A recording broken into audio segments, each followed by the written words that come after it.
hopefully we got a handful of people here in the chat, and we welcome our partners in crime, Roy, Gustavo, and John. Randall, it will not be in tonight. He typical old guy like us, tried to paint his house, overdid it, a little bit sore, tired, worn out, has to take a break, probably drinking a scotch right now and maybe watching the show. I don't know. Chuck is in the house. Hello, Chuck. How you doing, my friend? We miss you.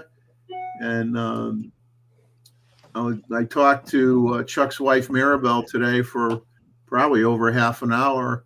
And my wife got to talk to her, so they got to kind of not meet face to face, but they got to chat back and forth.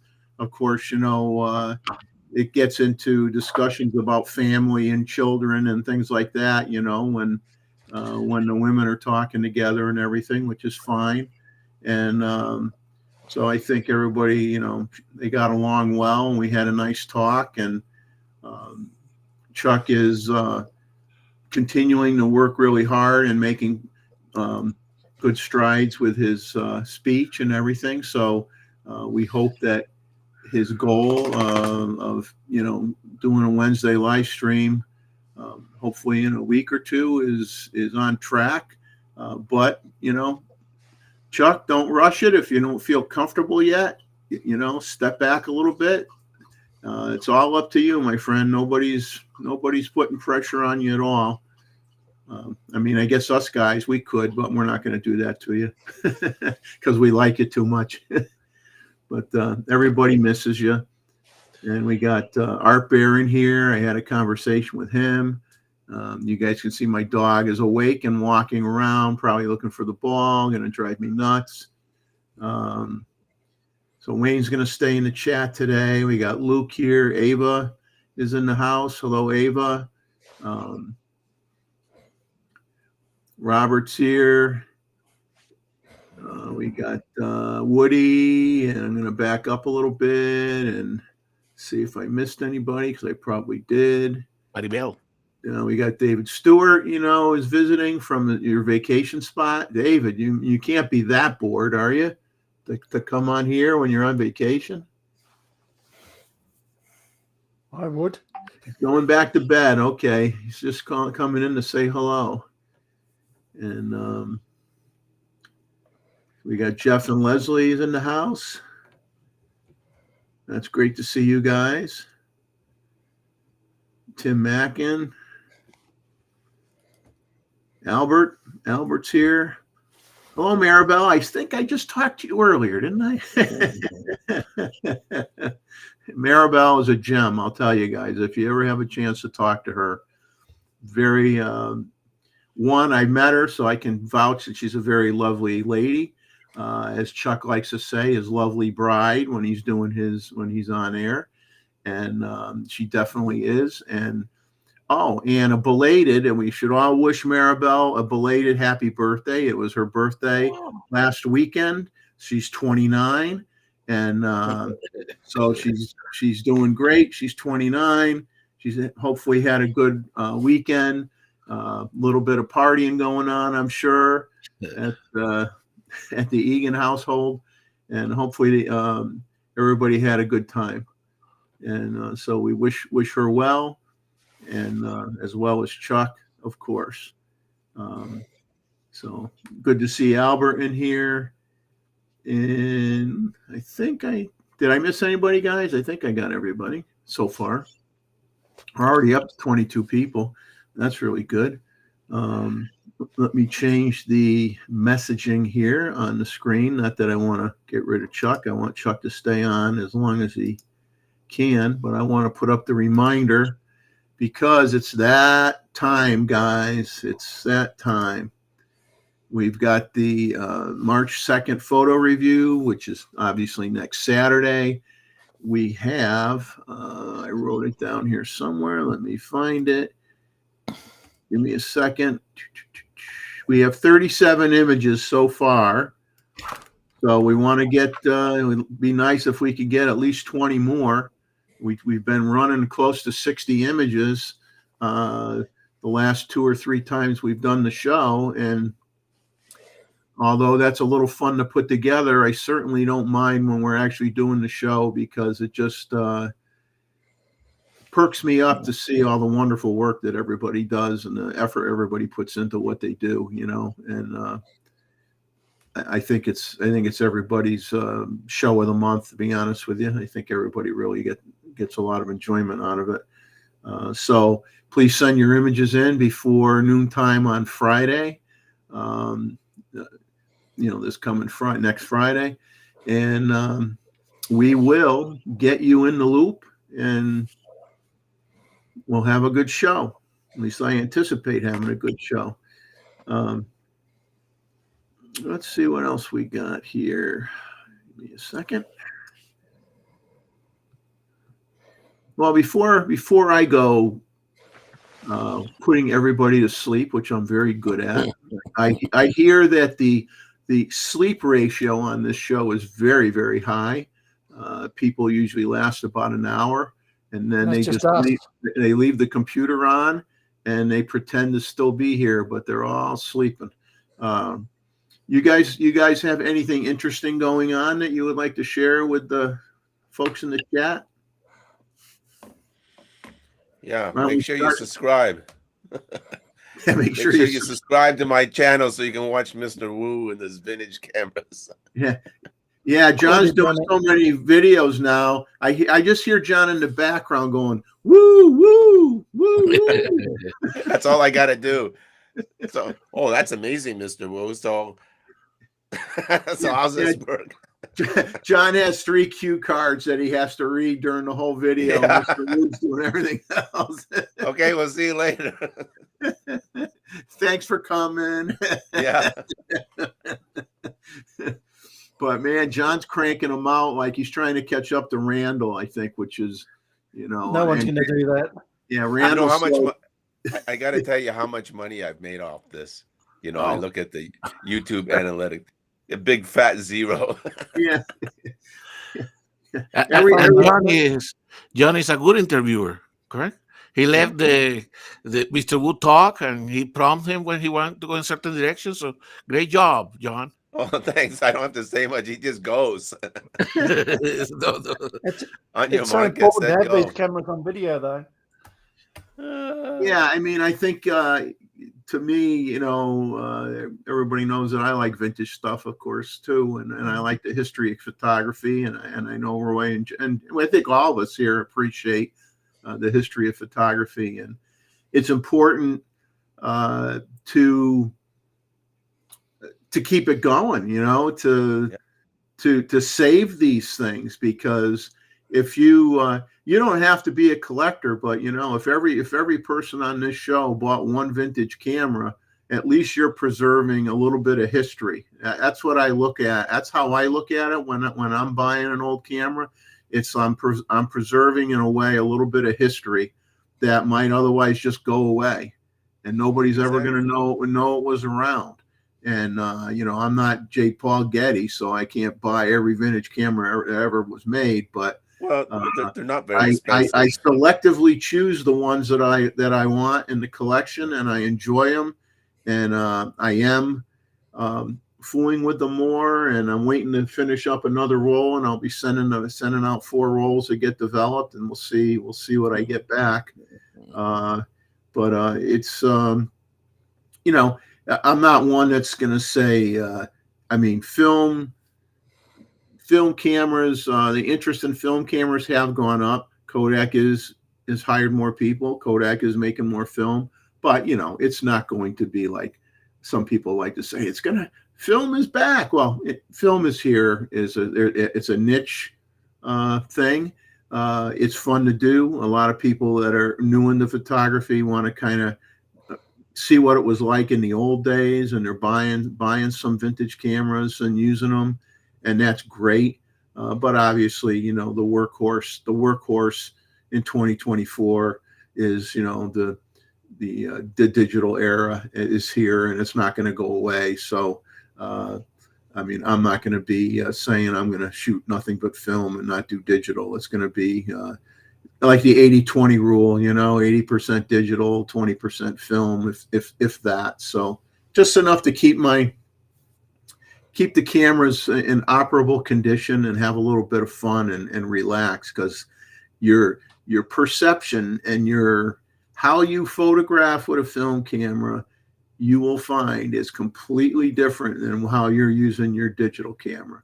I mean, you would think that roll of film cost you $5,000 because you're sitting there being really particular and saying, oh yeah, I only got 36 shots here, and I'm going to be real careful what I use it on, and you're slowing yourself down, and you're really just kind of getting more into the image. I think it's really, really a good thing to do, even for your health once in a while, just to gear down a little bit, calm down a little bit, do something that takes a little bit extra time, and enjoy the process. So anyway, get your photos in, folks. We want to see them next week. Let's see. And here's, let me put up, here's Chuck's email, guys, if you want to send him a hello and see how he's doing. And hopefully, if he has the time, he'll get back to you, but you don't expect an immediate response. I mean, he is working on his therapy and running around and trying to stay busy, which I know he's doing. And since John did a plug for his channel, I'm going to put a plug up for my channel. Of course. I'll tell you guys, I need you guys to start subscribing here. I mean, my subscription rate is anemic. It's kind of like everybody's like, oh yeah, we stopped by, but we're not going to subscribe because all of a sudden I got arthritis in my fingers and I can't move the mouse over there to click on it. But I would appreciate it if you enjoy what I do, then please subscribe. It doesn't cost you anything. No, you're not going to be in a drawing to win a new camera or anything if I get to 1,000 subscribers.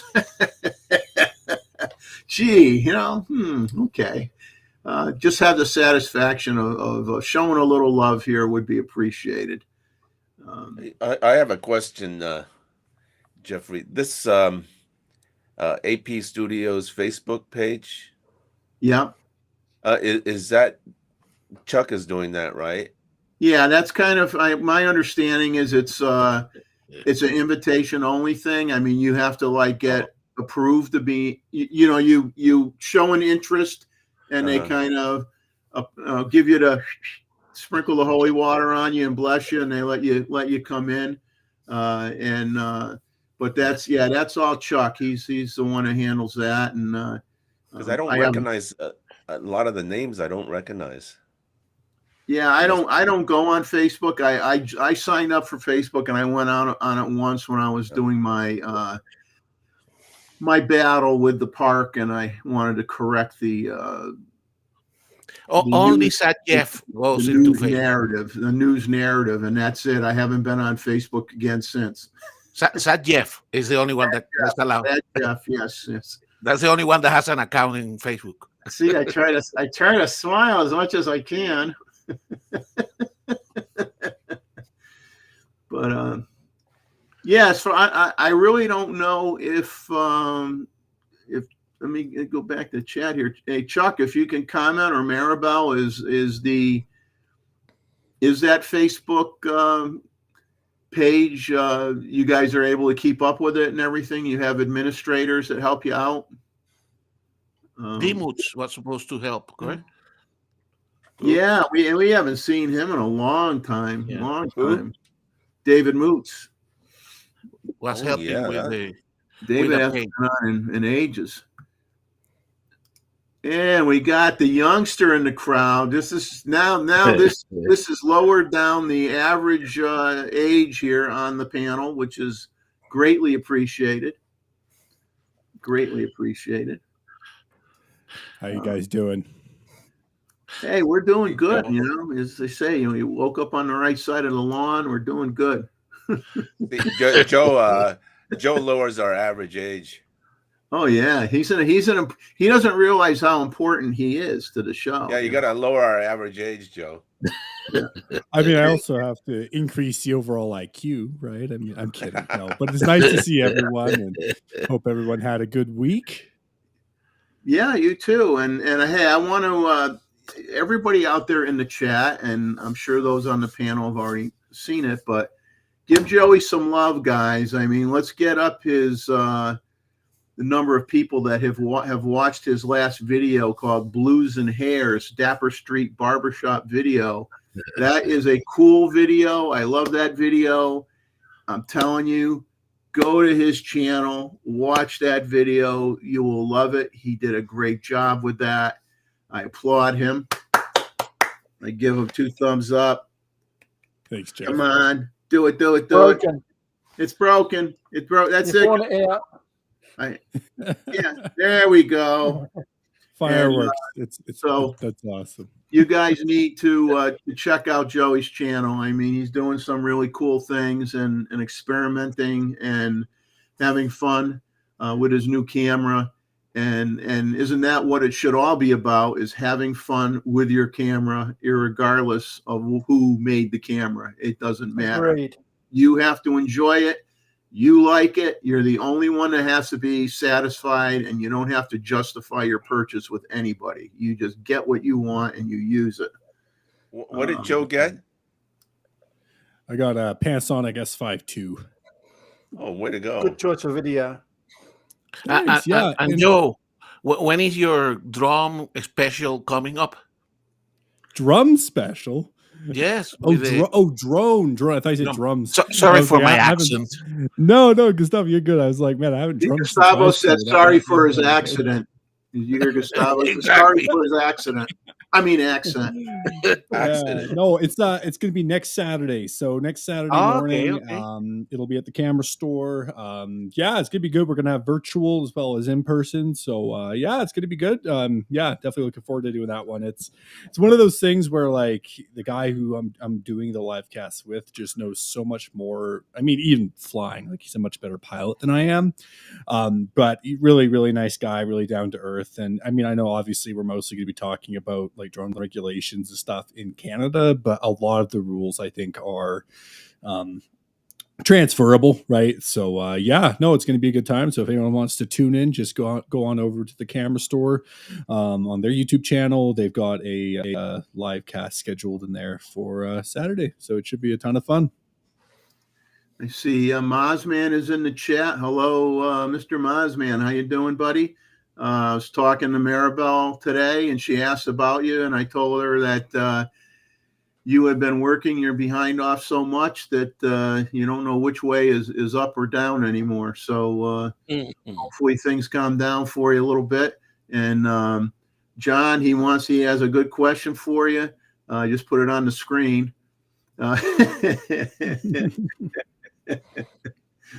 When is the Mr. Wu merchandising coming? Merchandise coming. On the way.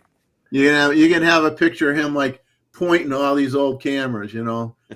Mr. Wu says OM1 rules. Mr. Wu says get that Nikon F, you know.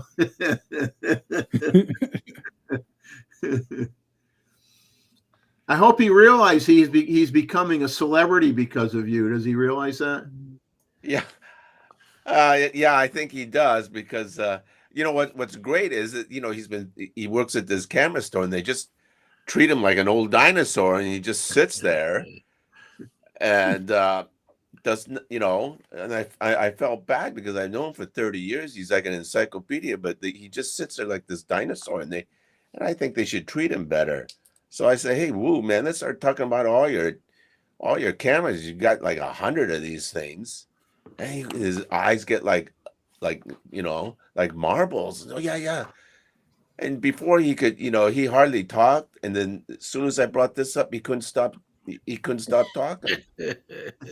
No, I said, this is great. Now, because once I record all this and keep it, I'll have it archived because nobody has this kind of information like he does. So if I archive it, it could be used in future use. Before it's gone forever. Yeah. That exactly, Roy. Yeah, exactly. Mozman's saying there's no free stuff here. I'm out. Well, we give free advice, but nobody ever said it's any good. But it is free. It is free. That's the key adage: free. That's right. It may be free and unwanted, but we will give it. Free, but not necessarily good. So Jeff, at the beginning, when Mr. Stewart was in, he actually put a message about an incident that happened to him with a C8 that I think it's worthwhile going back to that one if you can, so to make everybody aware, because I'm sure that's what he's sharing with us. Oh, David Stewart? Yes, on the C8. Oh yeah. He, you know how they had the recall on the loose camera strap lugs. Exactly.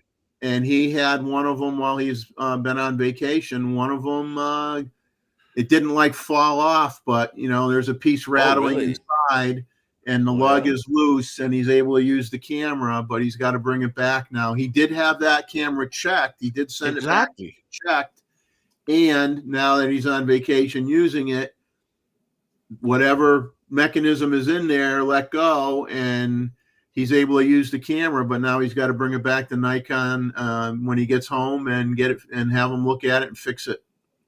That's so check, you know, knowing, you know, when we get these recall notices for no matter what it is, especially if it's something that's a mechanical issue, especially something as important as a camera lug strap. I mean, do your due diligence and kind of put a little tension on it every once in a while and make sure that it's not getting loose on you. Better for you to find it before, you know, the camera falls on the ground with a very expensive lens on it. Exactly. No, but it's concerning that after doing the recall, they made, you know, it reappear again. Now, I didn't do the recall because I didn't have any problem, and I don't want anybody opening my camera unnecessarily. Okay, but that's a little bit concerning. Yeah, it is. It's. I mean, there's no doubt they're gonna turn it around quick for him. Oh, sure.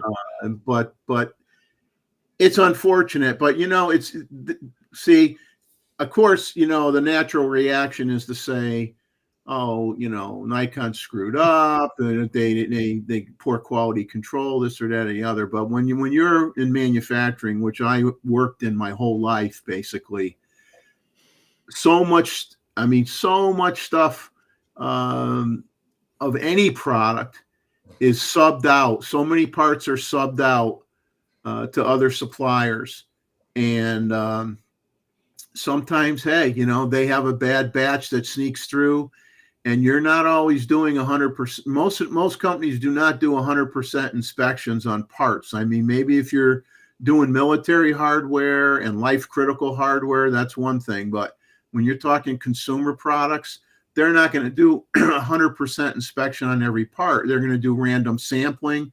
They're going to check so many out of, you know, if they get a batch of 1,000 pieces, they may check a certain percentage of that 1,000 pieces or what have you. So things can slip through the cracks, and it isn't anything that anybody else, quote unquote, in the commercial world is doing different.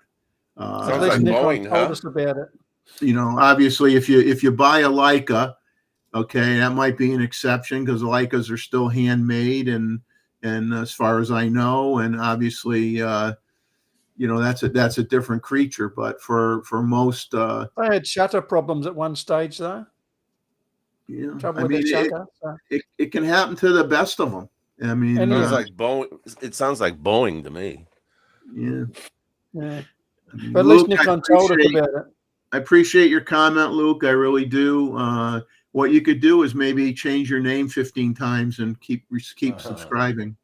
Yeah, that's what I'll ask everybody to do. Have your wife subscribe, or your girlfriend subscribe, or your third cousin, or, you know, some guy you met on the street. Give him $5, you know, and then I'll pay you back. I definitely don't have 5 other YouTube channels that I've subscribed to myself with when I first started. I would never do that. It's so unethical. Yeah, I did. No, it's like I don't have any giveaways. I don't have anything to bribe anybody with. I'm sorry. I'm just an average Joe. That's it. I'm an average Jeff. That's the average Joe over there. That's the average Joe right there. Joe, you got any new what's your next project, buddy? Next project. Oh man, I honestly, work has gotten pretty crazy since that barbershop shoot. So I did that 7200 review last week. I'm actually just in the process of editing a 24-70 review that's going to be coming out this week. And tomorrow I'm going up to Kananaskis to do my final shoot with those 2 loaner lenses from Panasonic. So we're going to be kind of doing like, I don't know. The theme is like the safe traveler, like how many photos and how many different angles can you get from one spot with just 2 lenses. So that's about it. I don't really have much else planned yet. I saw that Panasonic came up with that 28-200 super zoom. So I'm going to maybe chat with the Panasonic team and see if I get my hands on that. Cause I mean, it wouldn't be a good nighttime lens, but it could be sort of a fun sort of daily driver, potentially just for doing some general street photography if I'm just walking around. Hey Joe, is this camera? It's a full frame, correct? Yeah, it is. Yes, the S5 II. It's a full frame, 26 megapixels. L it's mount. got dual native. Yeah, L mount, dual native ISO 4000. I think it's 4. I can't remember what the 2 ISOs are, but yeah, it's got dual native ISO, and then it shoots up to 6K 30 open gate. You can put the Leica SL lenses on there. Yeah, I actually did a review of the Leica 100-400 on that camera, and it was awesome. I really liked it a lot. Expensive. It was expensive and heavy, but I mean, I that's how I feel about myself. So it's a 2-way street. Well, okay. As you're getting more famous, Joe, please don't forget us little guys, okay? And my viewership has nosedived since I stopped talking Nikon. Like it was like ho hee ho rumors, and it's like switch systems, but it's all good. That is come back. That is the frustration of YouTube is that I have with YouTube. I'm very frustrated with YouTube because, I mean, stop being such fanboys, everybody. You like your gear, that's great. You don't got to shove it in everybody's face and say how you're the king of the mountain. It's like, be happy with what you have and enjoy the person's content. I mean, watch the guy's channel because he's got good content. I mean, you'll never see me doing a drone video unless you see the thing coming at me ready to hit me because I couldn't fly the doggone thing. I mean, at least Joe, when he does the drone videos, you don't see it. Well, let's put it this way. He doesn't show you the crashes. He only shows you the good stuff. Well, yeah. And I mean, I definitely will be telling some fun stories about accidents I've had with drones at the webinar. Hey, sure. Joe. I mean, yeah, shoot. Joe, I just got a message from Robert Silvers. You know him?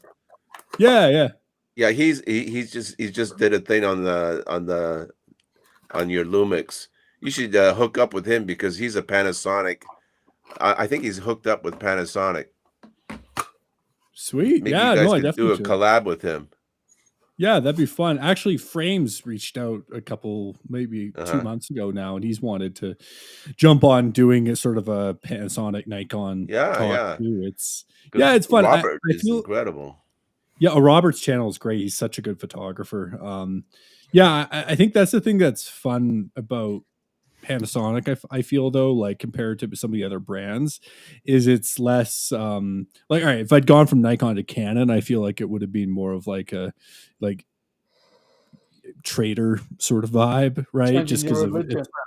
Yeah, it's a little bit more. Yeah, it's a little bit more tribal, right? But I feel like Panasonic, it's not like that. It's like, hey, like I still love Nikon, but I just for the money, it was just smarter to get the camera I have, right? So I feel like that's kind of the Panasonic vibe. Is it's just more of a value buy. Well, you should more videos, so that's a good way to go. Yeah, Moz, man, I know I've got Nikon stuff in my room. I know too. I still have. This show is indirectly sponsored by Nikon, but I just don't share that information with anybody.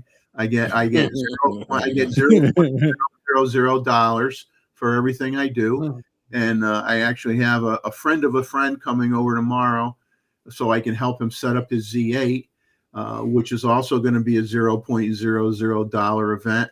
So I'm very good at spending an awful lot of time doing stuff that pays me absolutely nothing. Actually, the way I figure, I'm in the hole, man. I'm in the hole.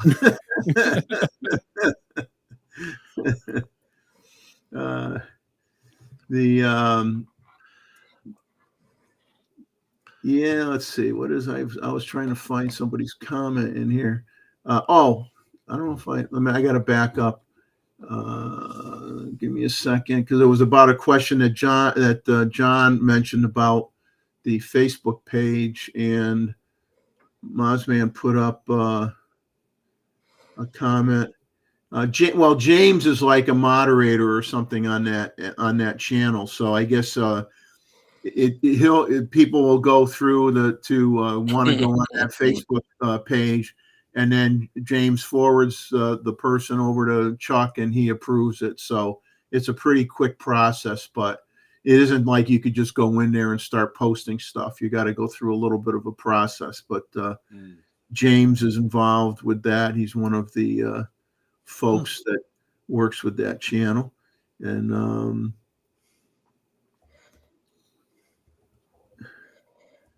so let's see who else we got here. We got the drunk wedding photographers in the house. And, if he wants he's got an announcement here. He's going to pester the Nikon reps at WPPI for 3 days straight to get sponsored. Wish him luck. Well, we do wish you luck, my friend. And my dog is harassing me, people. Somebody come here and arrest my dog, please. Your dog sent me an email. He wants his ball. Oh, that's all he's doing is bugging me with the ball. I tell my wife, it's like the timing is impeccable. As soon as I go, okay, guys, we got 1 minute to go. Boom, the dog comes awake from a 3-hour nap, and all of a sudden he's active. It's amazing. It's amazing. Hey, you want to see a new toy? We always. New toy. Oh, I thought it was a piece of foam for a second. Ooh, nice. What is it? It's a DJI microphone. Oh, the microphone kit. Yeah, DJI Mic 2. Well, now you're doing all these interviews, John. You got to step up. Yeah, exactly. Because I shoot just with my iPhone, so I just plug this fella inside, and there you go, good to go. Pretty amazing. If you're looking for the more budget version, you can also get this one by Ulanzi, which is not nearly as good, but about half. What is it? It's the Ulanzi wireless. It's not nearly as nice as yours, but yeah, it's like probably from the same factory. Knockoff. Yeah, probably. Except you got 32-bit float. Whatever that means. Joe bought the budget friendly version. Yeah, not the Leica version. What does 32-bit float mean? It's I don't know. Whatever floats your boat. 32 times. Yeah, I think it's a certain bit rate of audio. Like, I don't know. Like, I think 16 bits usually like the average. Then I guess 32 is just better. I don't know.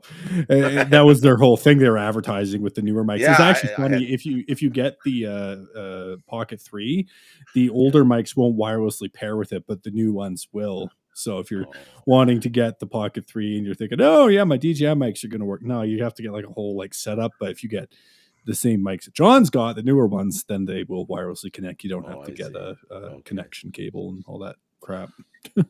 John, Wayne's calling you out, buddy. Wayne's calling you out. Have to get the start. John to start using the Z8.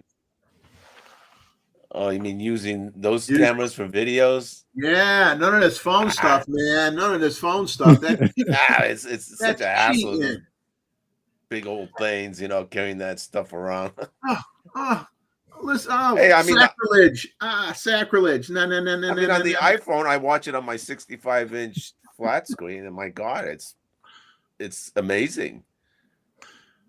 Yeah, but I mean, I watch videos on my TV through my YouTube smart app link on my TV. I watch the videos, everybody's videos on my TV half the time in 4K because it upscales everything. Yeah. John, you know what you're saying about your phone, though. It's nice that the technology's finally got there. I used to have this buddy that was trying to get into street photography when I lived in Korea, and this was probably, I don't know, 4 or 5 years ago. And I mean, the technology's come so far since then. But he kept on telling me, he's like, no, I'm telling you, my Samsung's better than your camera. And then finally, he did get a camera, but he got like a Sony RX. Something. It was a like an RX10, maybe. I think. Wow, it's even that. It was an old DSLR crop sensor DSLR, but like even at that point, it was still like 6 or 7 years old, and he got like a really crappy kit lens with it. He's like, "See, I told you, my phone's better," and I was like, "No, but you got the worst camera ever. There's no separation between the subject." Here's your Mozman's technical description of 32-bit audio. Quieter and cleaner. Oh, cool. All right. Audio is quieter and cleaner. Got it. I don't see the difference, but it's good for some people. Well, for those of us who are close to hearing age criteria, it doesn't matter, right? What? What did you say? Hey, I'm gonna do the Canadian when Canadians can't hear you. Hey. Oh, I'm sorry. Hey. Oh yeah, bud. Hey, a few little tidbits of information. I think it might have just came out. I don't know if it came out tonight. Matt Granger has a video on that. Matt Granger, well, no, it's not tonight. He has some other one he did tonight, but he recently put out a review on the Fujifilm X100 VI version 6 camera that has the 40 megapixel sensor and IBIS in it, and it was a decent, it was all right. But he called out, he's good about calling out things that I think most people. He's not someone that's going to just always do a review on any product, whether it doesn't matter if it's Nikon or what brand. If he sees something with it that he thinks should have been done differently, in his opinion, or wasn't done as good as it should have been, or they could have done things better, or he finds an issue, he will bring it up. And so I think he's, whether you like him or not, at least he calls it as he sees them, and you could choose to decide whether you want to believe him or not. But I've enjoyed his reviews on stuff over the years. So, well, like on the Z9, he was right on when he says that the little flappy doors on the sides is one piece and exposes everything. I thought that was ridiculous. Well, what's funny, you look at the D850. It's individual. Well, the D850, I'll hold it up to the screen here. Give me a second. So the D850, get a little light here. Yeah, you can see it. Now it looks like they're all one piece, but they have a very deep, what I call a kiss cut in the rubber. Okay, so that you can open up just like one half of the flap. See how it's like lifted away? So so why didn't they do it with the Z9?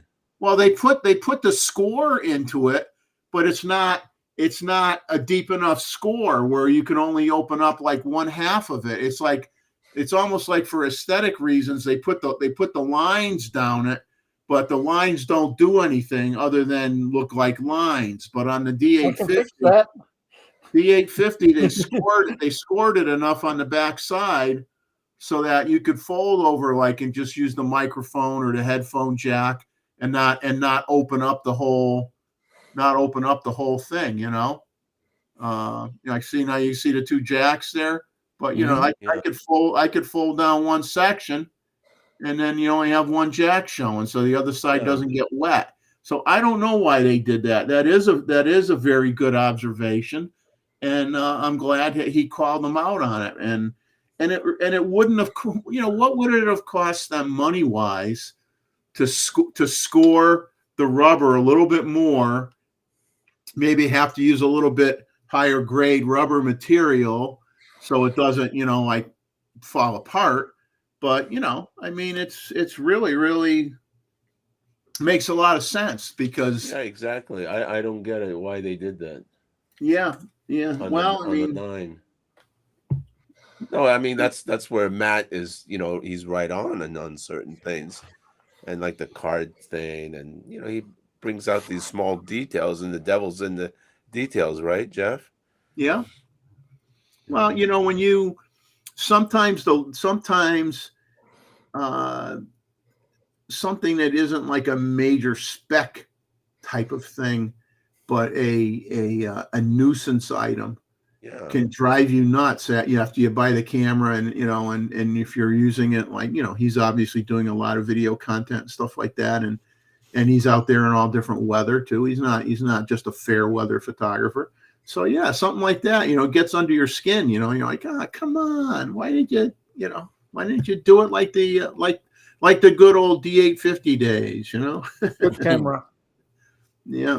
Oh, speaking of the D850, I wrote to a camera repair shop in Georgia to get a quote on getting mine fixed, because for those of you who don't know what stupid Jeff, see, there's sad Jeff and there's stupid Jeff.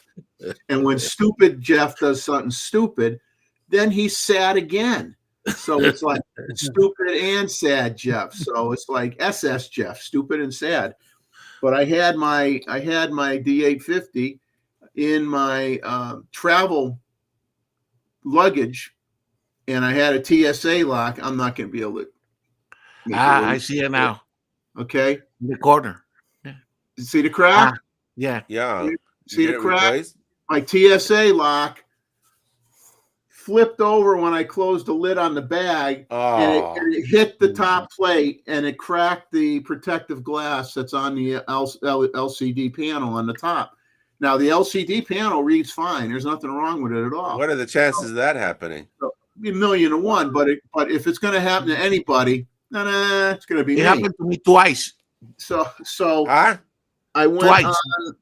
I did research, and people that have sent it back in have paid between $350 and up to get it fixed. Well, I went on Nikon's parts, Nikon USA. I went on there to buy a part, and I'm trying to figure out what they may have called it.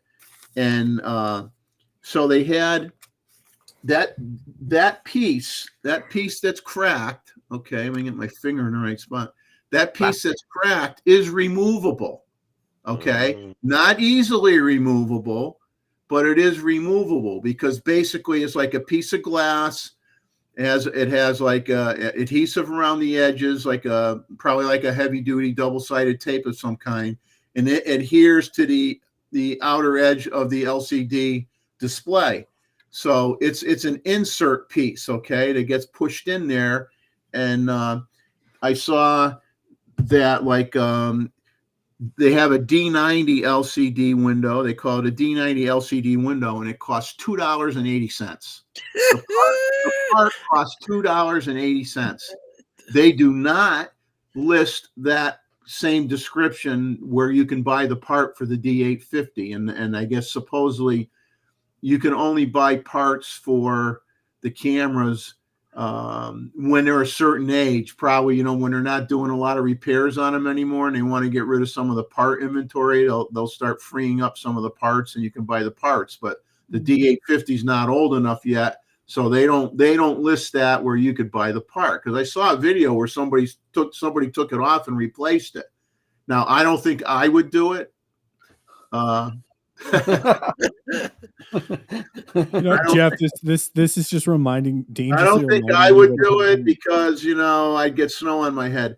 But the thing is, so I wrote to the I sent a letter, email out to this other camera repair place, and I said, look, I just need the LCD window replaced. The LCD panel is fine. I just need the window replaced. How much would you charge me? So I'm waiting to get an estimate, see how much it is. But if it's a $2.80 part, there's no reason, that they should be charging you $350 to replace it. It's the time it takes to pull it apart, I think.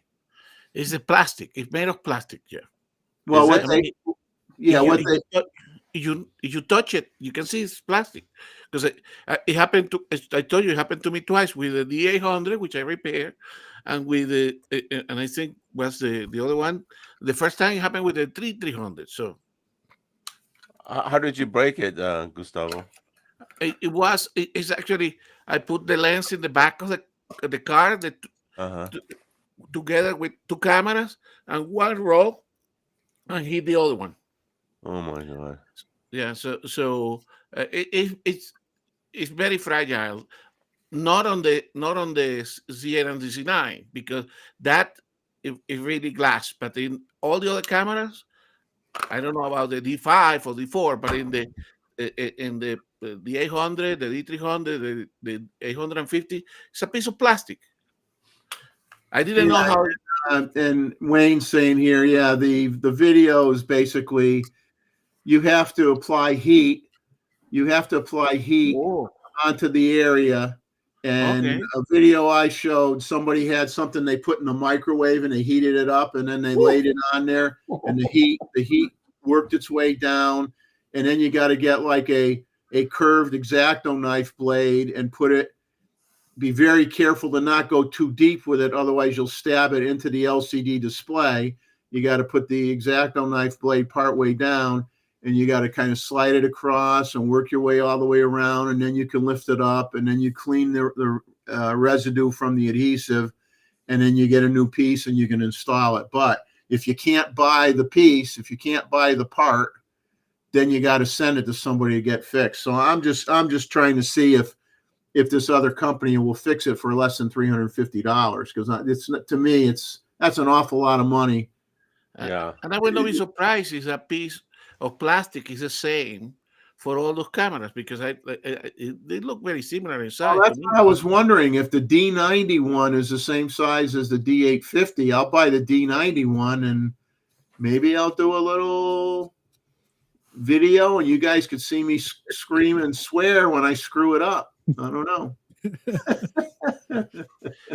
Maybe I'll Wayne, that's what I did one time too. Like, I had this lens I bought from this like old vintage lens market, and it was this 50 mil, and it was just covered with fungus on the inside. So it was like $5. So I was like, oh, I could totally learn how to clean it. And then I popped it open, and I never was able to get it back together. It just kind of exploded. And I was like, wow, there's actually a lot of mechanisms in this that I should have foreseen. That YouTube video did not help. Well, you take something apart and then you go, I think there was a spring that just flew off of there, and you'll never find it. And then you go, I just, no pun intended. And you'll say, I just screwed myself. That's it. I'm done. I broke it. I can't fix it now. Roy says the D90 screen is smaller. Okay. Oh well, of course it is. Of course it is. I wonder if someone's like 3D printed that part, like that would be a really lucrative business, would be like 3D. Oh, sorry, Roy. It's hard to print clear glass on a 3D printer. It's always got a pattern to it. Right. You better find a piece of the same material and cut it. Yeah, Robert's saying they'll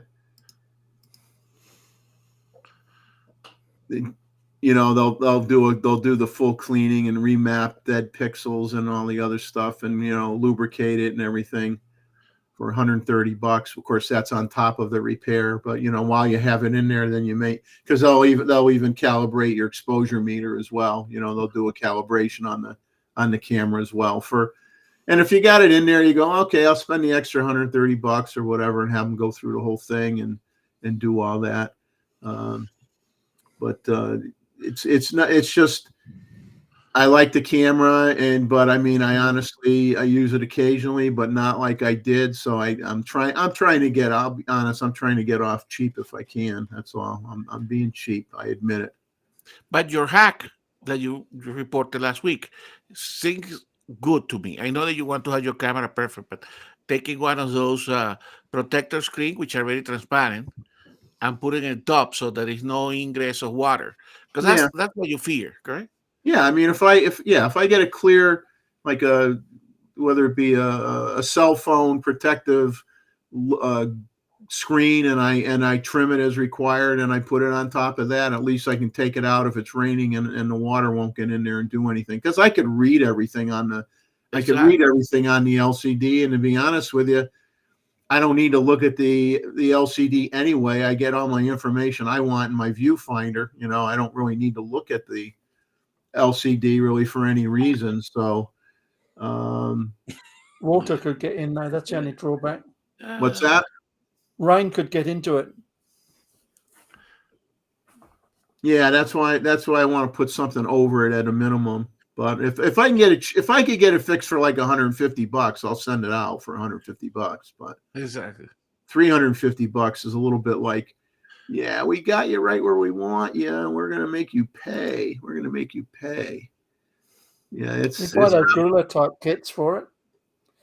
They got the back screen and the top screen protectors. You probably cover it with that. Yeah, just the right size. Yeah, I'll try that first. You may not notice it anymore. Yeah. Windshield repair. Windshield repair kit.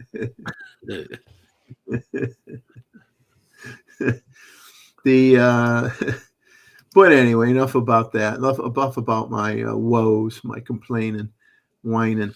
A few things that are sprinkled out there. Most of this is in Nikon rumors, but I did go to all the rumor sites, as I try to do, pick things out. For those that like Voigtlander glass, they just announced a new Nocton 75mm f1.5 spherical lens for the Z mount. Pre-orders to open soon. The only thing I did find is that they have a Leica version that's already available. It sells for $9.99. The Leica version's on sale right now for $8.99 on B&H. But I'm just saying that so you can get an idea that the price will probably be the same for the Z mount. I don't expect it to be any cheaper. So yeah. Get the Leica one. But Sumi Lux 75 1.4. This will set you back. That's the Lycon brand there. That's Leica. This is about $10,000. Well, I don't like her that much.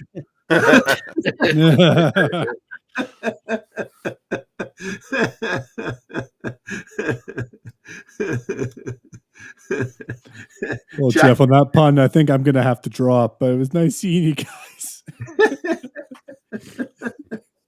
You're leaving us already, Joe? Yeah, I got to jump. I'm going out tomorrow morning at about 5:30 to try to get that sunrise shot in the mountains. So I'm gonna go to bed here in like 10 minutes. Wow. What time is it?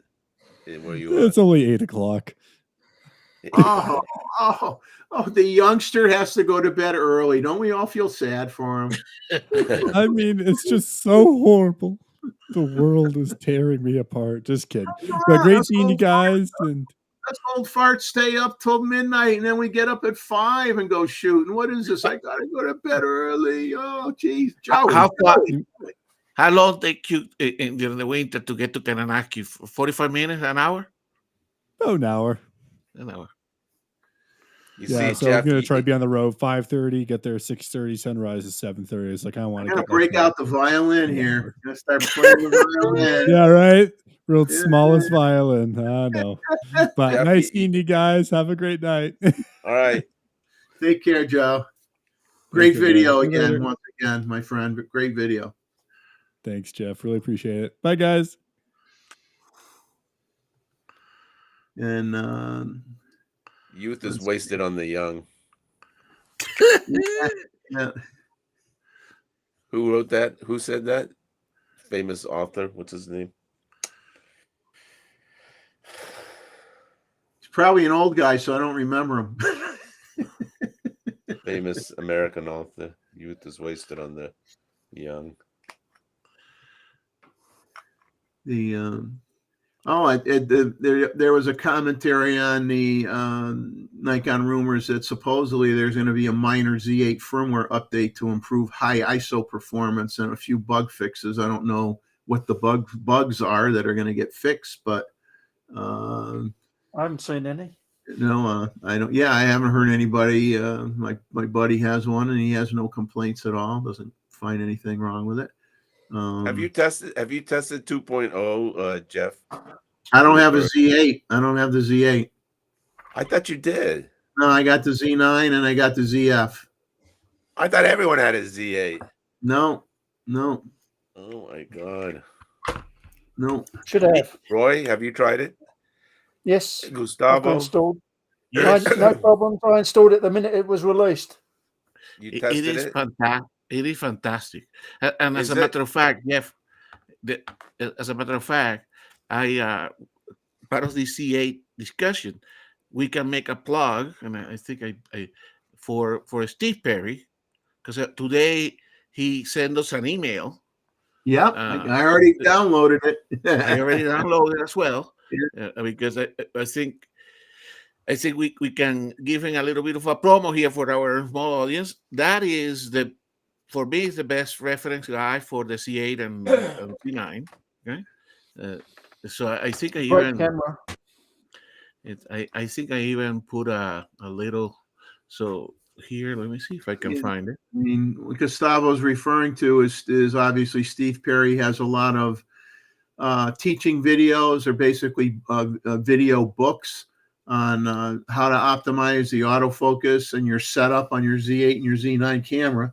And Gustavo and I both bought that same video from Steve, and every time they have a firmware update on either the Z8 or the Z9, he updates that electronic book, and he sends everybody an email to let them know, and you download the new version. It doesn't cost you a nickel, so you pay for it once, and you get, well, it's almost like Nikon giving you free firmware updates. You know, Exactly. Steve Perry's giving you free book updates. So Yeah, exactly. It's such a good. It's such a good buy. Put this one there. Applaud him for, there you go, for what he does. I downloaded this morning. Exactly. Yeah. He does it for free.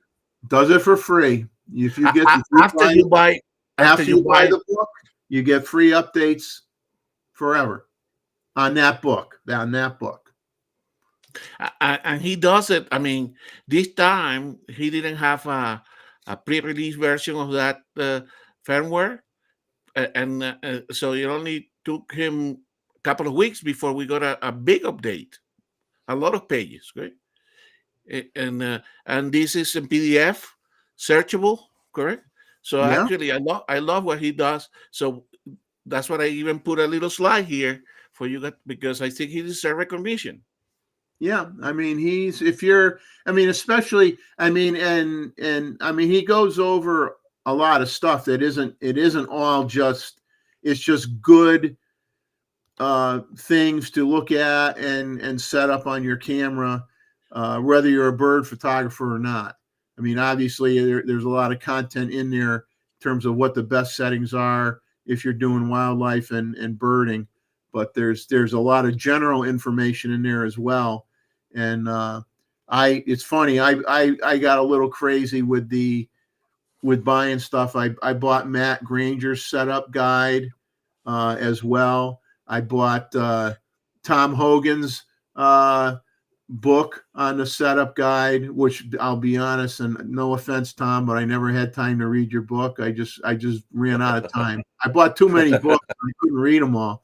But Steve Perry's I've read several times. So, but he is catering it to the, kind of like focusing on the birding and nature community, and obviously that's what I do predominantly. So, Yeah, Exactly. of course. but he's a great guy, and I've emailed Steve and asked him questions or asked about some of the trips that he was doing, and he gets back to me. He gets back to you right away, and he's a very, very nice person. Very nice How much person. is his trips, Jeff? Have you ever found out? Well, he used to go to Costa Rica, and he would run the trip with someone who lived there, and they would share the responsibilities and do the trips. But then Steve did have a health scare. He was sick for a while, and so basically what he does now is the Costa Rica trips. You schedule them through his backcountry gallery. You go through his company to schedule the trip, but the person that used to work with him on the trip is the one now leading the trip. So you schedule it through him, but it's someone else that's actually doing it. But I guess that person has the same mindset and uses a lot of the same settings that Steve does, and so he feels that what you're hearing from him is not really any different than what you'd be hearing from Steve himself if he was doing it. So, but John, the top-notch photographers, correct? Like Steve, actually, several of the ones that I follow, they charge quite a bit. They charge, and that's not including your trip. That's not including your hotel or meal. It's just then instructing you, and of course they take you around, correct? Some of them, because I had checked them, correct, they charge for a trip to, let's say, like the trip that I did to South Texas, correct? One guy that does that, and I'm going to mention the name because it doesn't matter, correct? I didn't do it that fashion. Charge you for the 3 days, 4 days on that same ranch that I went, correct? They charge you about $4,000. Correct. So that's why you see a lot of these people, correct, moving in that direction. Correct. That's how they make a living. They make a living basically organizing trips, safaris to Africa, safaris to Costa Rica. Now I can tell you, I went to the same blind, the same place, correct, with a local guide. Okay, and I spent 1 day, and I spent like $200 plus I give the guy a tip. $250 in a tip. Can I make a statement here, because I've been on a ton of these so-called trips. All right. Yeah. And here's my experience. I've gone everywhere on these trips. When you go with these guys to Africa or Costa Rica or wherever, right, and you pay out the nose $8,000-9,000, and you go with them, and they're taking pictures just like you, and sometimes they'll want to take the picture in front of you. Exactly.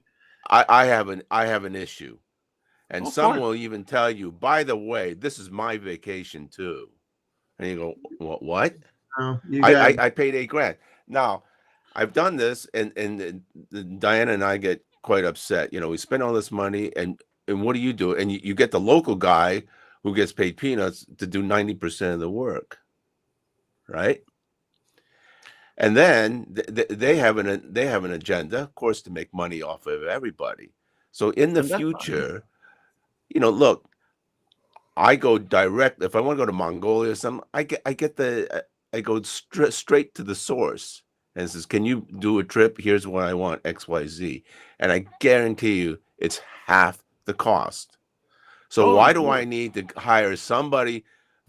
It's like saying, okay, I'm going to hire a guy from Seattle and pay him $10,000 to take me to Africa to show me how to shoot animals in Africa.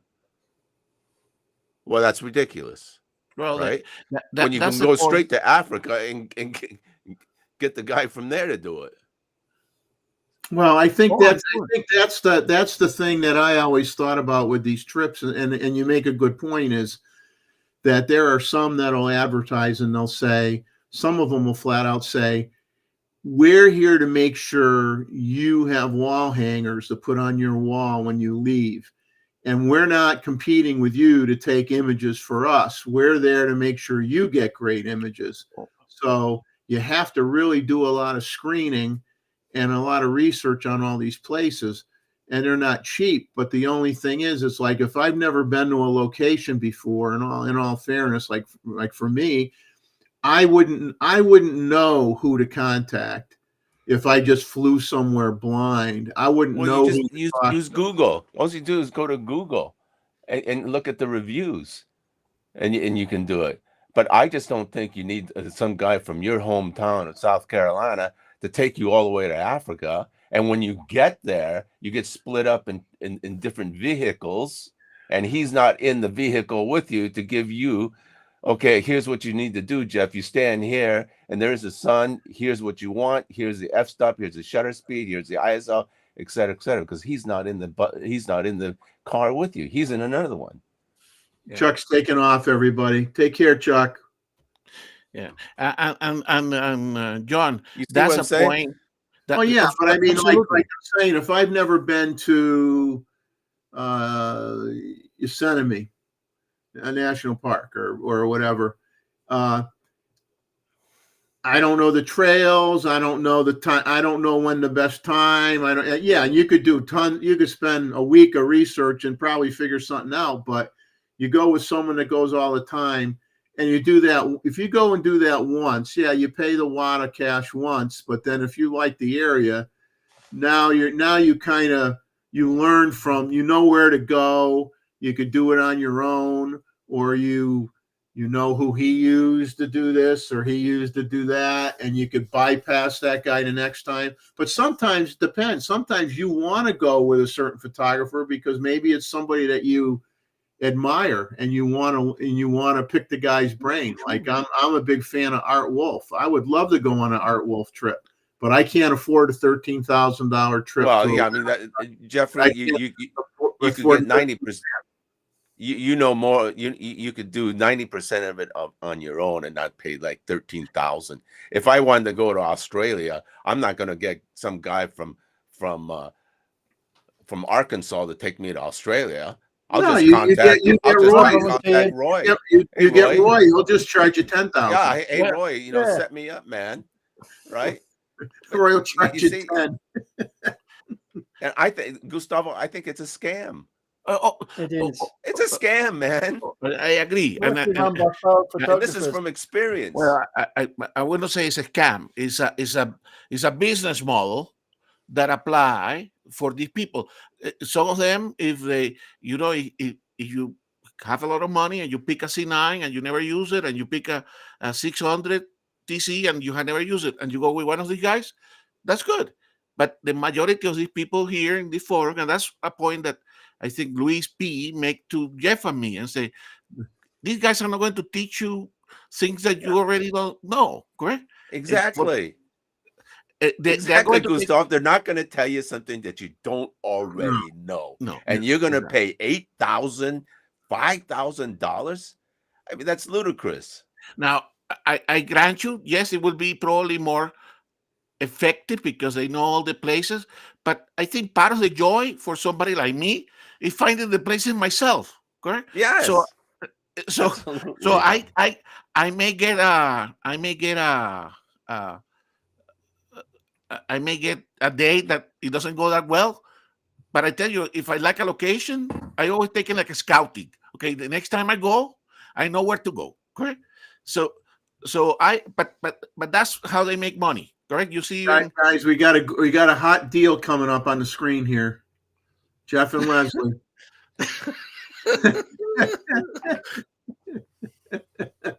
I'll offer for $6,000. I'll take you around Cincinnati, Northern. Well, there you go. There you go. Okay, Jeff. We appreciate that. We'll plug you.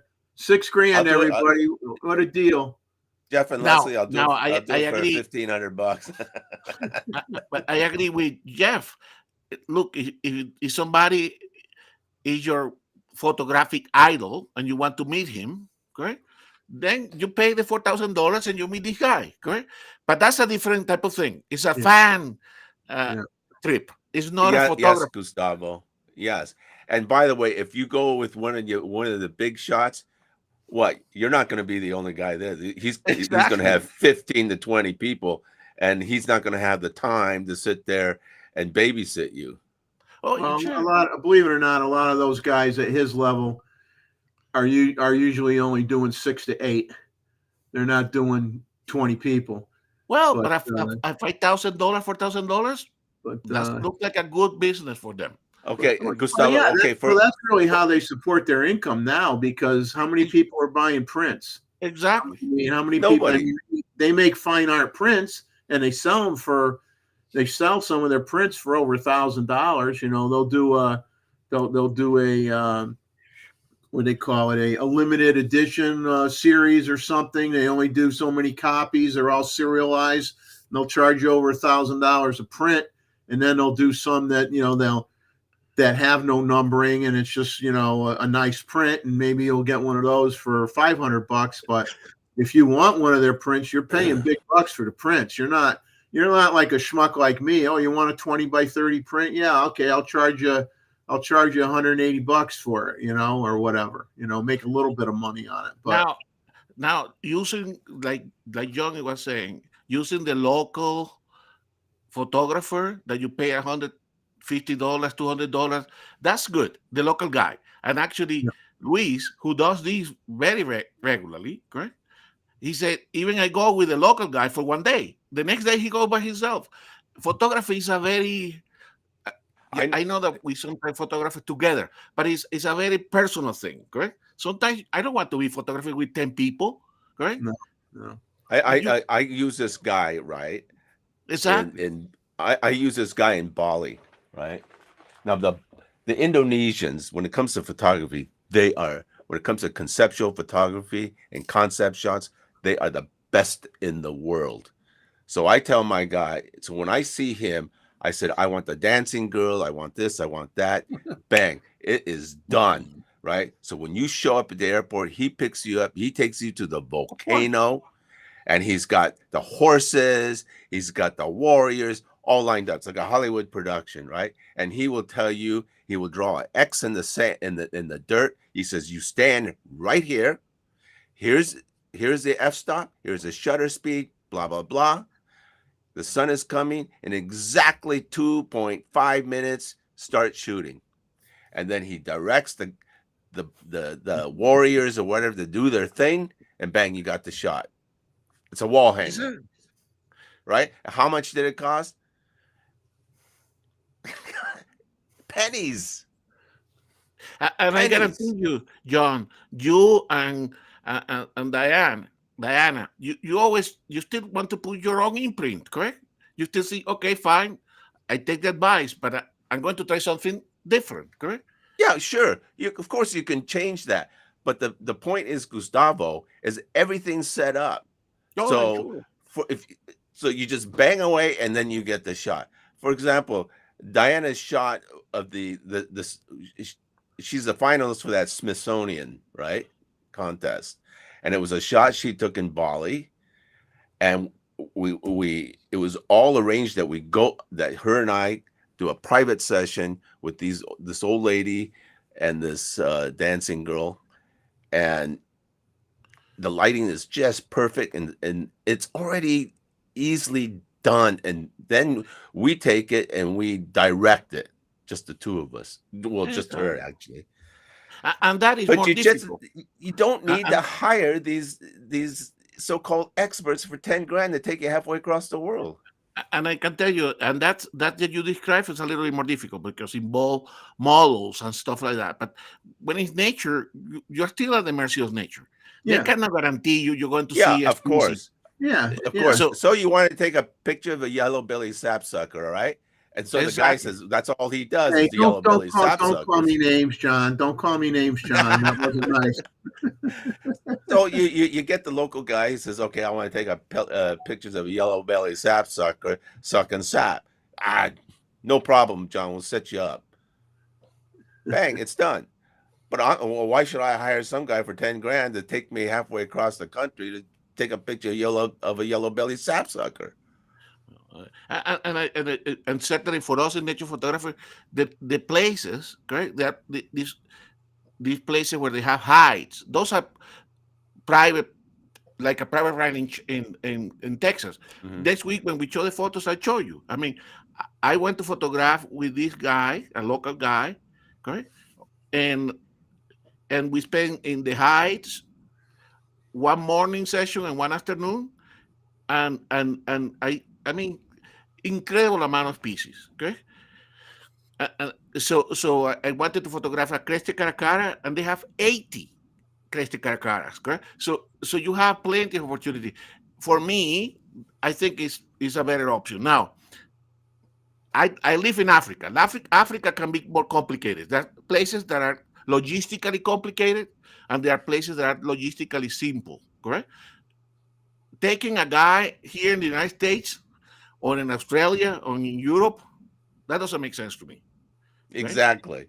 That doesn't make sense to me. You're right. It doesn't make sense. Like Jeffrey takes beautiful videos on wildlife, right? I said, all I do is contact him. I'm coming into your town, Jeffrey. I don't know anything about taking pictures of birds, and especially videos like the way you do and all those animals. Yeah, come along, John. Let me show you. Exactly. I charge $200, so there you go.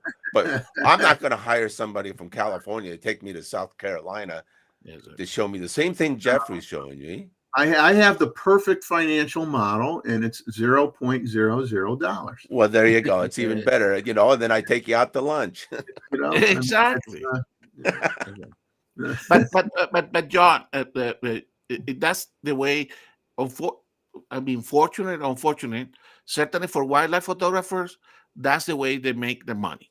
Is taking people into these trips. Of course, it's just like you could willing seller, willing buyer, right? I get emails every day from National Geographic.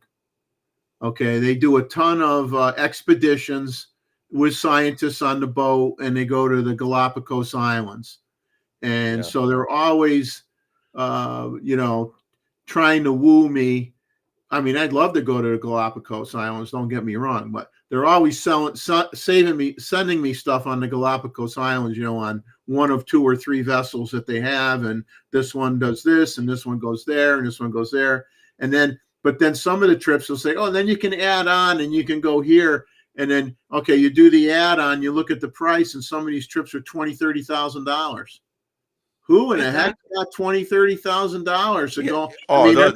Not like a 1 week trip. I mean, it might be like those Nat Geo ones. Those Nat Geo ones, Jeffrey. My God, I mean, and then they get you on those add-ons, add-on. Yeah, you're talking $21,000, $30,000, and it might be 28 days or 25 days, but it's like $1,000 a day, basically $1,000 a day, pretty much. So my point is, I mean, I mean, they are making good, honest business, so it's good for them. It doesn't intercept well with me. I prefer to take the risk, correct? Maybe because I started traveling on my own when I was young. But when I live in Europe, you take the Michelin guy, and I was living in Holland, and I went everywhere with that Michelin, study the stuff that I wanted to go, stopping in a hotel. Let me see your rooms. Okay, it's good. Then I stay. Correct. It's just that I think it's a little bit of a comfort level, correct? Look, of course, a place is Malaysia. And if I go to Malaysia, correct, which I have been, I'm not going to hide anybody to take me to Malaysia. You show up there. Right? Yeah. Now, of course, I get the hotels and I book them up front. Okay, there are places that you can drive easily. There are places that you have to find a driver for you, correct? But apart from that, now Africa is different. I live in Africa. Yeah, Africa it's a little bit more complicated, so you have to do more research if you want to go to Africa. But there is a lot of places. Africa is confined. You go to Serengeti and stuff. You just can't get out of the car. In fact, you can't even get into the park unless you have a accommodation. Unless you have a guide that's authorized and cleared, license to the area and all that. Yeah. But the other here in the United States, I tell you, I always tell Jeff, the national parks, correct, which is the best value for money, correct? Certainly, the best value for money, correct? And there is sufficient photographers that have photographed every single corner. You do a little bit of research and you know where to go, right? And they may drive you around, but you can drive yourself around. You're a little bit more ineffective, but you may find stuff that they don't even find. And we get a senior discount, don't we, Jeffrey? National Park? Yeah, sure we do. See, the best is the. Well, when you're a senior, they play jokes on you and they say, "Yeah, go 1.3 miles down that road and take a left, but you really need to take a right." But they try to trick you. John, that's what I say. The national parks, if you get your senior pass, which you spend one time, you buy a senior pass after you are 64 or 62, something like that, and that's it for the rest of your life. You can enter every park without a fee. No kidding. Yeah, it's a great forever. Yeah. Well, I'm coming home. Exactly. I mean, look, if you go to Yellowstone, correct, which I go frequently, correct, to get yourself in your car in Yellowstone every day, if you are outside the park, it's $20, correct? Now, typically that is valid for a week, but that's just for the car to enter with your family in there, correct? So you go out, visit 2 or 3 parks in the United States, and you pay for your senior membership of the parks, correct? I'm glad you brought up Yellowstone because that's another scam, right? You go inside, and so we book. You have to, if you go into Yellowstone and stay at the hotels in the park itself, they slaughter you. Yeah, it's huge money. Okay, yeah. But you don't have a choice because if you want to photograph inside the park at sunrise, sunset, you got to stay there. No. If you go outside the park and then come back in, it's a hell of a long drive, isn't it? No, John. There is some communities nearby. I tell you, I this year I'm not doing it because I'm planning something different. Okay? But I have been going to Yellowstone for the last 20 years. I rent a cabin just 10 minutes from the entrance. Which entrance? For 2 weeks. Okay? And I drive every day. Inside the park, 10 minutes from the gates. Which entrance? Northeast, west. That's the one that I like. East, northeast, east entrance. Northeast, northeast. So that would be Montana, right? Yes. Yeah. So what's that town? The town that I go is called Cook City. Okay. So anyway, what I'm saying is, and I'm there before even the tours. So that's the best way. Now I'm a specialist in Yellowstone. I can be a guy, and I could charge $4,000 because I do know every single look and cranny, and I can give you the geology, the biology, and the photography at the same time. And I say somebody like Jeff, and I offer that to everybody here. You want to go to Yellowstone? Write me an email. I tell you exactly, for animals where to go and exactly.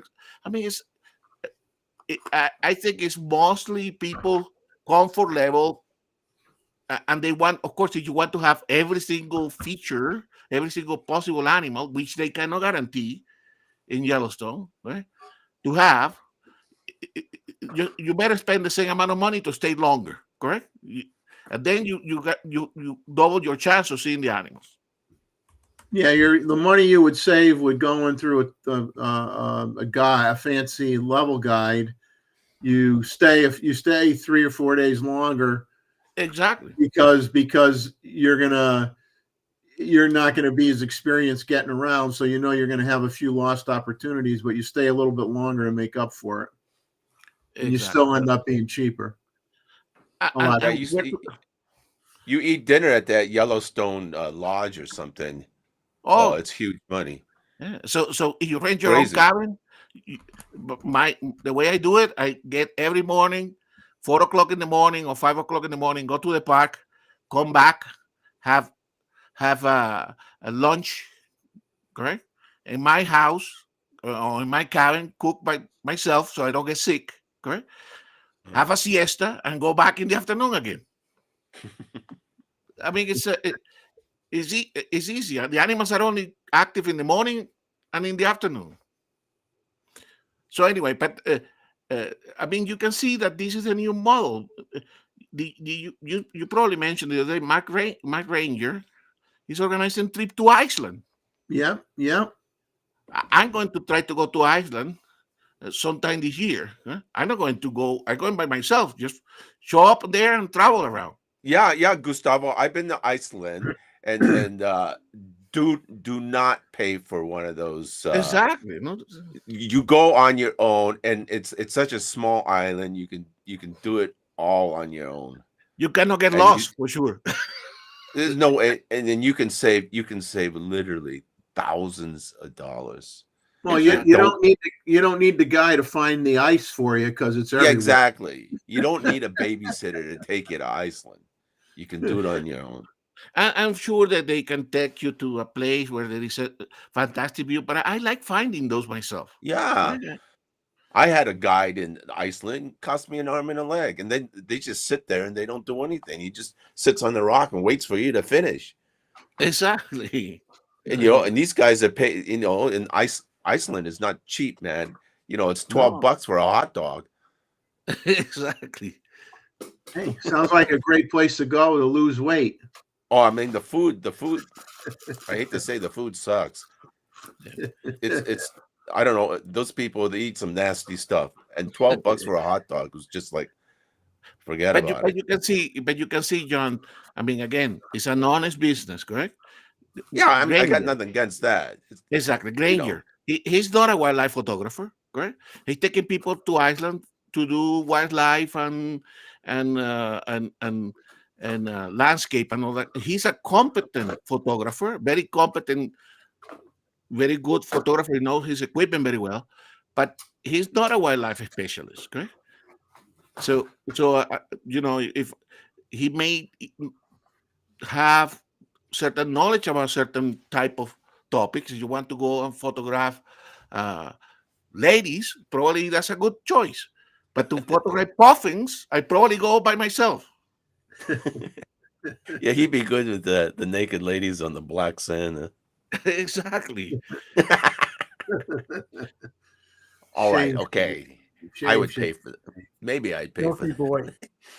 Yeah. Anyway, so it's an honest business, but for our community here, I think go. Correct? Just show up. Here you go, Gustavo. You're also now officially someone that makes 0.0. Exactly. That's for sure.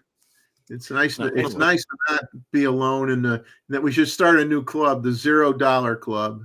Exactly. $0 Club. Hey, I got proof on that. Let's see what else did I run into here. For those that like Ulanzi products, they got 10% off of everything.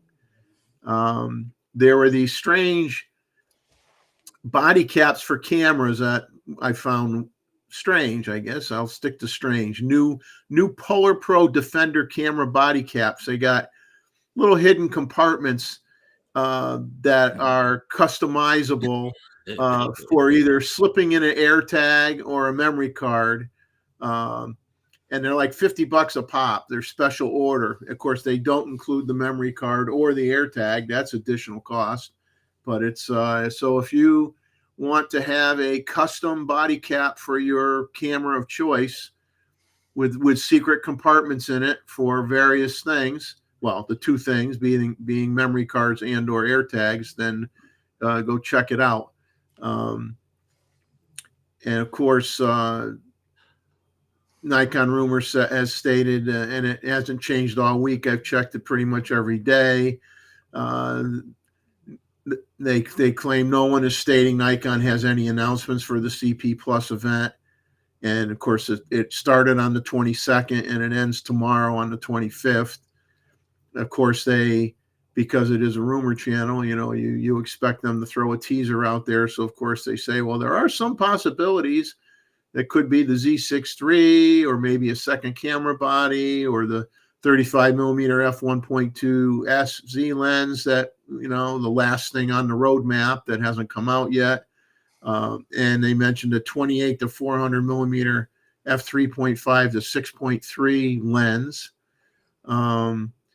And a Nikon rumor stated that they expect the Z6 III to start shipping at the end of the fiscal year, which would be after March 31st. March 31st is the end of the fiscal year, and 2024's fiscal year starts on April 1st. So, but that kind of contradicts a little bit with Khan from Gray's a week or so ago was going over Nikon's financial report, and he said that there was a large blip at the end of the third quarter in terms of sales, and so he didn't make any.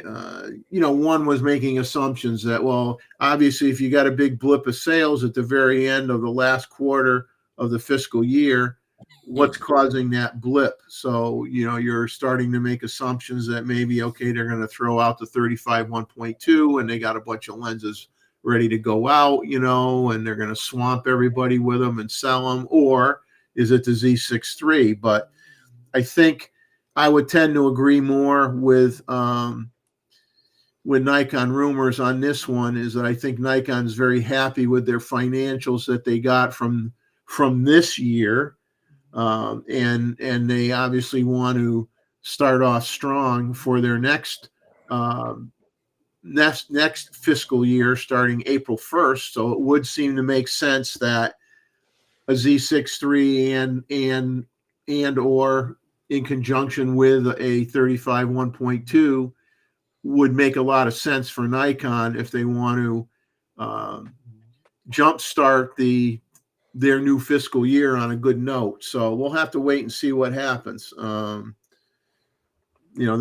they said lastly that who knows, maybe they'll just throw out the development announcement during CP Plus and say when it's going to be available. But all this is just conjecture and what we think and what might happen. And well, that's why they call it rumors, right? I mean, we can always add to the rumor mill what we each think about that.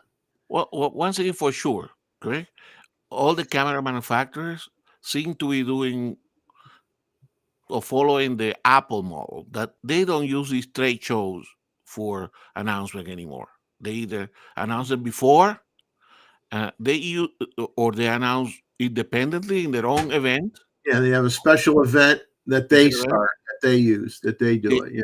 The trade shows, and I think David was saying that he's going to go to WPPI, or in the case of the CP Plus in Japan, or the Consumer Electronic, I think they are using for a different type of networking. They have their booth, they get in front of the public, but I don't think they're making the announcement there.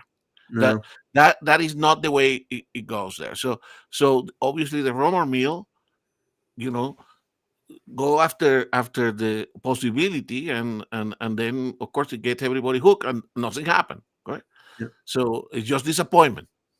Well, yeah, when you think about it, if they announce it at an event like that, and it's not that, and it depending on the event, you're going to have a different amount of people that attend it. Mm-hmm. Whereas when you do, like you said, when you do a presentation like Apple does, and you make it like a major announcement from the corporation,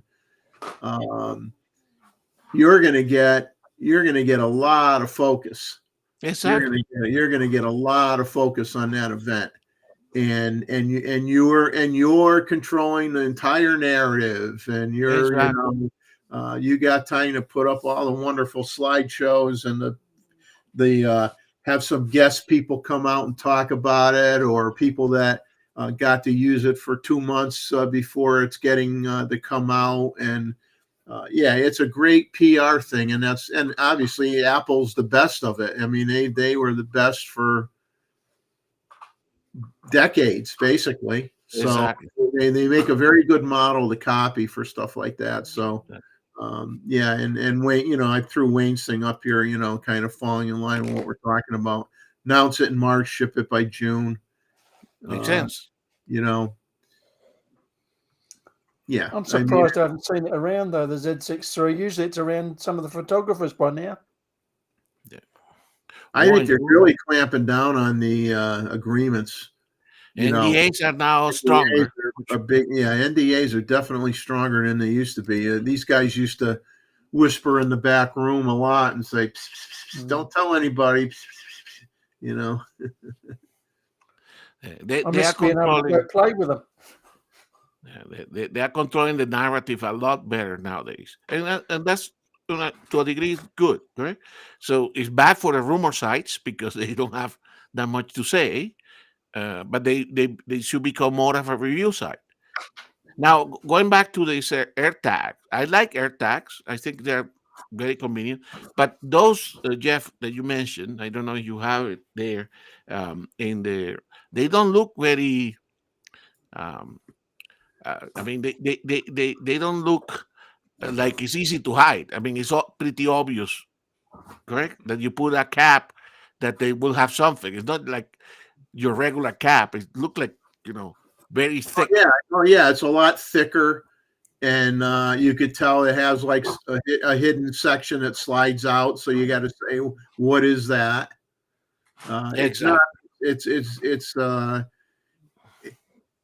It probably makes somebody think. Well, actually, it could be a good thing. It makes somebody think twice when they see it on there. That something isn't normal. Exactly. Now, putting AirTags in the bag, just in the bottom of the bag, all that makes sense. Now, what I would like is that probably there is a clever solution to put an AirTag in such a fashion that doesn't look so much like an AirTag, right? I mean, even wouldn't it be nice if they had something built inside the camera bodies themselves? Of course, for sure. That would be a nice feature. Too smart. Well, and remember, we always said about that, correct? Something that allows you to, if you register your camera, you can disable the camera, correct? Like the iPhones. Somebody uses your camera, as soon as they connected in Wi-Fi or something, you disable the camera. That will also help with the theft, correct?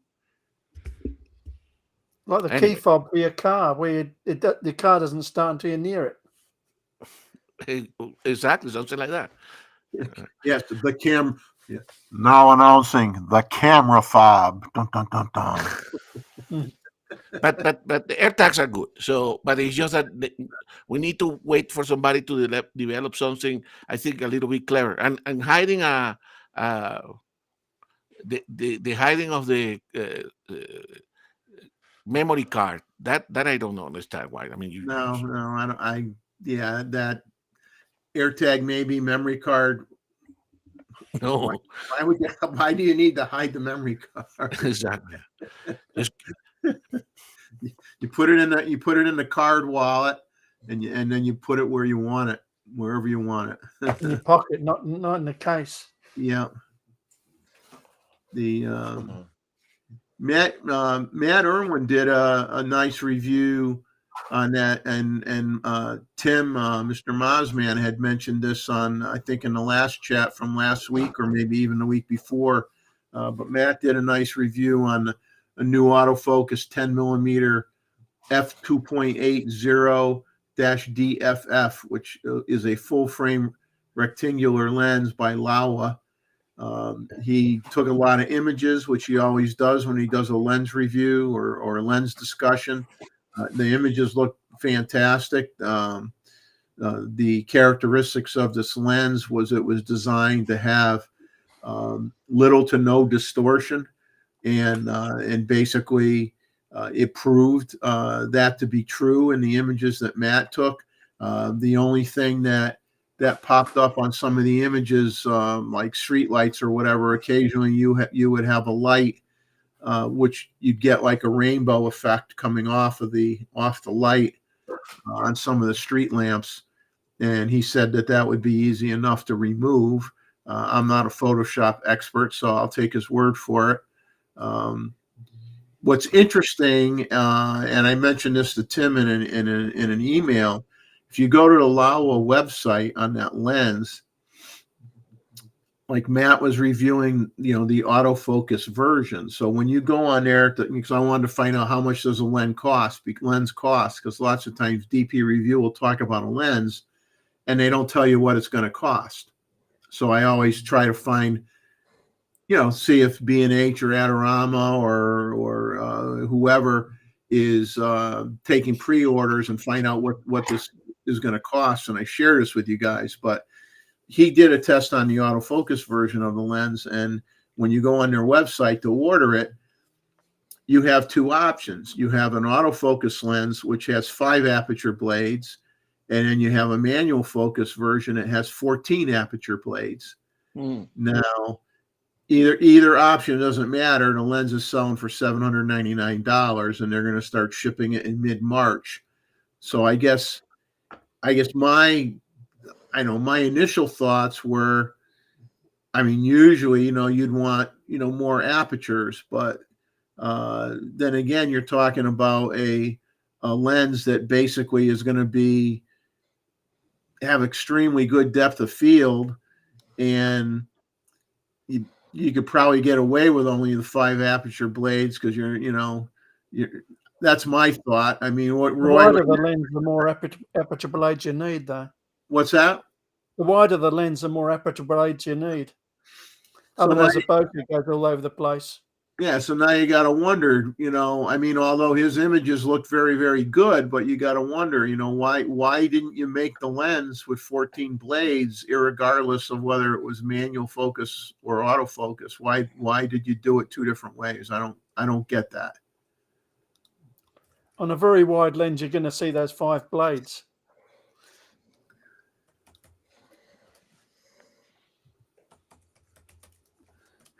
Greg Wilson just joined us and said, "Can we start from the beginning? He's late." Sure, Greg. Wait a minute. Let me get a drink in me, and then we'll start over again. John's taking off. It's lunchtime in his neck of the universe. Thank you, John, for stopping by. Yeah, come on over, and I'll charge you $10,000 for a trip out here. You're not going to give me the old fart discount? Yeah, I'll give you a senior discount, 10%. All right, guys. You'll do it for $8,000. Yeah. See you next week. See you later. Take care. So I don't know, that was kind of strange. So on that lens, I like odd number blades as well. They give nicer bokeh. Yeah. Yeah, like isn't the Plenus 12? Something right? like that. I think the Plenus 12, most lenses are 9 if you're lucky, 7 or 9. The more blades, the better the bokeh. Yeah. Especially on a very wide lens. On say the Plenus, it's not as critical because that's 135mm. Yeah. You're not going to see the bokeh affected by the blades as much. If you go wide, ultra wide, you're going to really see those bokeh balls in funny shapes. The gentleman that I associated with occasionally in my previous employer when I lived in Connecticut, Robert R, has been in the chat. I don't know if he's still here or not, but Robert works closely with NASA, and he has the fortunate part of his job is he gets to meet and talk with astronauts, and is very involved with the goings on the International Space Station, and he's involved with what we call in the business the EVAs, and the EVAs are extra vehicular activity. So that's when the astronauts leave the station to do repairs or do scientific experiments or what have you. So last week we talked a little bit about the story that came out that a whole bunch of Z9s were sent to NASA to be sent up for use. And then there was the commentary that these sensors on the cameras, due to cosmic radiation, only typically last 6 months, and then they have to be replaced. So he sent me a nice email, and he clarified some things, which I will share with you. And so now you're getting it from, as close to the horse's mouth as you can get, because he's very involved with the space program. Very good. So now you're going to get the real, on this show, thanks to Robert, you're going to get the real deal here now, okay? Not the real story. Okay, so he said recently published 6-month frequency in reality is a 12 to 18 month swap out. It's not 6 months. It's 12 to 18 months. He says cameras are not, and the cameras are not returned to Earth. Okay, they're thrown out in the trash. And when I say thrown out in the trash, I don't mean they put it in a hefty cinch sack and throw it out of a window. Basically, the Russian Progress vehicle gets used as a trash container. Okay, and the Russian Progress vehicle is deorbited and basically incinerates going through Earth's orbit, and everything on it gets totally disappeared. Okay, so the cameras get burnt up on reentry. They get put in there, which is the trash can, and they are not kept. That's sad, isn't it? The Dragon capsule brings the astronauts back to Earth. The Russian Progress vehicle is used as the disposable garbage can that gets incinerated upon reentry. Now, he says NASA had bought 50 plus D5 cameras back in 2017, and they're now at the end of those. So most of those, I guess, are gone. They also have a bunch of D850s. Now, what was interesting was he said the D5s, they were actually used on the EVA activity. They were used in the vacuum of space, while the D850 models stayed inside the space station, and they were used to take shots of activities inside the space station. He says NASA even has an old F-mount 8mm fisheye lens up there. He says in May now they have another EVA coming up in May, and he's going to try to find out what cameras are used for that activity. We'll see if he finds out if those are the Z9s that are being used, or or a few of the older cameras that might still be up there. And Robert is also, he commented on last week's conversation where Gustavo had asked about the Nikon 100th anniversary book, and Robert chimed in, which I saw later on. He's the proud owner of that Nikon 100th anniversary book that was mentioned last week. And I ordered it right away from eBay. Gustavo sent text messages and emails to myself and Gustavo, and I'm sure Gustavo ordered one as well. So that was a very good deal. So I thank Gustavo and Robert and anybody else who brought that up during the show. Right after the show, I went on eBay and I found it, and I ordered it before I went to bed. Because there weren't not a lot of copies left to get. So wanted to make sure that I was able to get one of those. I've seen Tim already has one. Yes, Tim sent a text message with a picture. He already got his, all with the shrink wrap on it and everything. So Robert likes it, or the book? He didn't really talk about the book, but he just mentioned that he had it. I'm going to throw out a question for the people in the chat. We will see. Yeah, Mosman says some old NASA Nikon cameras have been sold, they're not the ones that went to sold on space. eBay. Let's just say the majority of the cameras get fried. If they have room on the return vehicle that the astronauts are in, and maybe if the camera has some historical significance, they'll bring it back to Earth, but most of the cameras just get toasted.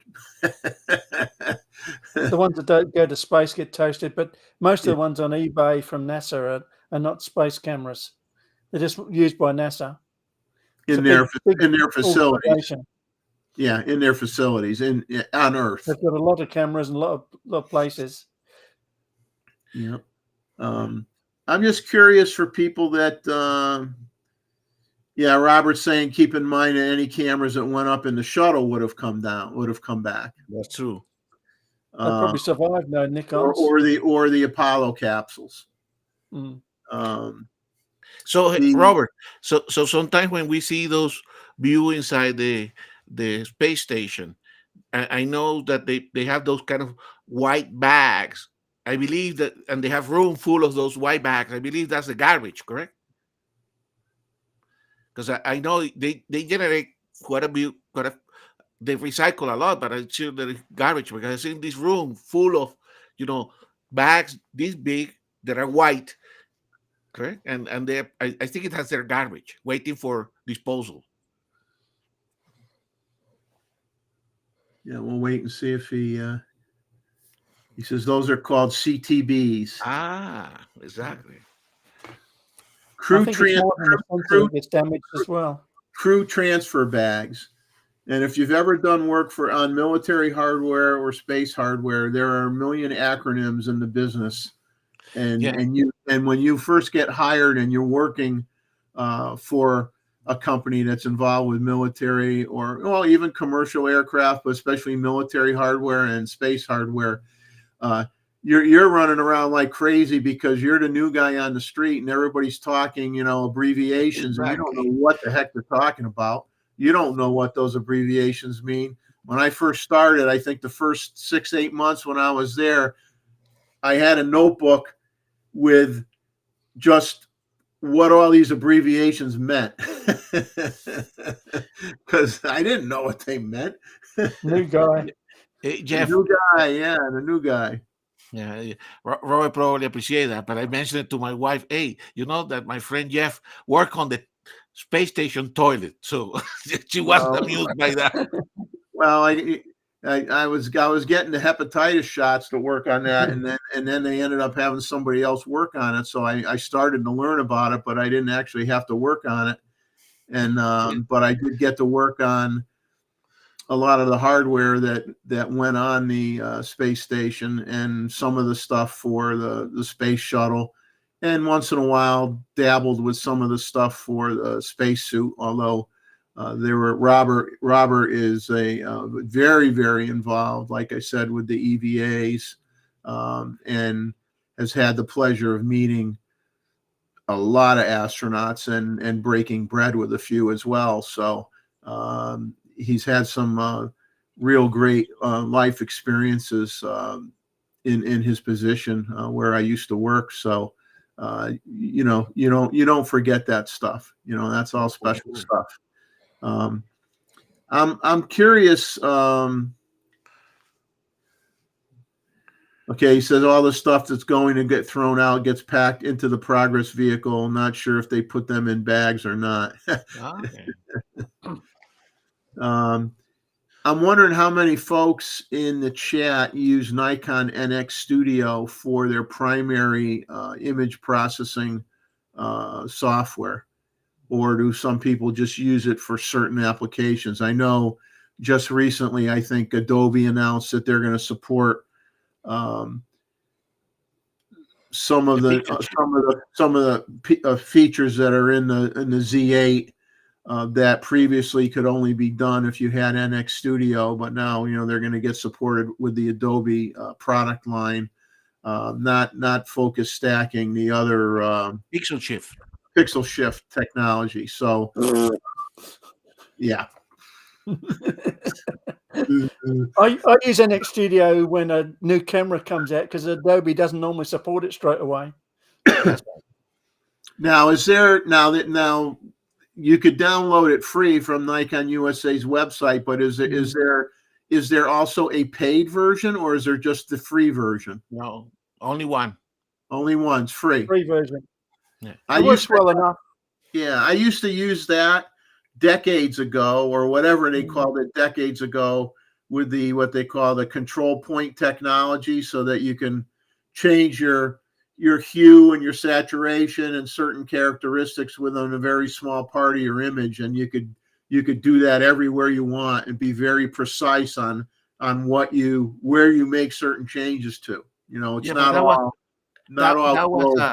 that was a paid software, correct? So they always have at one time they have a paid software and the free software, right? And now they I think Capture One and all those carry some of the Yeah, Capture One's best tethering software. exactly, but it also it basically has some lineage towards the original capture that you remember, correct?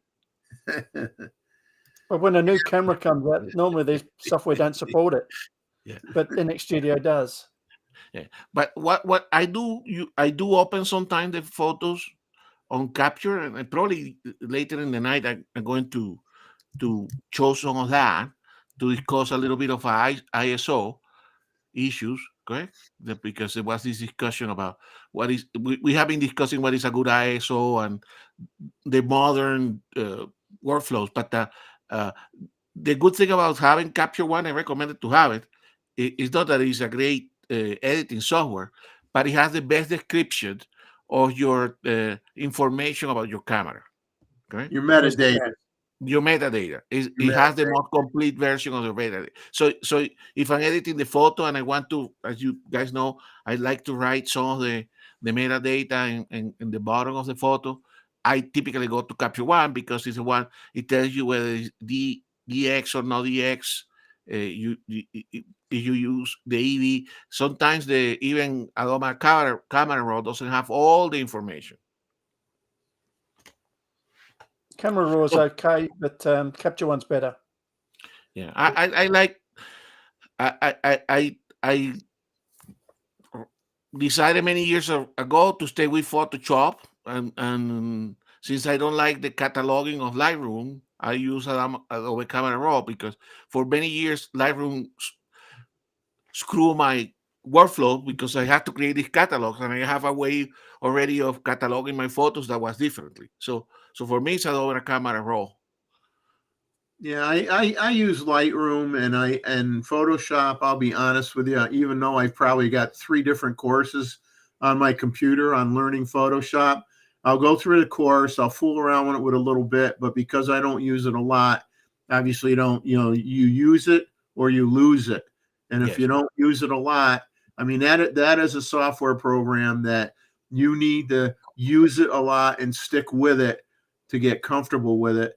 Like with Lightroom, I didn't really have so much problem with. I didn't necessarily set up my filing structure how they necessarily would recommend it in their training programs per se, and I certainly I kind of regret it now, but it's way too late, and I'm not going to go backwards because I got too many tens of thousands of images. Is I wish I had taken the time to put keywords in for each photo so that I could search on a particular species and have all those images of, let's say, a pileated woodpecker come up where I didn't have to say, gee, when did I take the images of the pileated woodpecker? So someday when I say I'm not able to, I'm homebound and I'm really old now and I can't go outside or do anything, the cosmic rays are going to kill me, I'll sit there and I'll start putting in keywords on all my photos before I croak, and I'll finally get it right before I pass on, but right now I did not use the recommended process in Lightroom, but I do most of my editing in Lightroom though, with an occasional Photoshop tweak here and there. But Robert says something about the noise problems. I had the same thing, whereas NX Studio and Capture One don't seem to have the same problems as Lightroom. Well, Camera Raw. I we- like Capture One and Photoshop. Photoshop does everything. yeah, of course, for sure. Yeah, but Yeah, let's see if I could toss this over to the wife and see if she's interested. And I think that I would get a certain comment, exactly. that I may not appreciate. She might describe you somehow. Yes, she might. I might get both fingers, if you know what I mean. Exactly. The let's see, Mac Ranger I just saw it tonight. He had a quick video on, I guess Sigma came out with a new art lens, a Sigma art lens, a 15 millimeter f1.4, 180-degree diagonal fisheye lens. It's being marketed as Sigma is going to market it as the ultimate astrophotography lens. Right now, from what I could find out, it seems like it's only available for the Sony E mount and the Leica L mount. You could pre-order it now through B&H. It's $19.99, and supposedly it has special characteristics in the lens to make it so through even edge to edge, the stars, look perfect, look the way they should look. And of course, Nikon rumors, let's say in the last 2 or 3 weeks, they were publishing articles about astrophotography that was being taken with the Plena lens, and the comments from the people using that was they thought that was a near perfect lens for astrophotography because because of the lack of chromatic aberrations, and It is, but it's not wide enough for most people. and so they really liked it for that. But here you got a 15 millimeter lens that's going to be strongly marketed for the astrophotography folks. And If it's fisheye, you're not going to use it that much, are you? Fisheye is not. I love fisheyes, but not for everything. I think you're better off with. I mean, if I was going to do some astro stuff or even the Aurora Borealis, I mean, I probably my first lens I would buy would just be the Nikon, the 20 millimeter 1.8. Agreed. And That's a fantastic lens. And I would use that, and then I would expand on it if I wanted to. I know for the Aurora shots, David likes to shoot. He has a wide variety of different brands of lenses. Of course, he has multiple bodies and multiple brands. He has Nikon. I believe he has Olympus as well. So he likes to shoot, 35 millimeter, use 35 millimeter, maybe 28 millimeter, some 24 millimeter. I know he has the 20 millimeter, the Nikon Z21.8 as well. So I don't know how often he uses that, but he has used it and liked it. But he has a wide variety that he uses for. The 21.8 is the standard lens for most astro shooters. Yeah. So I thought that you were going to comment about the Sigma and the new Sigma 500 f5.6. Oh, I got that. I got that further down on my list. Okay. I believe I have it further down on my list. We wait. Well, if I don't, I'll let you talk about it, because I think I just casually mentioned it, but I've got so that was all the stuff I got from Nikon rumors. Like I said, it was kind of scarce, and Robert, I really appreciate you sending me information, more specific information on the camera situation up on the ISS. I'm sure everybody appreciates getting the real story, Exactly. I'd love to know if it's just the sensors getting damaged or the electronics, because Fukushima, all the robots that were sent in had troubles with their electronics, not just the sensors.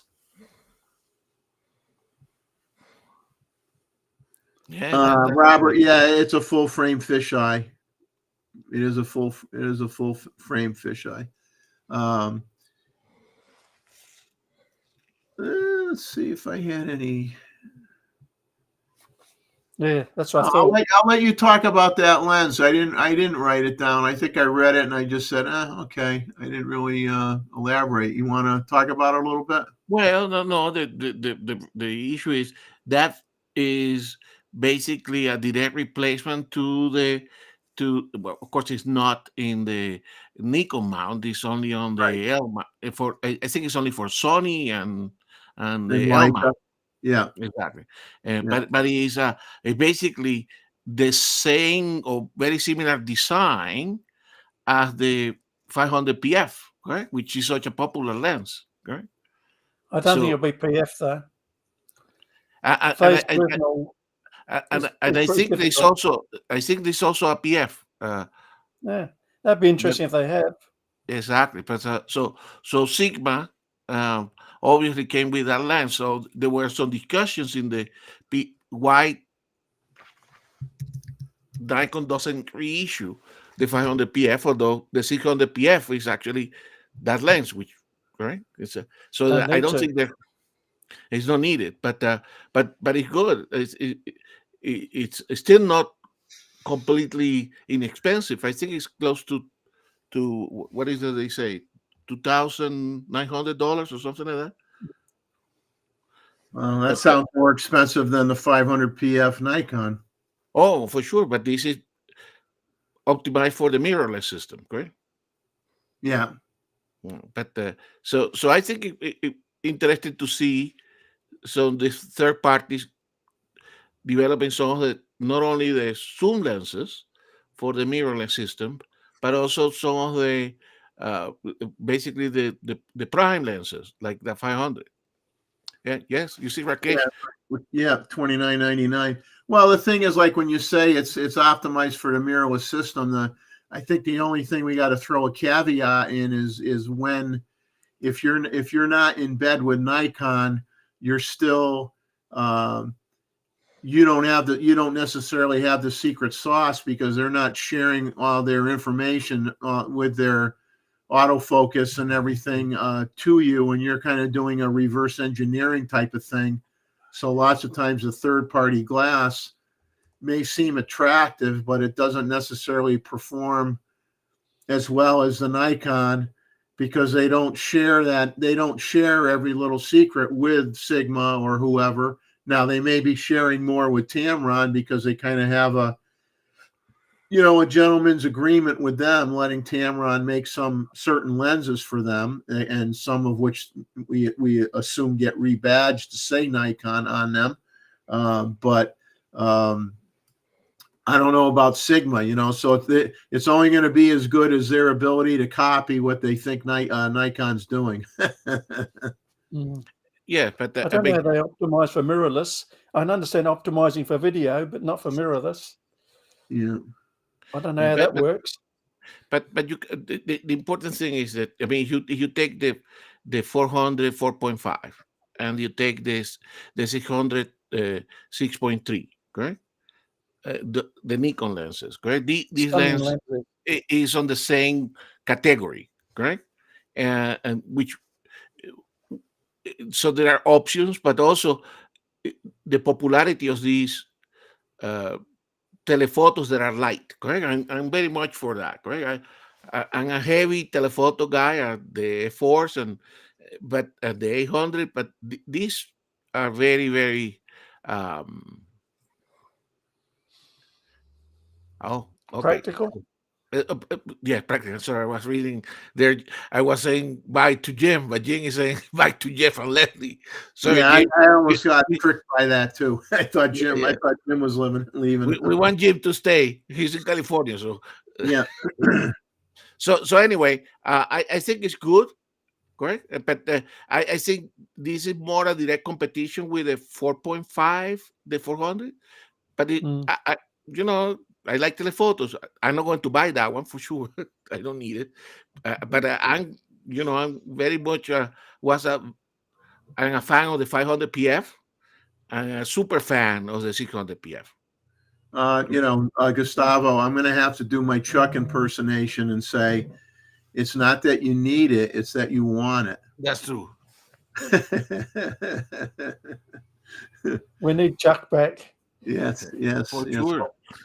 Although I tell you, Jeff, the PF lenses in general, right? And I in certain conditions you see sometimes, out of focus element that are kind of not as nice as the regular. I don't think the bokeh's are as good as the old type glass, but the PF lenses make up for in lightweight and for sure, in every other way. Yeah. If I had to walk around with my heavy tripod all the time, which is what I see people doing, and when they bring the old 600 F4 out, they've got their big, and a wheelbarrow. Yeah, and a wheelbarrow to carry it in. I mean, that's not fun. That's not fun. That's work. That's not fun. But you have the 500 to 600, or even the 800. I walk around with the 800 for 4 or 5 hours. My arms aren't breaking. No. My arms aren't breaking at all.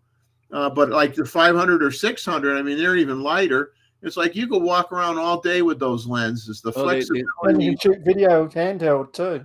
Yeah. Flexibility was fantastic. Yeah, the 600, that 600 PF is for, being mobile in nature. Wow, that's a super lens. So small and light.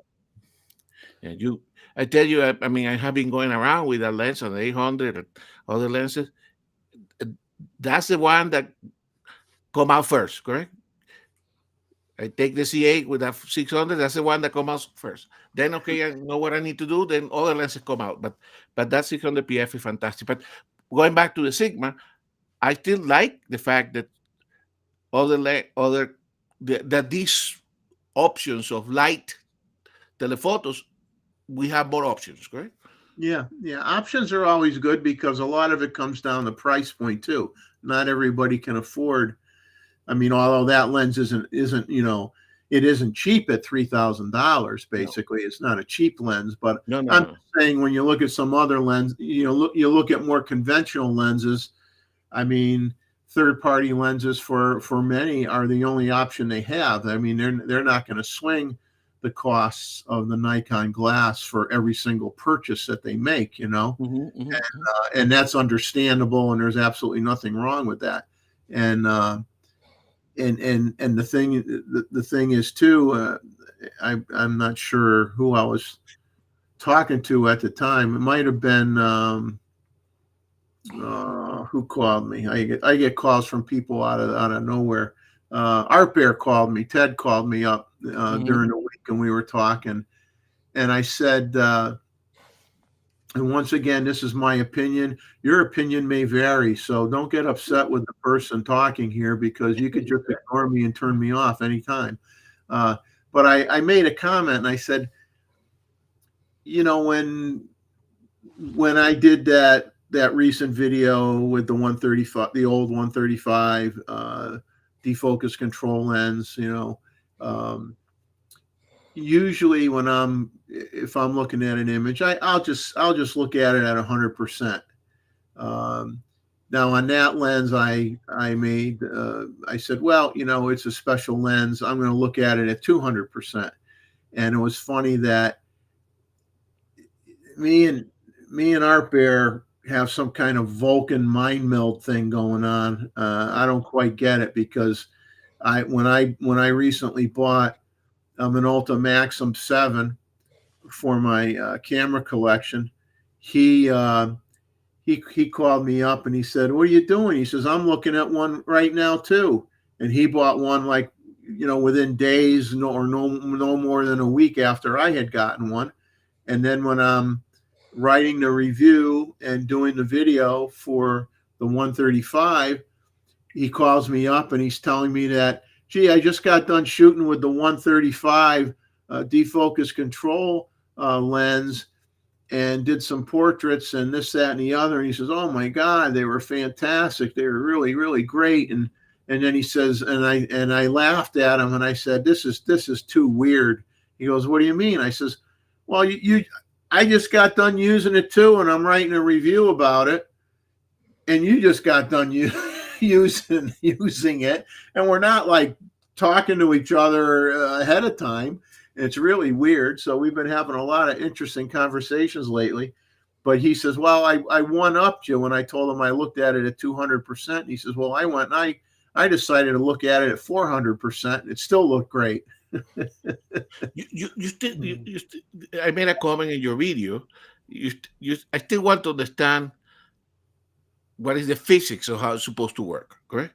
Well, is it that the defocus control, they don't tell you exactly, but it obviously shifts. It definitely shifts some lens elements, because if you make the mistake, the proper way, according to the manual, the proper way of using it is you determine your f-stop, because the defocus control is only good up to f5.6. Okay, it has a limited range of f-stops that it'll work wide open up to f5.6. And the proper method of using that is you determine your exposure triangle, and you pick one of those f-stops. Then you go and decide, make the cognizant decision. Okay, do I want to emphasize my background blur or my background bokeh or my foreground bokeh? And then you set that defocus control, and you match the f-stop on that ring to whatever you have set in your camera body. But it's real to me. Is it really worth using? Not so much, because I couldn't see a difference in the There is a difference, but it's very subtle. I couldn't see the difference unless I was looking at it at 200%. Yeah, but it was very, very, very subtle. So I didn't show examples of it, because by the time it goes through the, you wouldn't see it on YouTube. You would never see it on YouTube. No, for sure. But so there's no point in doing it. But and I talked to Roy before the show started, and he kind of felt the same way, that the beauty of that lens is really how well it works, not even using that defocus control, just using it straight out of the normal settings for a 135 lens, and it's magnificent. It really is. You stop it down to like f4, 4.5. Everything is beautifully sharp, beautiful bokeh rendition, a little bit of chromatic aberration with that lens, unlike the Plena, which really doesn't have any. So I told you I never had that lens, never worked with the lens, but what I thought it could do, correct? This was my, for every aperture combination and focal length, you have a, let's say, depth of field, correct? Now you could, I think what could happen is that within that depth of field, by using the defocus control, you bring optically to closer to one end or to the other of that field, correct? So you have, and that way you impact what is behind or in front of you. That's what I thought this could work, and that's what anyway. It only slightly. It only slightly improves the out of focus area, either in the background or the foreground, exactly, where your focus point is. But it's very, very subtle. Now, if you go and use it improperly, which you could do for a creative reason, if you go and let's say aperture's f4, you go and you take that and you focused it. Right, you focused it at f4, and then you change and then you set the defocus ring. So to f4. Focus. Well, what happens is, if you were focused on my nose originally, and now you went and you didn't refocus after you set it to f4 on the defocus control ring, my nose isn't sharp anymore. It shifts the point of focus. And it throws everything off, but you can use it. Some people use it as trying to have a soft focus effect, where the person's face is slightly out of focus, but the background is more grossly out of focus and really kind of weird looking. And some people will use it in that manner, but that's not. When it first came out, most people thought it was a soft focus lens. Yeah, they thought originally it was a soft focus lens, but that's not what it was designed to do. But look, if you want that, you can, in manual mode, you can defocus a little bit. Yeah, you could fool around with it and get all sorts of weird effects and do what you want, but I mean the true use of it, you see such a minimal effect, it's probably not even really worth using it. Well, your depth of field is narrow to begin with, and you can only move within there, just to one edge or to the other edge, then it's going to be small. Object, right? So, but Jeff and Ted, if he's here, maybe trying in something that is, macro or something at the closest range that probably will show more of the effect. Okay, because it's probably mainly a portrait lens, though. It's brilliant for portraits. Oh yes, because it's a good optical quality, correct? But because I'm sure that when this lens was introduced for a purpose, correct? Oh yeah, well, its primary purpose was portraits. I mean, it's probably considered one of the. If you're looking at portrait lenses, most people are looking at the, the 85 1.2s and 50 1.2s and the 105 the older 105 f1.4 and this 135 and of course the new Plena. So there's probably like 5 or 6 lenses that kind of fall into that superior portrait photography lenses. And of course the 135 is not a bad focal length to use for isolating a subject in a landscape either. Like, you could, like lots of times when you do landscape photos, or at least for me, when I did landscape photos. Oh, come on. My thumbs are up. Really? Seriously? If I did a landscape photo, I'll have to be like this now. Okay. Yeah. So I do a landscape photo. I would usually capture my wide scene first, with the wide angle lens. And then I would say, okay, now is there part of the scene that I want to pull that background in closer, where I want to use my 70 to 200 or use my, nowadays, maybe I'd use my 24 to 120 or pull the background in a little bit, isolate, maybe tighten up the shot on just the barn that's in that landscape view and tighten it up and focus on the barn a little bit more, or focus on that one white birch that's mixed in with the other trees. And so the 135 would be very good for that as well. Oh, for sure. By the way, now that we're talking about focus, that option in Adobe Camera Raw or Lightroom for changing what is in focus, I don't know if you guys have played with that. It's actually very good. They have a module. I think it's still, it's in the current version, but it's still in trial mode, that you can select out of a photo which area you want to be in focus. I think there have been several demonstrations. It's actually quite good. So you have a busy background in your photo. Sometimes it helps quite a bit. I don't know if you have experimented with that, Jeff. Well, didn't they have I'm not sure what they call it now. They used to call it the Gaussian blur or something. No, of course, those are still there. But this is specifically for what is in focus area, correct? So obviously, so you can modify the area of the photo that you want to be in focus, correct? Obviously, it works very well. So if you have a little bit of a busy background or something that those characteristics that sometimes the PF lens give, you can correct with that quite well, correct? So yes, you can blur, you can smudge, you have all these options, but this one allows you to control the area of the photo that you want in focus. Okay, so it is good. Lightroom or Photoshop? It should. I have an Adobe Camera Raw, so it should be in Lightroom. Okay. So if I open Adobe Photo, I mean, I can show you what it is, because I think it's a good tool to have, and it's not easy to work. You press one button and it does it, and then you can move. You can present the photo with different false colors, and then you can see, okay, I want the pinky area to be in focus, so that you can move your window.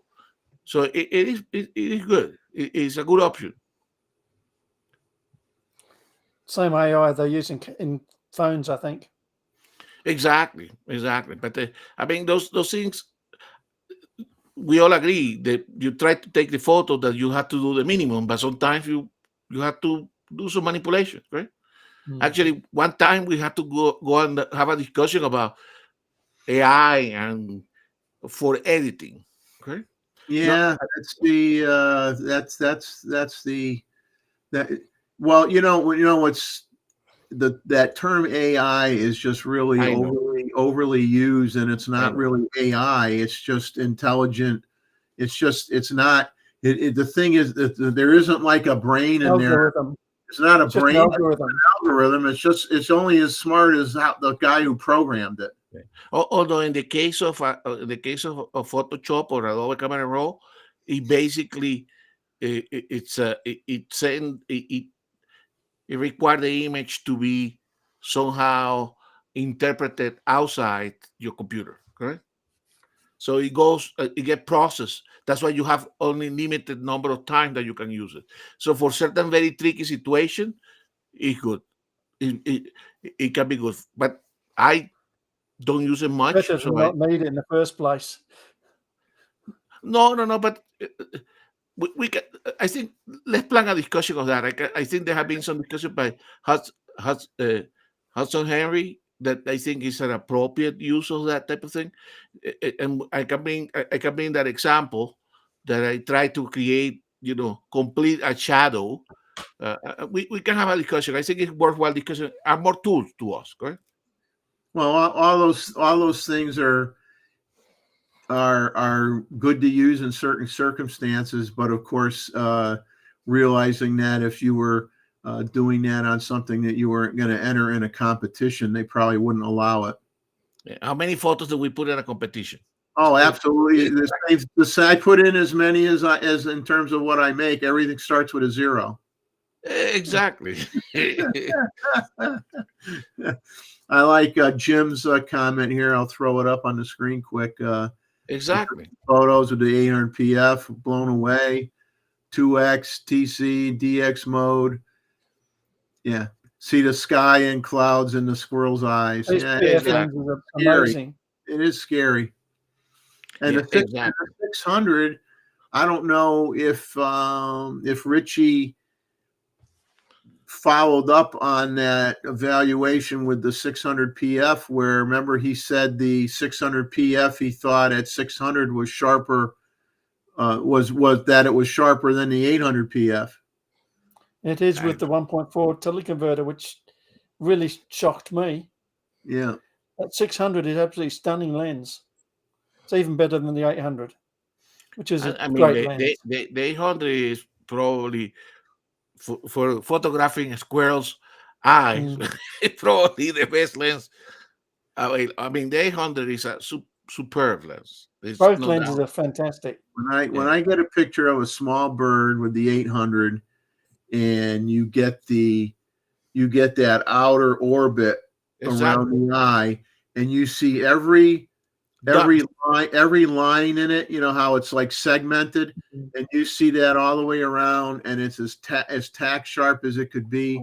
It just blows you away. It's just absolutely incredible. It's a good I don't know how they've done it, but so let me see if I can show a couple of pictures here, because this is something that I was going to prepare a little bit more, but I didn't. So we need to bear with me for a second. Let me share first an image here. Okay. Share screen, Windows. I don't have it open. Hold on a second. Yeah. Keep talking, Jeff. Okay. Yeah. Here it is. I'll just sit here. I could sing, but I don't want to hurt anybody's ears. So it's, Thank you. That's good. So if I'm going to share first. It's actually an X Studio, 200%. Okay, let me go here and share window. Okay, of a Flickr. Right. I don't know if you guys can they see it already, Jeff, or not? Yes, we can see it. Yeah. Okay. So this is at 200% zoom, actually taken with a 600 PF, correct? Now, this photo is at 200%. What I wanted to show, correct? This was taken with a 11,400 ISO. You can see it here, correct? Now so I don't know how it's looking on YouTube, but it's grainy, correct? But you can see it still has a lot of detail. Yeah. Okay. Now let me show you now. So I'm going to stop sharing that one for a second. All right. I'll shut it off. Exactly. And I'm going to show the final image. Let me see. Share screen window. No, I don't have it yet.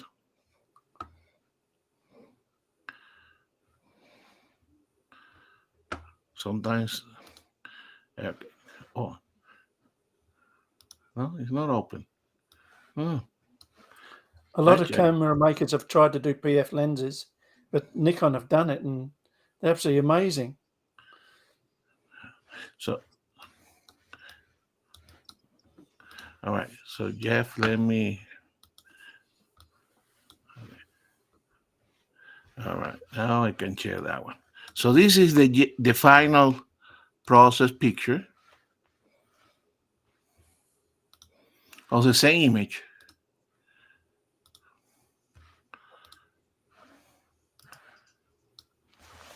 Look how clean that is. Yeah, I was surprised.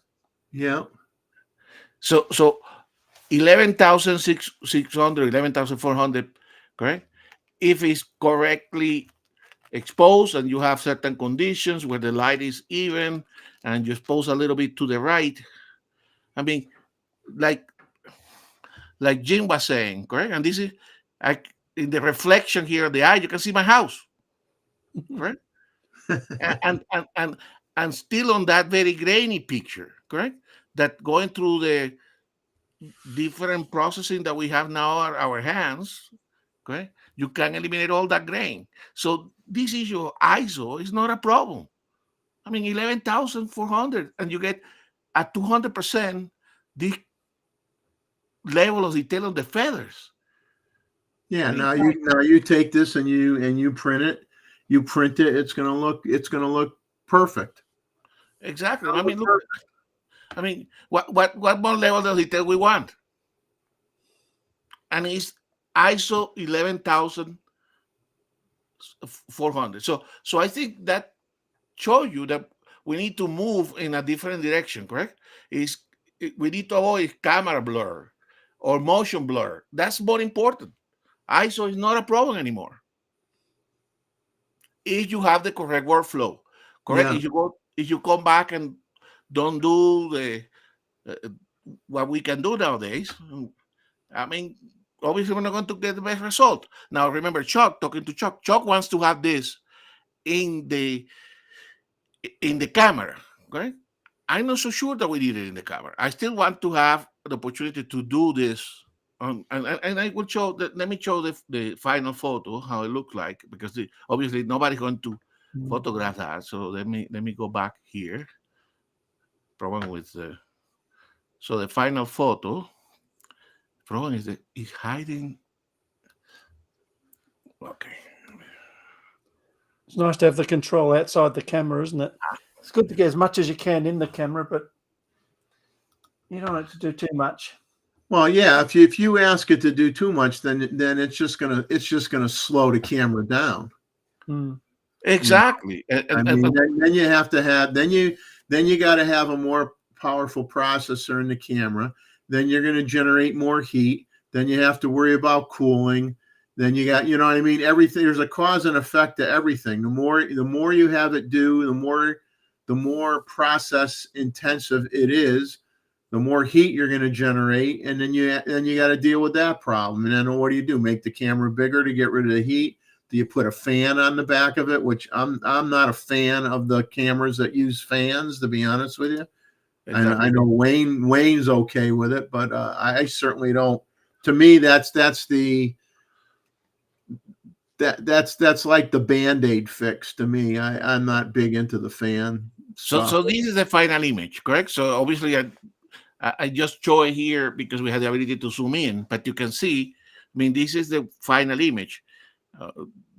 You can see here on the information, 11,400 is taking a 1/800, so 6.3. So for the people here doing this, so what we need to avoid is camera blur. Camera blur is more of a problem, correct? Now, image stabilization, by the way, this is also handheld, correct? From the window, not with a tripod. Yeah. With the 800 lens, that's amazing. Exactly. So this is what we had to change the paradigms here of what we can do with the camera, correct? Now, so for sure, if this new, and that's the versatility of that 600, correct? You can carry that thing around. Now, that doesn't mean that you're going to take a bird 200 yards away. This is for taking a bird that is only, 30 feet from me or 20 feet from me, correct? You still need to be closer to your subject. But I mean, for me, that's amazing. That's what you can do. Right? Yeah, what I find even with the 800, if I'm shooting at something that's really far away, and I would have to, let's say crop the image. Let's say I have to crop the image 50%. Because the object's 400 yards away, or 350 yards away, and it's a bigger object. Maybe it's a pelican or something. When you're trying to focus basically at the extremes of the lens, it can get difficult to get it tack sharp. You got to be very careful when you're racked out to infinity type of thing. It gets difficult because it's so far away that you're looking at it and it's pretty small, in your viewfinder.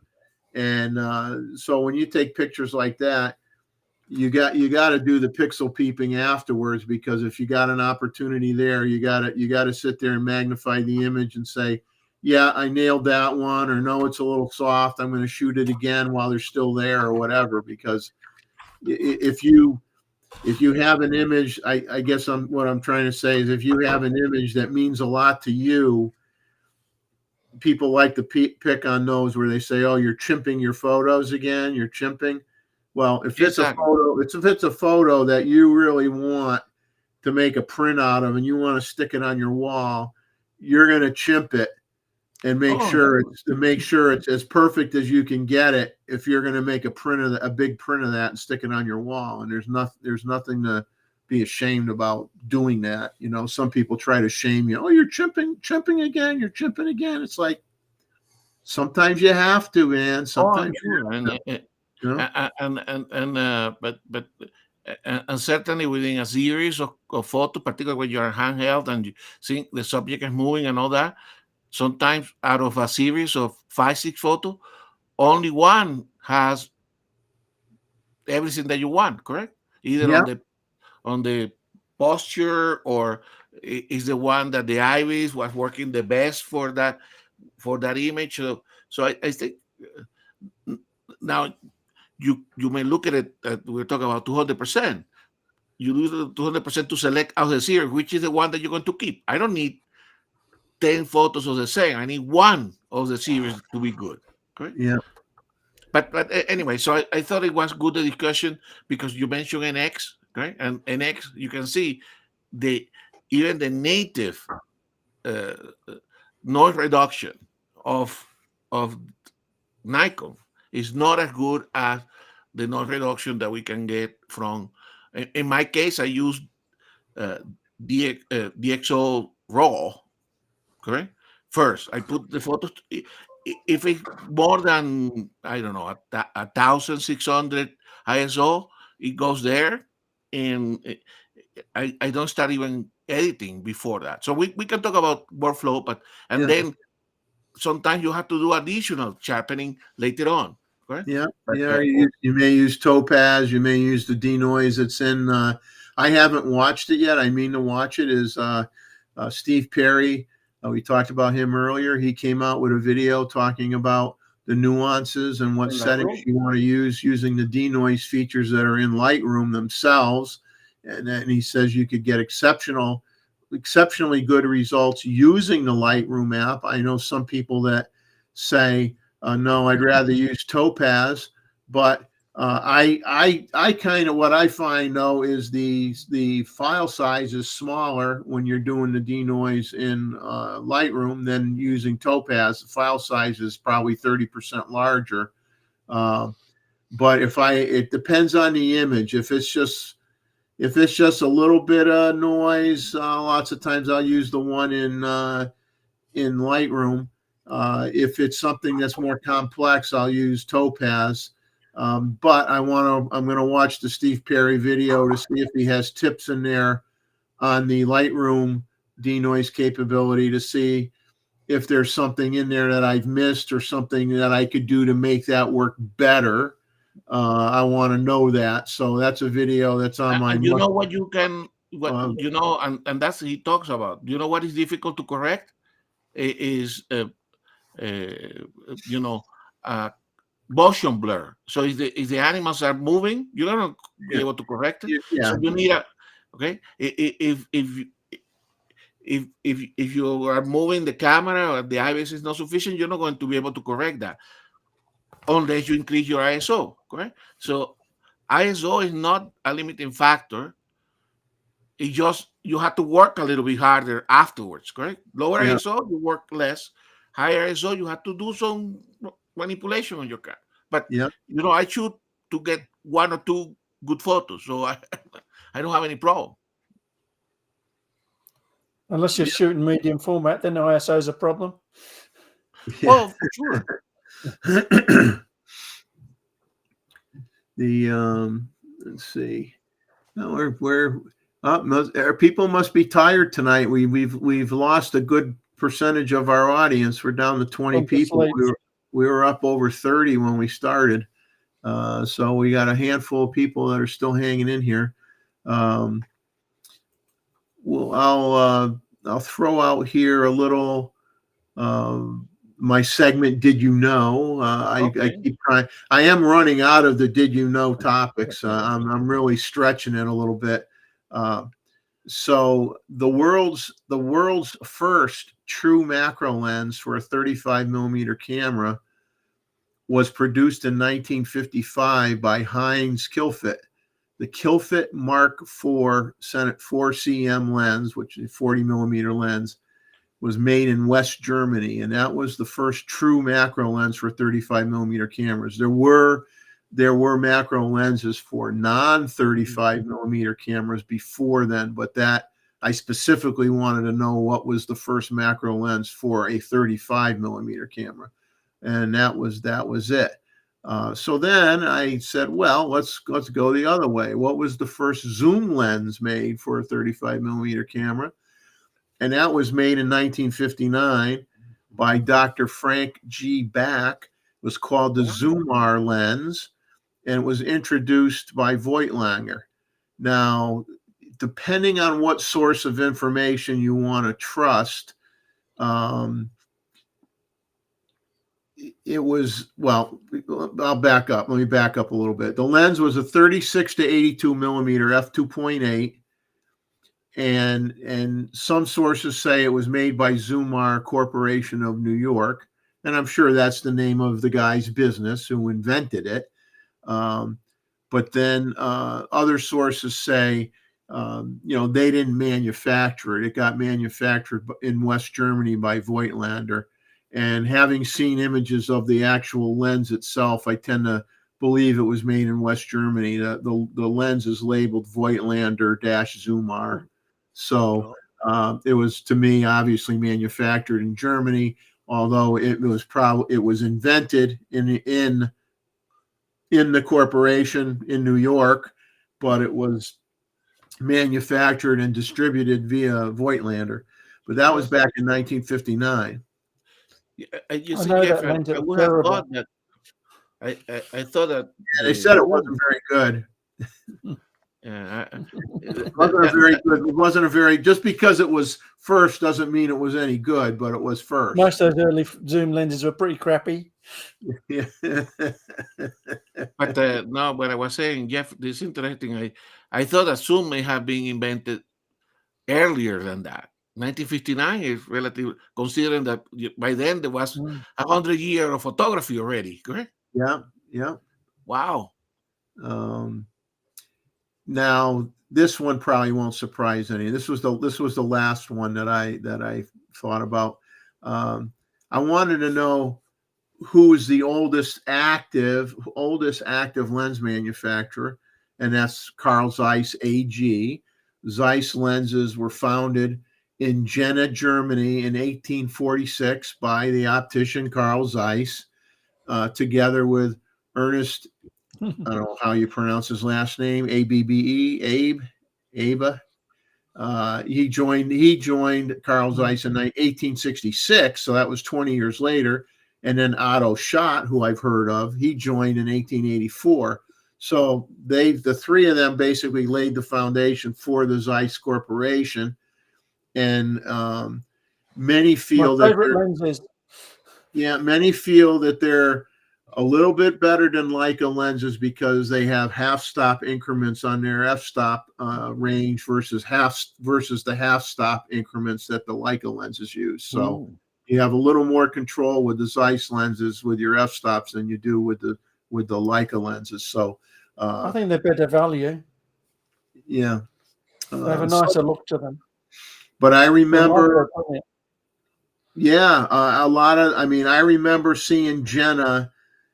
I mean, I have some lenses, the old lenses from, early 1900 cameras. A lot of them were Zeiss lenses, and they'd have Jena on them. Okay, because that was where they were made. And that became the East German manufacturer of Zeiss lenses, the Jena ones. Yeah. After the Second World War, they were cheaper than the West German ones. It's separated into two companies. Yeah. Now after the war, things got a little messy. Obviously, did they not? I mean, I think don't they? They have some of their lenses are actually probably made. I don't want to assume this, but some of their lenses are not made in Germany anymore. Is that correct? No, Zeiss have got Casino making most of them now in Japan. Yeah. So those were a few things that I thought I would look up. But the Zeiss Jena lenses were good, but they weren't quite as good as the Western ones. The quality was good, but not quite there. We're up to 22. We gained 2 people. Must have woke them up. I woke them up. Everybody starts shouting loudly, and we'll wake everybody up that fell asleep. Now on the Sony Rumors website, they said U.S. pre-orders for the new Sony 24. I don't understand. I'll be honest. I don't understand the need or desire for this focal length range personally, but it says U.S. pre-orders for the new Sony 24 to 50 millimeter f2.8G are now open. Shipments actually start on May 24th. There's a video on the Sony Alpha site titled,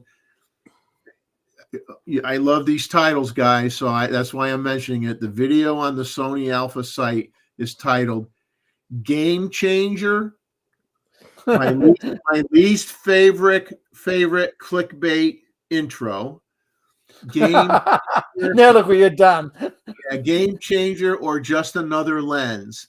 Sony 24 to 50 2.8 review. Worth it? ? I am so sick and tired of everybody talking about everything with cameras as being a game changer. Come on, guys. You know, a game changer is when you went from film to digital. That was a game changer. Okay. Manual to autofocus. Yeah, going from manual, having an autofocus lens and an autofocus camera. That was a game changer. So there's certain milestones that qualify as a game changer, but you know, every time they come out with some new product now, everybody says, "Oh, it's a game changer." Stop the clickbait crap, please. It's getting old. It's actually making me where I don't watch that much on YouTube anymore because I'm just sick of these clickbaity titles that get you to rush and watch their review. And it's the same thing that the 5 other guys said 2 days before. And they didn't necessarily say game changer, mind bending, incredible, life changing. 20 to 50 is interesting, but it's nothing new. It's just, Be nice if it's small. It's just such a restrictive range, you know, such a restrictive range, you know, I mean, that's why you got the 24 to 70, you know, I mean, that's a little more usable, you know, yeah, it's more usable. Now, what was interesting from Sony, more interesting, it really had nothing to do with cameras at all, was Sony Electronics. They introduced what they call a high-speed 5G portable data transmitter for still images and video. So it's basically like if you want to transfer the data from your camera and send those images somewhere, and you have your own 5G device to do that with, that's portable. It's called the PDT-FP1. It's available early summer of this year, and it's going to cost a little over $1,000, $1,099 US. So if you're a semi-pro or even a beginning pro, and you're kind of like in the middle of nowhere, I suppose, if you have this little device, you could transmit your files quickly. 5G's got a lot of data, but it's not very reliable. So it's like it's like a router or something. It's just a transmitter transceiver. Okay. Yeah. But they got a little picture of it on Sony Alpha Rumors. It's worth checking out. It's actually pretty interesting. Here's I call my version a wire. Here's Fel saying, I hate when they point out how heavy the ZF is to some of them, and I hate when they call the black and white feature gimmicky. Yeah, it's that's nice. You know, isn't a lot of things you could argue a lot of things when we've talked about it to the point of being nauseous with the focus stacking and all this other stuff, where we kind of pick on it a little bit or say, yeah, it's a neat thing, but it, you know, you have to have the right circumstances to use it. It isn't something that you're just going to say, oh yeah, I'm going to use it, and you know it's going to work, because sometimes it won't, and it will and it won't, depending on your subject matter and a lot of other things. But anyway, the thing is it a feature that allows you to do something quicker? See, that's the whole point. Like, a professional photographer will hang on to their old equipment for a long, long time, because until the technology changes to the point where it either allows them to do something that they haven't figured out how to do with their existing camera, or it has features that allow them to perform a task quicker, because time is money. If they can do the workflow. Yeah, it's all about the workflow. If they could do something quicker, saves them money, then they may feel it justifies the cost to buy a new body. If they know how to get that effect with their older body, and it doesn't take them that much more time, they're going to be hesitant to change because, and the big difference between the pros and many of us is they know the camera they use inside and out.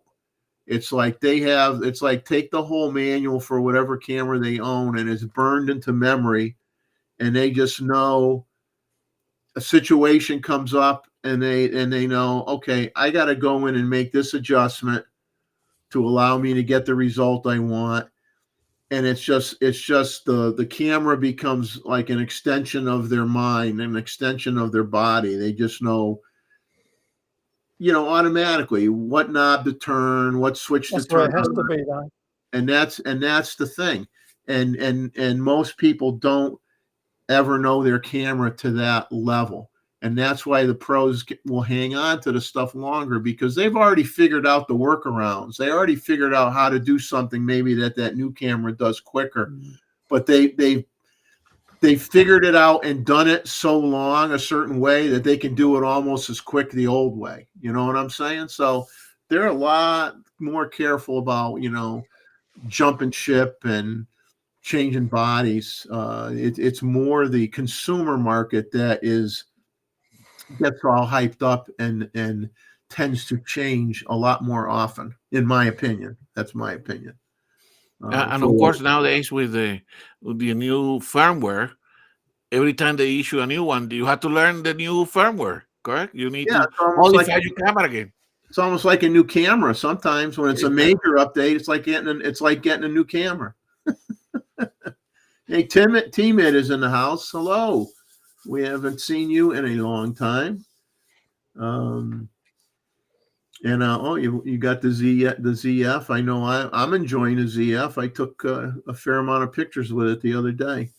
By the way, what the Z63's got.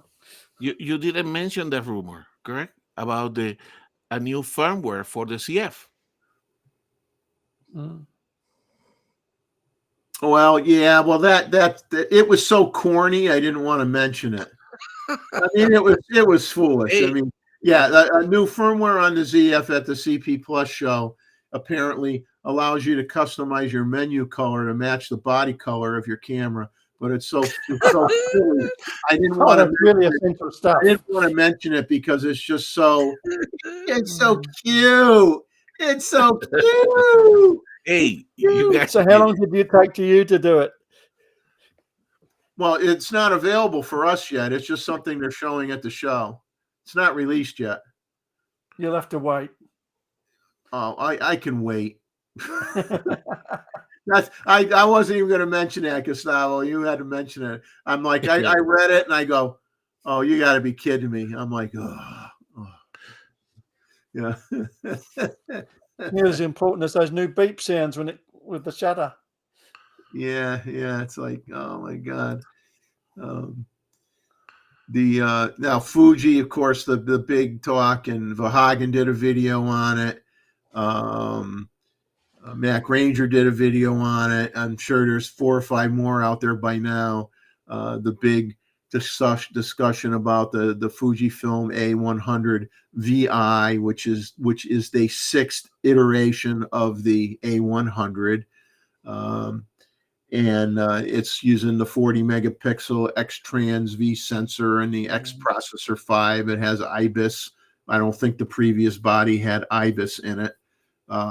23 millimeter lens f2, single UHS 1 slot, 1/180,000th of a second electronic shutter, face eye detect, subject detection, bird, car, airplane, etc.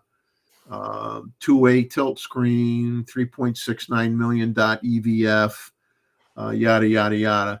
But the I mean, some of the comments, the previous version, I think Tim was looking at it, actually, seriously looking at it. And it's sold out and nobody could get it. And eBay or other sources were actually selling the camera for more than it cost new. And it wasn't like they discontinued it. They just couldn't keep up with demand. And so now when they came out with this particular iteration of the model, the price point went up $200. And so some of the commentary was, well, they probably saw how the previous version was selling for hundreds of dollars more than what they were selling it for new, because they couldn't produce enough of them. And so they probably figured, well, we could jump the price $200 and people will pay for it because they're paying hundreds of dollars more to buy the previous version. But when you think about it, a $200 price increase for the gaining the IBIS functionality, and you can argue whether you want or don't want that extra megapixel count. I mean, I think when they go to that high a megapixel count on an APS-C camera, it's kind of a if you're shooting it, if you're stopping the lens down quite a bit, you're getting some artifacts or some distortion or something diffraction that you don't want, and you get to that point where that megapixels is just too high, and I think even 30 on a crop sensor is too much. Yeah, I think 40 is definitely too high. Just like I feel 61 is too high for a full frame. That's just my opinion. 61's probably borderline. Yeah. It's probably just past what you need. Yeah. You need that much, you go to medium format. So what is that 40 equivalent into full frame in type of pixel density? I think it's like 80. Okay. I think it's like too 80. Much. Pretty much Probably 80. more like 70, but it's still too much. Too much.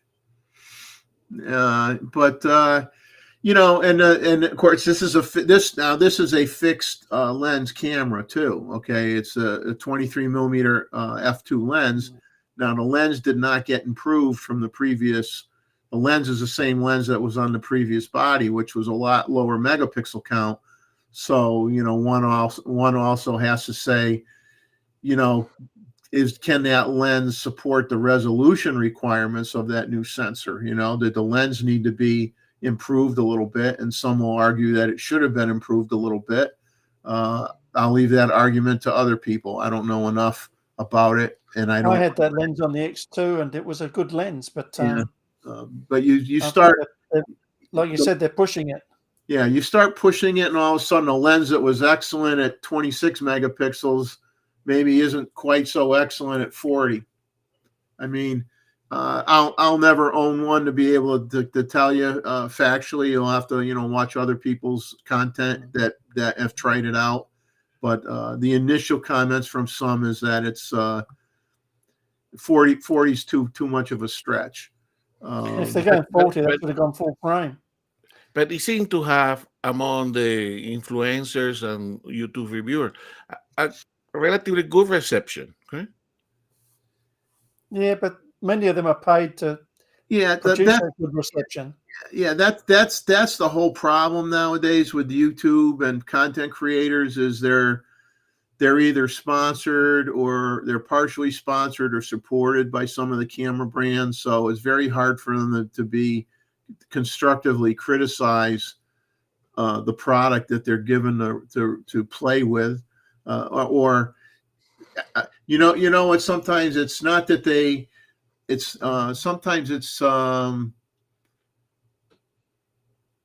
sometimes not bringing to one's attention something that isn't as good as it should be is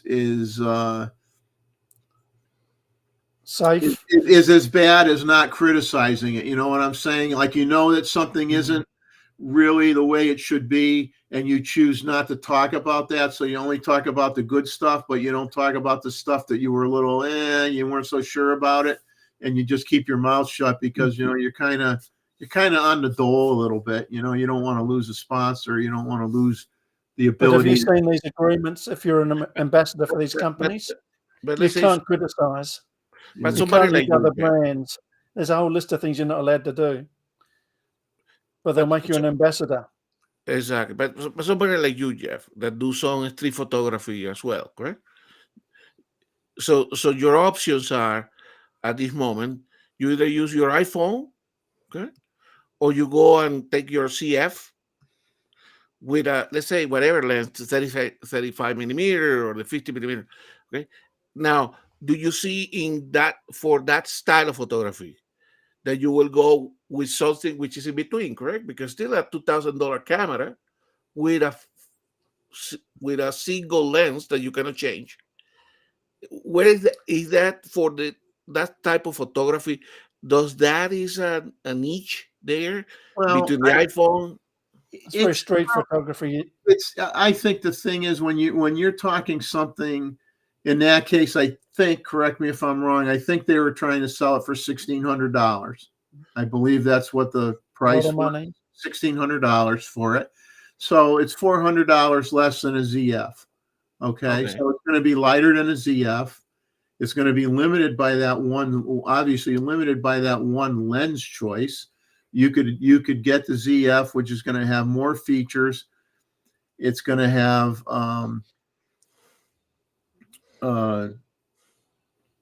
obviously interchangeable lenses. You want it to, it's going to be heavier, but you could also get that new, that 26 millimeter pancake lens that they came out with. If you want something really, really short That's on the very body, nice. you could do that. The 28 millimeter lens or the 40 f2 lens, f2 lens are small enough and don't weigh much of anything.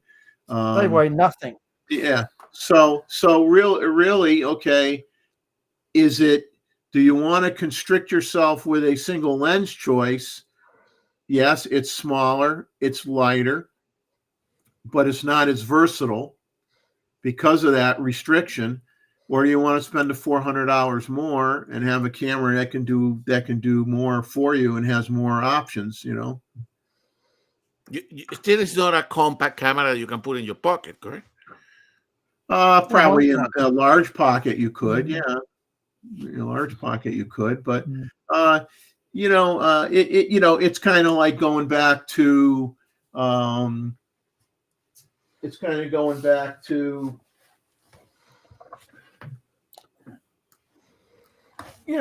the old rangefinder days. Exactly. I mean, which I mean, I know how much Roy loves rangefinders.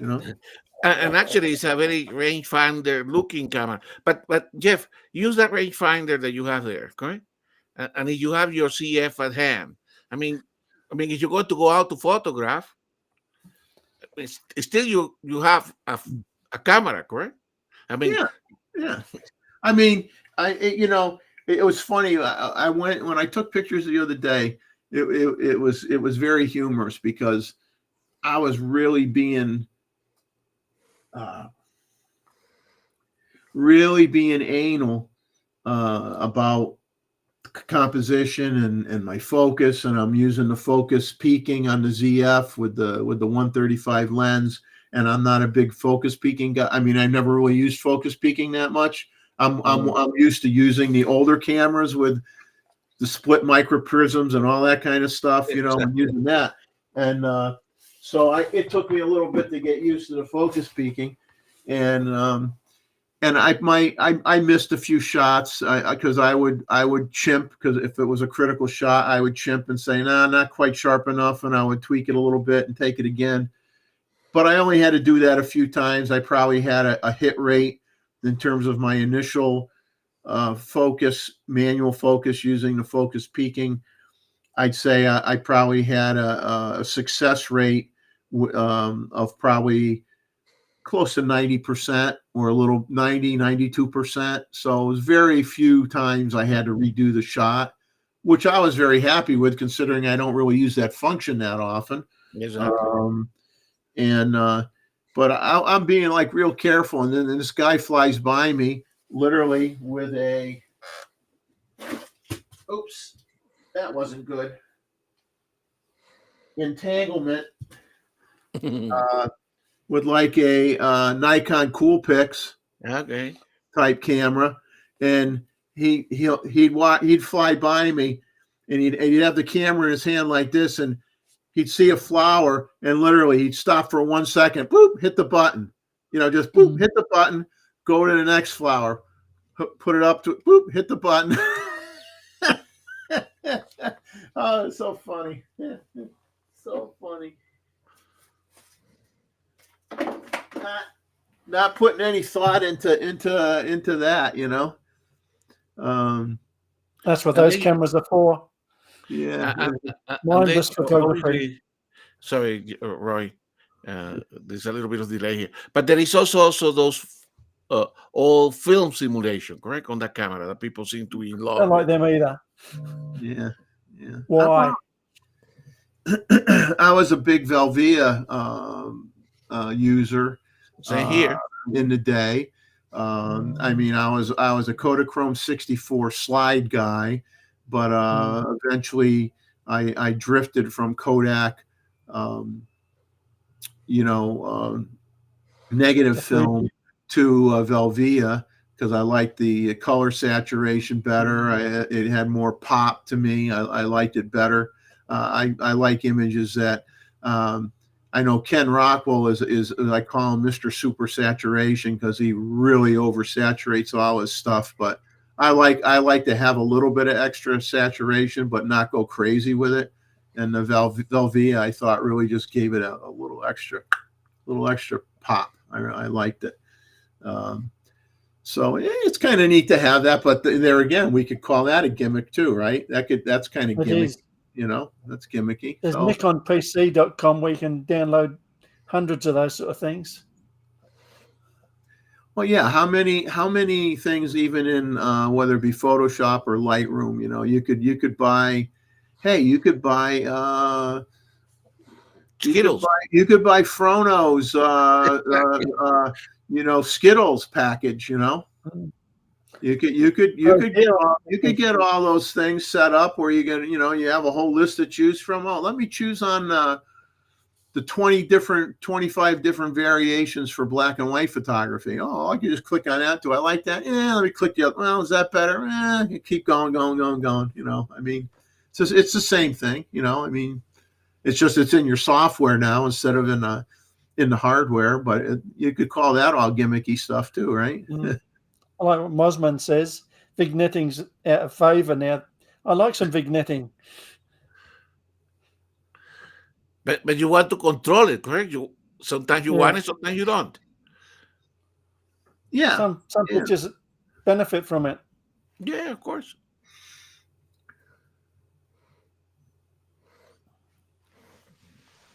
So much different gear does different things. So that is the issue for me, Jeff. Is where do these? Obviously, I don't do that type of photography, but where does this camera fit? Okay, and who is the natural consumer of that camera? Someone thinks they're using a smartphone, but they're really using a toy camera. Yeah, I mean, a camera to me nowadays, a camera. I mean, well, obviously, Leica they've got 61 megapixel digital cameras with their fixed lens. What is their fixed lens? Is it a 20? Is it a 28, Roy? What is it? I can't remember. I haven't seen them for a while. Their Q series are the fixed lenses. Yeah, so they have some models with fixed lenses, and they're very expensive because they're Leicas. They're very expensive and they're fixed lenses. So yeah, I'm not sure. I mean, I'm at that point in I like the flexibility to be able to change my lenses now. I mean, like I look at something. You want something small that had obviously Leica made smaller bodies that had interchangeable lenses, and in the day you had Minolta made the CLE camera, which had a set of, I don't know if it was 4 or 5 lenses that you could get for it, but you had a series of lenses for it, and it was a very small compact camera, beautiful for street photography. I mean, you had enough of the focal length ranges that you would ever need for street photography, but now that was a camera that was kind of limited to that genre, very, very small, tuck it away. Nobody knows you have it. Lenses only stick out like that far from the body, very small, sneaky, spy stuff. Okay, I got you with your girlfriend. Okay, I'll show your wife those pictures later on. But I don't know how strong that market is. I mean, you got other Fuji cameras that interchangeable lenses that really aren't that big. They're not. None of their cameras are really that big. You're going to have a weight. Probably it's lighter in weight, I'm sure, but I don't know. Well, time will tell. But I mean, apparently a lot of they sold out the previous version, and I don't know if that was because they underestimated the market, or they didn't make a lot of them to begin with. I don't know what caused that problem, but we'll see. We'll see how many they sell. But I mean, I think there's just every photographer views cameras a different. What's important in a camera is differently. You could get 10 people in a room and say, describe your perfect camera, and it's not going to all be the same answer. And but the question is, did you make a choice putting that camera out? Are there enough people that are going to be interested in that camera to make it really marketable and profitable? And I think that's all like rolling the dice almost nowadays. It's really hard. It's hard for these camera manufacturers because the market has shrunk so much because of cell phones and stuff. Yeah. I think MFTs are next to go. But I think it's probably what Mossman is saying there. Subject to fashion, correct? It's an haute couture type of camera, correct? It's like Leica or these cameras become fashionable, and therefore, of course, you can always sell fashion. Well, you remember when they had what was his name? He replaced. He ended up being on 2.5. He replaced Charlie Sheen. He went on 2.5 Men. Oh yeah. And Kushner. Yes. And he used the show wasn't watchable anymore. He did some ads for cameras. That's right. Terrible ones. Back in the day. And like if you let's say you had someone, like, I'll name 2 people that are okay. I'm not going to say they're necessarily popular to me, but popular to the masses. If you had somebody like Jennifer Lopez or Taylor Swift in a camera ad with a certain camera, the camera could be the worst stinking camera in the world, and because those 2 people have it in their hand, they would sell like crazy. Only to people that don't know about cameras, though, only the hipsters and like crazy. They just want it because someone they idolize likes it or says they like it.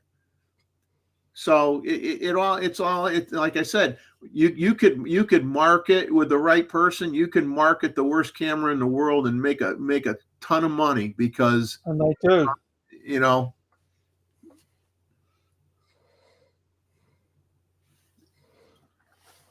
But imagine how much Taylor Swift or Jennifer Lopez would want to get paid to advertise a camera. It'd have to be an intelligent, creative person to make any impact on me, I think. Not what they're using now. Yeah. The now when I snuck over to Canon Rumors is always Canon Rumors. You know what's funny is sometimes Sony Rumors will talk about a Nikon product that Nikon Rumors doesn't talk about, or they'll talk about something Nikon Rumors didn't mention, and the same thing. Canon Rumors could talk about a Sony. Sony Rumors will talk about a Canon. It's kind of funny when you start looking at all the rumor sites that they do bring up their competition on their rumor sites, which I find kind of funny. The Canon EOS R5 Mark II, Canon rumors previously said it was going to be announced ahead of the Canon R1, and they said the R1 development announcement was going to occur when the R5 Mark II gets announced. Supposedly now by the end of May. Now, in a previous write-up, they thought that was going to be in April, but now they're saying the end of May. And they're saying that the R5 II is going to supposedly remain a 45 megapixel sensor, but with new AI features relative to autofocus that will also find their way into the R1 when it comes out. But there was no definition regarding what these presumed AI features will be. Just that there will be these AI autofocus. AI is just marketing now. Yeah, it's becoming a marketing thing. Yeah. AI is not machine learning. Yeah. You're not talking about cameras in general, correct? And particularly game changer camera.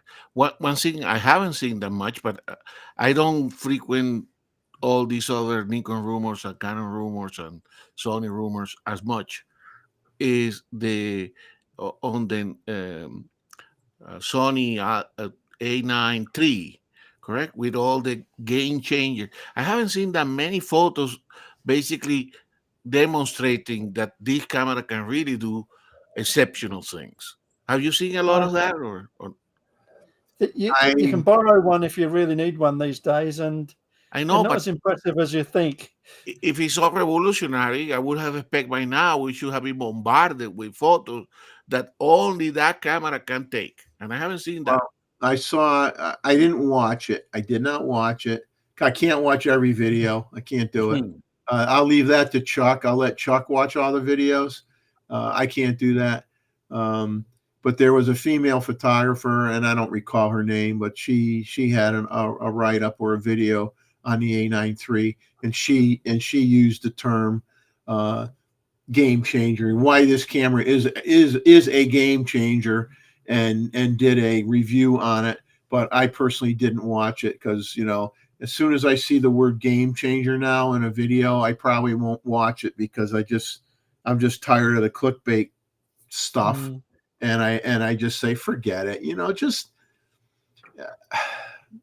I don't know. I mean, the YouTube environment and the YouTube photo world is really, I'm finding it more frustrating all the time and disappointing because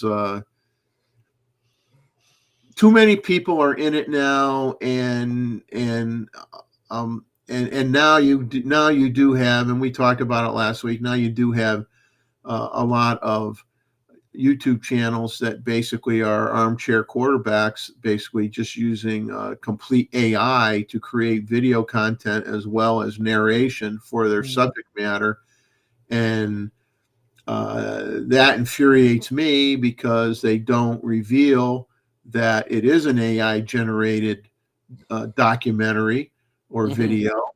And I think that they're really hurting the true photographers out there, because if I'm an armchair quarterback and I'm paying for the software to do the videos, and I'm paying Chat GPT or whatever licensing or subscription plan I have to get some of that information, I don't have to know anything about cameras at all. I don't have to ever had a camera in my hand in my life, and they can crank out 4 or 5 videos a day without even sweating at all about it. And they're creaming the people that are doing real content and are out there working hard to do it. And it's going to be a losing battle. But you see, but that's what I'm missing here. I would have expected, because it had been out, the A9 III for quite a while, correct? I mean, there's not a lot of videos on it. There's not. You can borrow one if you really need to. Yeah. I know, but what I mean is that I would have expected now to see, hey guys, look at this is a you know, a Z9 on a propeller of an airplane, and this is the A9 III on the same airplane. Look how different does it look, or somebody, and obviously not John McNally, but somebody that do a lot of flash photography. This is what I can do with this because I have this, you know, A lot of the synchronization specs on ability the on flash A9 are synchronization. too I high. haven't seen that. What that bothers me because I do believe that the global shutter is an interesting development. For sure, we will go there eventually, everybody. But why is not? I mean, we saw the initial hype from Sony itself, but I don't see now the continuation of that or the materialization of that hype into actual images. I haven't seen it. Certainly not from the people that I frequent. I think No, there's a lot of problems with the A9 III. The Yeah. A9, the A1's much better camera. yeah. The A1 is a great camera, and the A9 III is it's almost like I guess one could say it is probably where things will eventually go, but it's like okay, it's like someone their first shot at it, so it's like it's going to have some things that aren't as fine tuned as maybe some people would like, or if you took a picture of an A9 III, a prop on a propeller blade on an airplane and compared it to a Z9, I don't think you'd see any difference. I haven't The heard any. Z9 and A1 and Z9 and A9 A1 III are got almost fast no rolling shutter. to eliminate it.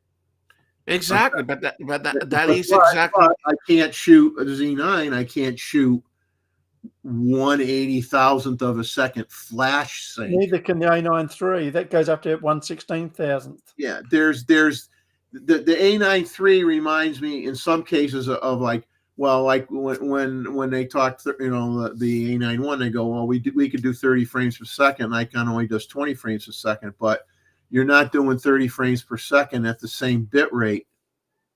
That's why you could do 30 frames a second, but they never brought that up. And see, that's the same kind of thing with the A9 III. You throw out this information, but there's restrictions and conditions that you have to meet in order to do certain things. And once you find out what those things are, you may not be so impressed by it anymore. But see, that stuff does not get talked about a lot. And like you said, there aren't really a lot of super in-depth reviews going over their marketing approach and substantiating it. I mean, I think this one that I didn't watch that the female did was all about the flash sync speed, and she was going to show you all these things she could do with flash that you can't do with a regular camera. And that may be true. Did she do it? I mean, I don't know. I didn't watch it because I just can't watch every video that comes out. But I did watch a few A9 III videos, and I'd say the commentary was, if anything, I would say it was mixed. It was not all game changing commentary. It was, this can be better, and this could be better here theoretically, but I didn't see much difference here, and so I just don't think it's being enthusiastically embraced overall by the photo community. But that's just my opinion, because I just don't see, like you said, I don't see 100 YouTube videos about it. I see a couple here, a couple there.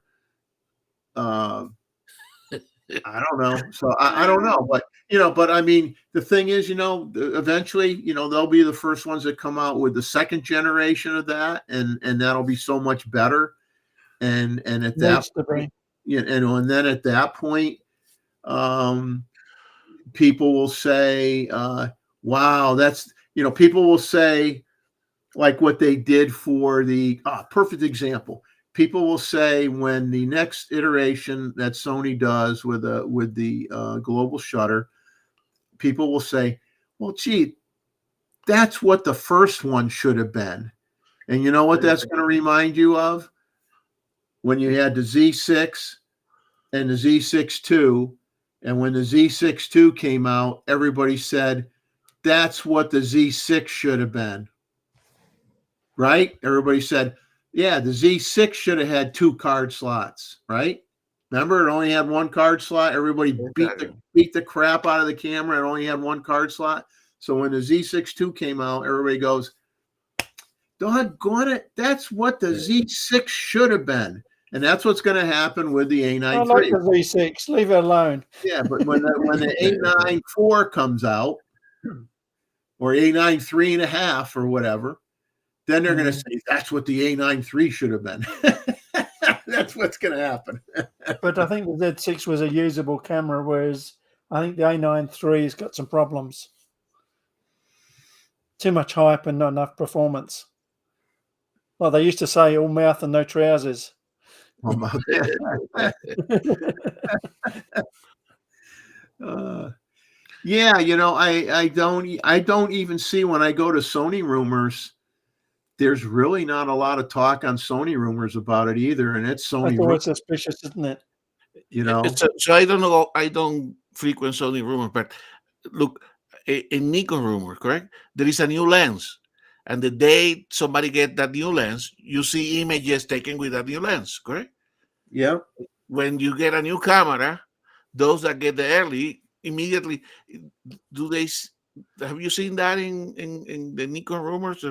On the Sony rumors that, hey, this is what I can only do with that camera because it has these specs. Well, that's what this one. You know what? I'm going to go there right now and Sony specs are very subjective. Either that or Sony is very good at intimidating people, not to say anything bad. Well, it's like I don't want to get into a Sony bashing session. No, neither do I. So I'm just going to say that, and this is true. Every camera manufacturer will, no matter what brand, will promote what they think will get people to perk up and take interest and draw them into wanting to buy that camera. And if the camera does have some issues or some restrictions, they're not going to share that. No, they're only going to accentuate the positive, and they're going to talk the positive. And it's just like, okay, I think they overtalk whether it be focus stacking or the keep forgetting the new thing, phase shift. I mean they take things that they think people are gonna grab onto and think that that's everything I've been waiting for, and then when they get it and actually use it, then they're a little disappointed. But they don't, but then they forget to tell you, oh, by the way, it's just like even in the 60s, there'd be a time where, and I found this like researching on a certain brand of cameras, like say I was doing a thing on the history of Minolta cameras. We'll pick on Minolta for a minute. And you could find cases where the subsequent generation of a particular model camera, one always assumes, okay, that next generation, everything is going to be better than that previous camera. And in many cases that was true. But there are actually some instances where when they came out with that subsequent camera, they dropped a feature that people really, really liked that was on the previous camera, and they didn't carry it over to the new one. And then that bit them in the behind a little bit. And then when they then updated, again, they went and they put that feature that they took off and they put it back on.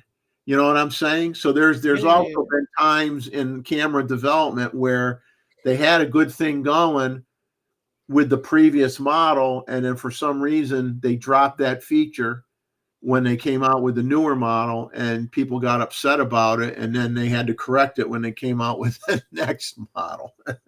Unless I can correct it with software now. Yeah, I mean, yeah, something.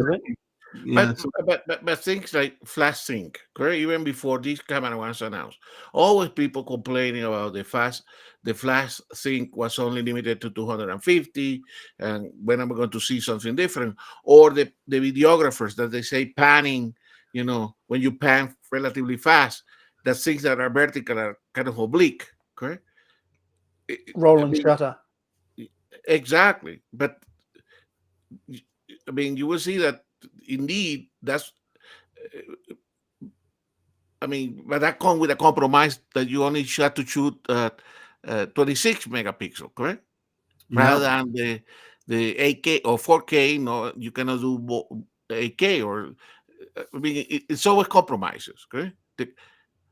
Well, it's just like with Nikon, you could pick on the pre-focus, the pre-release, right? And so you advertise that. You go, we got this where it's actually, you have the shutter pressed halfway down. It's actually storing some images in the buffer, and then when you push it all the way down, you'll get that bird flying off the branch because you didn't react fast enough, but because you had that button shot pushed down, you're going to have that shot. But then they don't necessarily tell you right away that it's only for JPEG. Yes, exactly. You know, so you hear about that's an example of the marketing, and that's where I say they all do it, and I know Nikon did it. They didn't say up front that it wasn't for RAW. Okay, that became apparent fairly quickly to those who got the cameras to try out. But originally, it just says, "Oh yeah, we got this capability." Everybody gets all excited about it, but then it's like, "Oh, I can't do it in RAW," and so we're all still waiting for them to allow us to do that feature in RAW. And another thing would be when they go, "Oh yeah, you could shoot on the Z9, you could shoot 120 frames per second." So, you know, and then you find out, well, it's a much smaller, it's a much smaller megapixel file, and it, you know, and so same kind of thing. You get a feature that gets pushed from a marketing point of view, and then when you dive in and you say, well, what do I lose when I use that feature? And then you find out, oh, it's only good for JPEG. Oh, I'm only going to get an 11 megapixel file, or whatever the case may be. And then you kind of go, oh, well, that's kind of a bummer. You know, I'm not so excited about it now. But you might have already made the purchasing decision before you found all that out or figured it out. You know, you already bought the thing, you know, so that's what I don't like from any of the camera manufacturers is it's kind of like a shell game. You know, they don't want to, they don't want to tell you everything. They tell you what they want to tell you, and they decide. Nikon are not too bad in that area, but things like pixel shift are a bit of a wank. Yeah. So, by the way, there is an interesting discussion there between Mossman and Phelan about YouTube channels from Japan.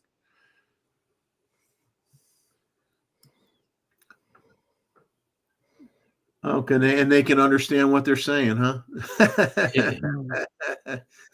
Unfortunately, I can't find that video. That I was trying to find the video, because if I found it, I could actually share the video, but I cannot find it. So, and I'm going like deep into the Sony Alpha Rumors website, the multiple pages back, to see if it came out, you know, 3 weeks ago or 4 weeks ago, and I'm still looking. I haven't found it yet, but very obvious clickbait title. I mean, if it's still here, I would find it pretty fast, but okay. I have not found it yet. But it's interesting. Yeah, I wonder if you could go on the internet and type in. I just go in the internet and type a general question and say, "How well is the A93 currently selling?" Exactly. I have no idea. I just don't do that. I mean, mainly because I'm that's not the brand I shoot with. That's my choice, and so it's not overly. Maybe because I do a live stream, I should do that just to share that information. But it's not of personal interest to me. And like I said, I don't do this show to bash on Fuji or bash on Sony. And I mean, I'll call out things that are different. There's nothing wrong with doing that, but I don't like to just. Well, for sure, and that's actually what I was asking, because what we don't want to be is biased, correct? But Right. therefore, here in the community here, there is sufficient diversity of camera users that we say, no, Jeff or Gustavo or Roy, that camera really it has some game-changing abilities, correct? Yeah, I can't find it, so I'm going to give up. I'm just No, wasting a that's lot. right. So anyway, I think our friends here in the talking about the YouTubers from Japan that apparently are put a little bit more effort and create content here, and they seem to like it. I mentioned it, Jeff, because sometimes you cannot see the comments, correct?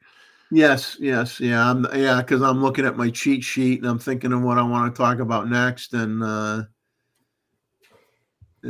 so I see. Yes, I see. There's good comments floating around in there, but the yeah, I mean, you can just if you guys have some channels of interest that are from Japan or wherever, and you really like them, just list the source, and then people that are watching the chat could just do a search on the internet and do a search on YouTube or whatever and find these people. It's pretty easy to find them, and then they can look into it on their own. So we got a few more things here, and we're getting to close to 1 o'clock. Canon's going to announce an RF 28 millimeter f1.4. It says or 1.8, and announce the 35 millimeter f1.2L USM around the same time as the EOS R5 Mark II. The RF 70 to 200 f2.8 to be announced before July of 2024. It'll be an internal zoom with the same power zoom functionality as the RF 24 to 105 f2.8.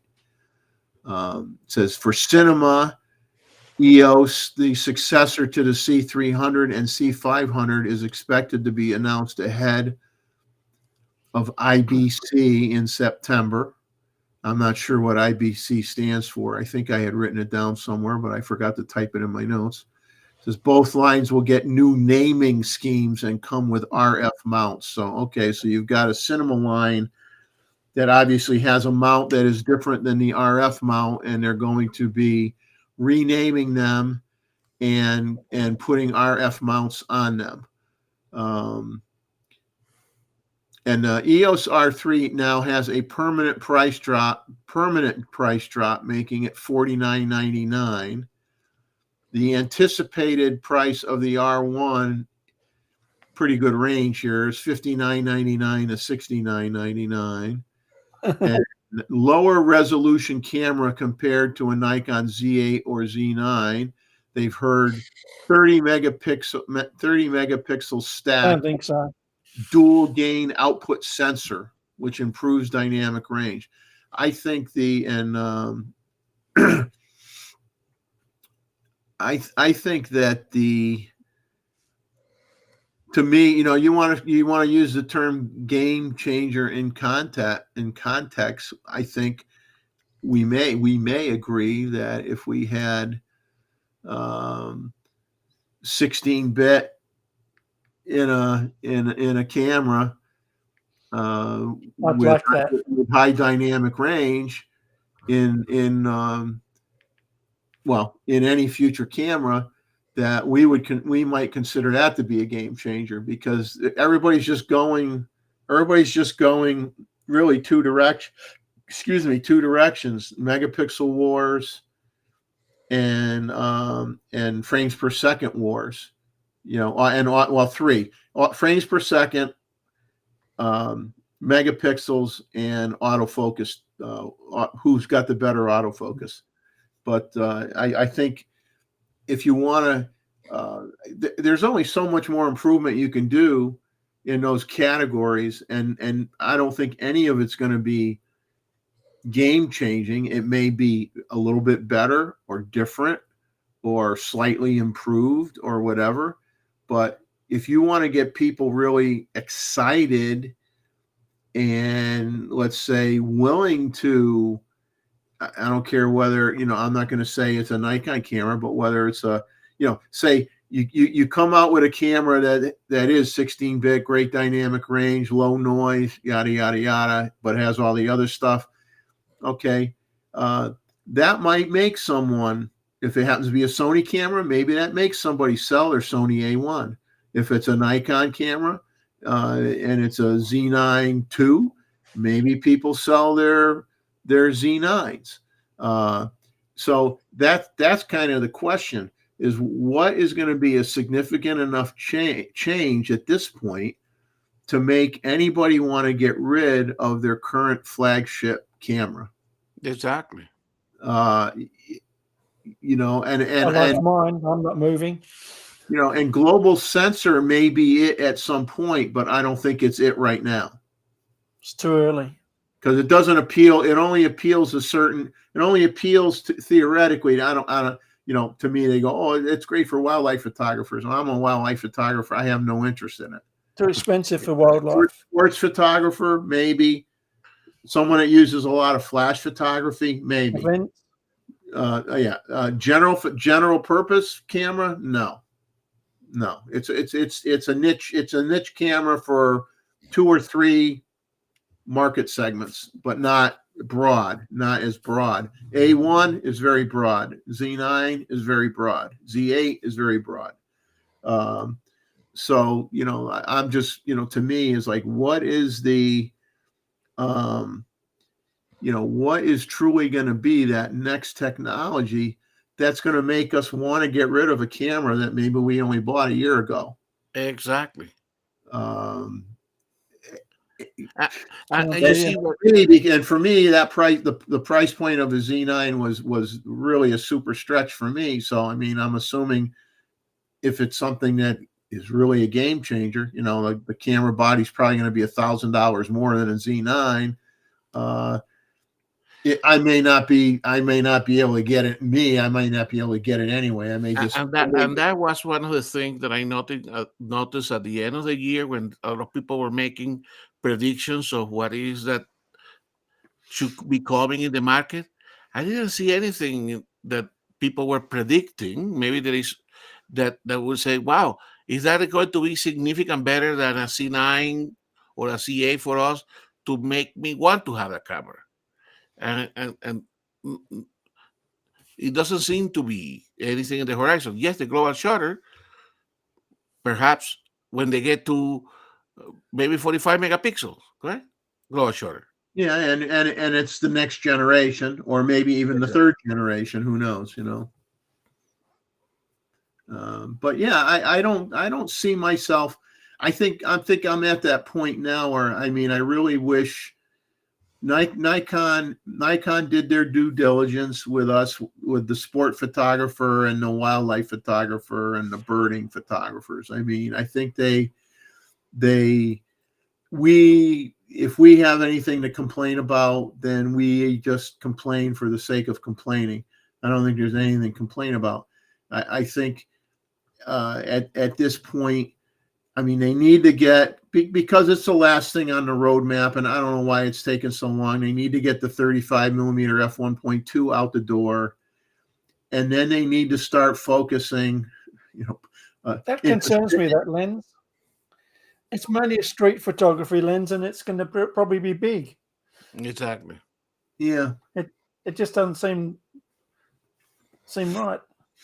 Yeah, but think about, you were talking about that pre-capture RAW, which I want, Mm. correct? Yeah. I want it as I think I want it as a firmware update. But do you think that I don't think I'm going to buy another C8 or another C9 just for that feature. So No. he had Yeah. to offer. If He they had to came out offer with it, more than that. yeah, if they He had came to out offer, with a Z9 II with pre-capture RAW and everything else was the same, I wouldn't buy it exactly. just So for he had that. to offer. They had to offer a lot more than that. Okay. Yeah. And I mean, but they need to come out with, you got the Laowa with the 10 millimeter lens now.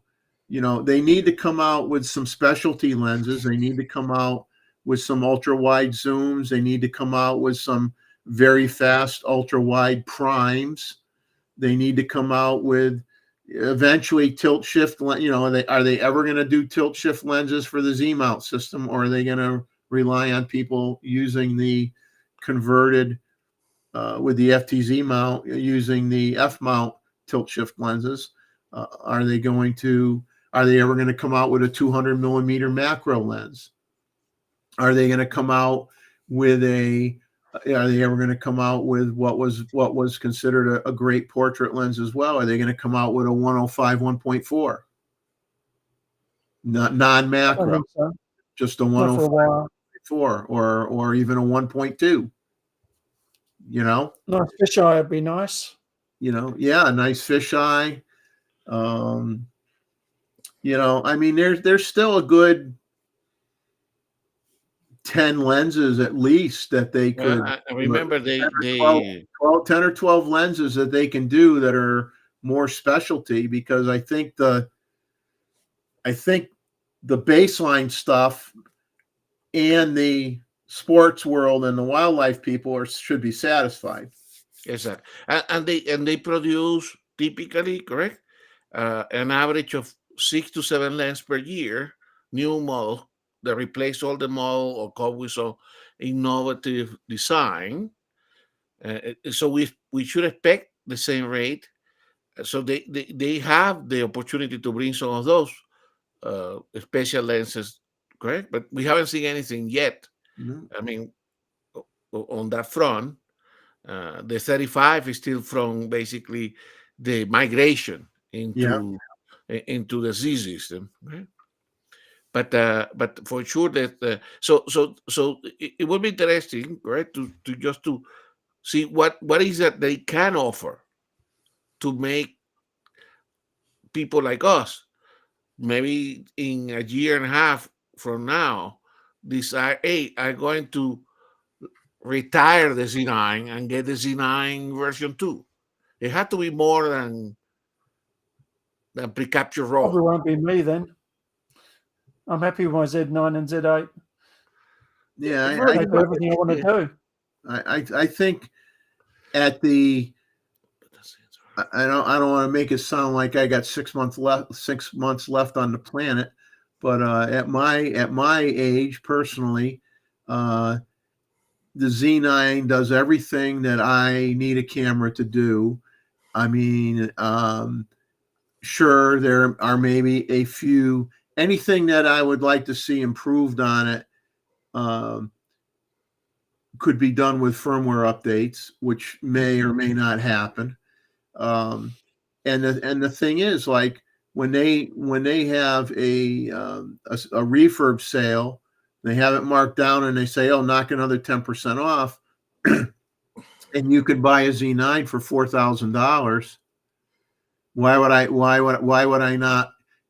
If I wanted another high-end camera body, would I buy the Z8 or would I buy the Z9 at refurb at $4,000? I personally would buy the Z9 at $4,000 instead, because I like the extra function. Yeah, I wish it had the 2 USB ports like Roy likes, but I mean, I got the extra function buttons. I got the extra battery capacity. I got the motor drive built in.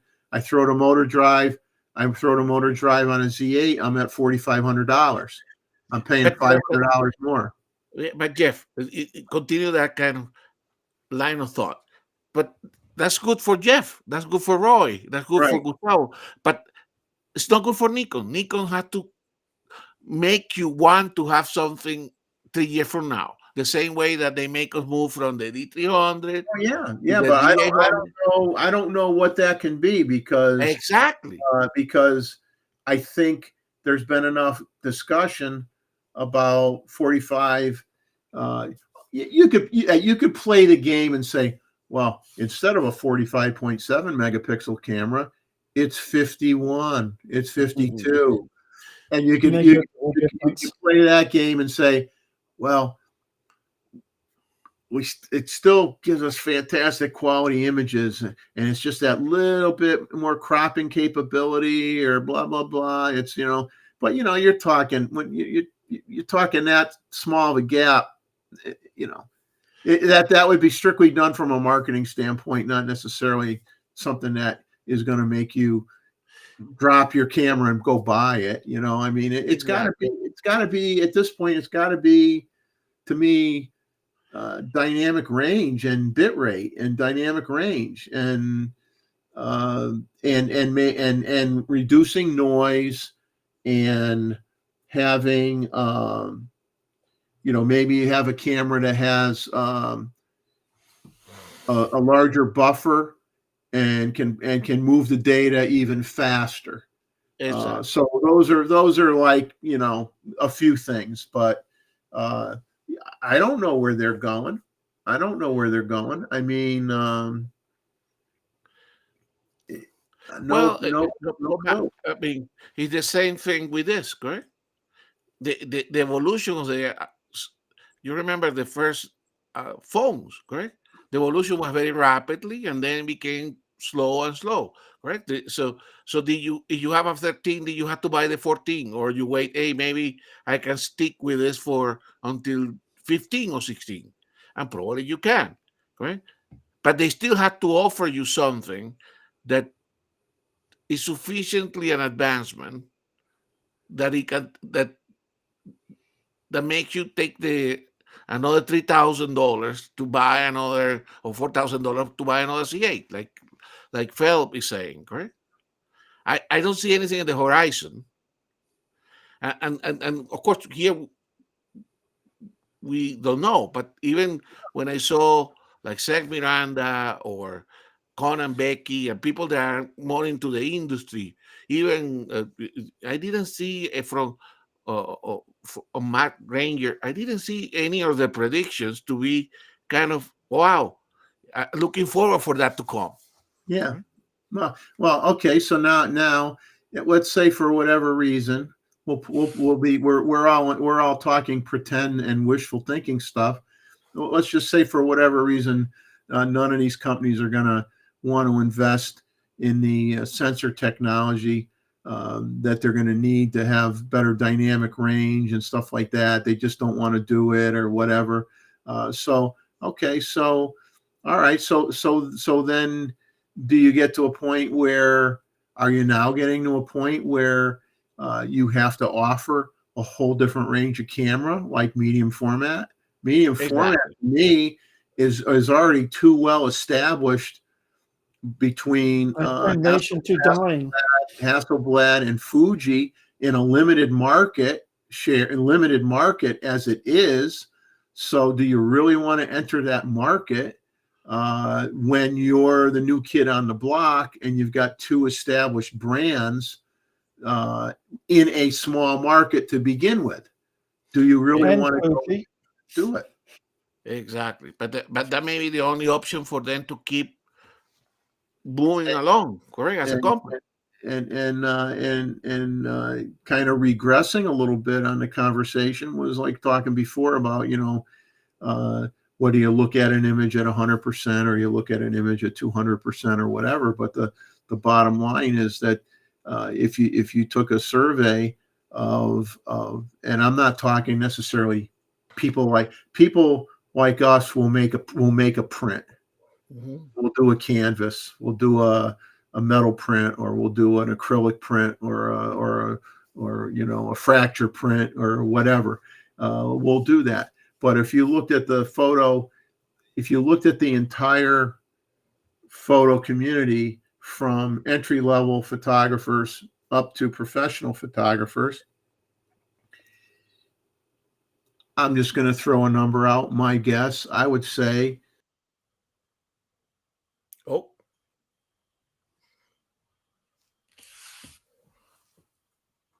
That's not very much. no.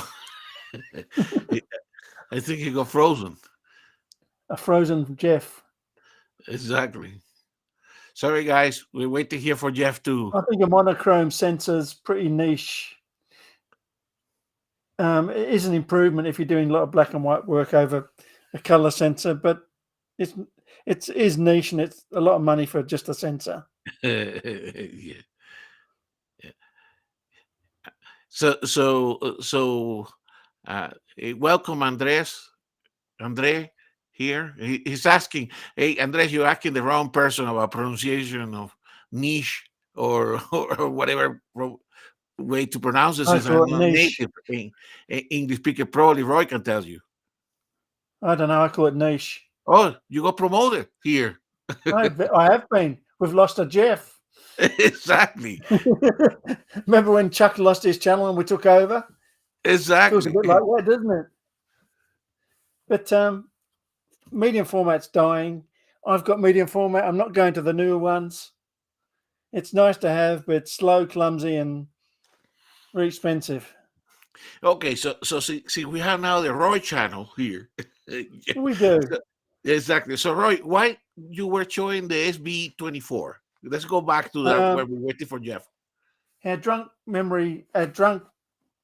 wedding photographer was interested in SB23. Oh, okay. And I've got this. If I've got his address, I'll send it to him. Hey, Jeff, can you hear us now? Yeah, my connection dropped. Okay. Or Roy took over the channel now. It's the Roy channel now. Well, that'll be an improvement, I'm sure. I don't think so. Yeah, my everything dropped and my chat is still hasn't recovered yet. I can't see the chat. But I'll just finish I'll let you guys bring up a topic here in a minute. I think I just want to finish where I think I got cut off, is just to say, I think that if you looked at 70% of the people that buy cameras, I bet you 70% of those people never make a print ever. That's right.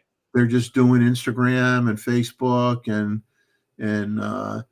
TikTok videos and a little bit of that, and they're not making prints anymore. So when you get into all these reviewers saying, talking about a lens and talking about MTF charts and zooming in on the image and saying, you can see the edge there where there's a little bit of color fringing there on that edge over there or whatever.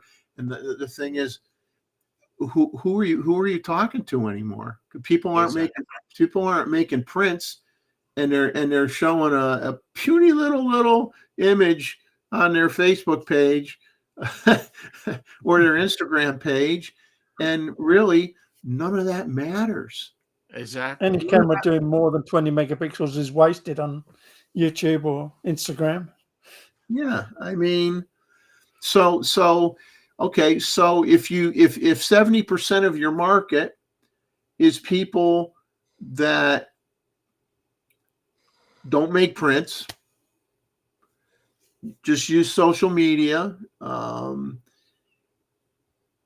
maybe what happens is, contrary to what Nikon wants to do. I mean, Nikon has said typically that they want to do higher priced models.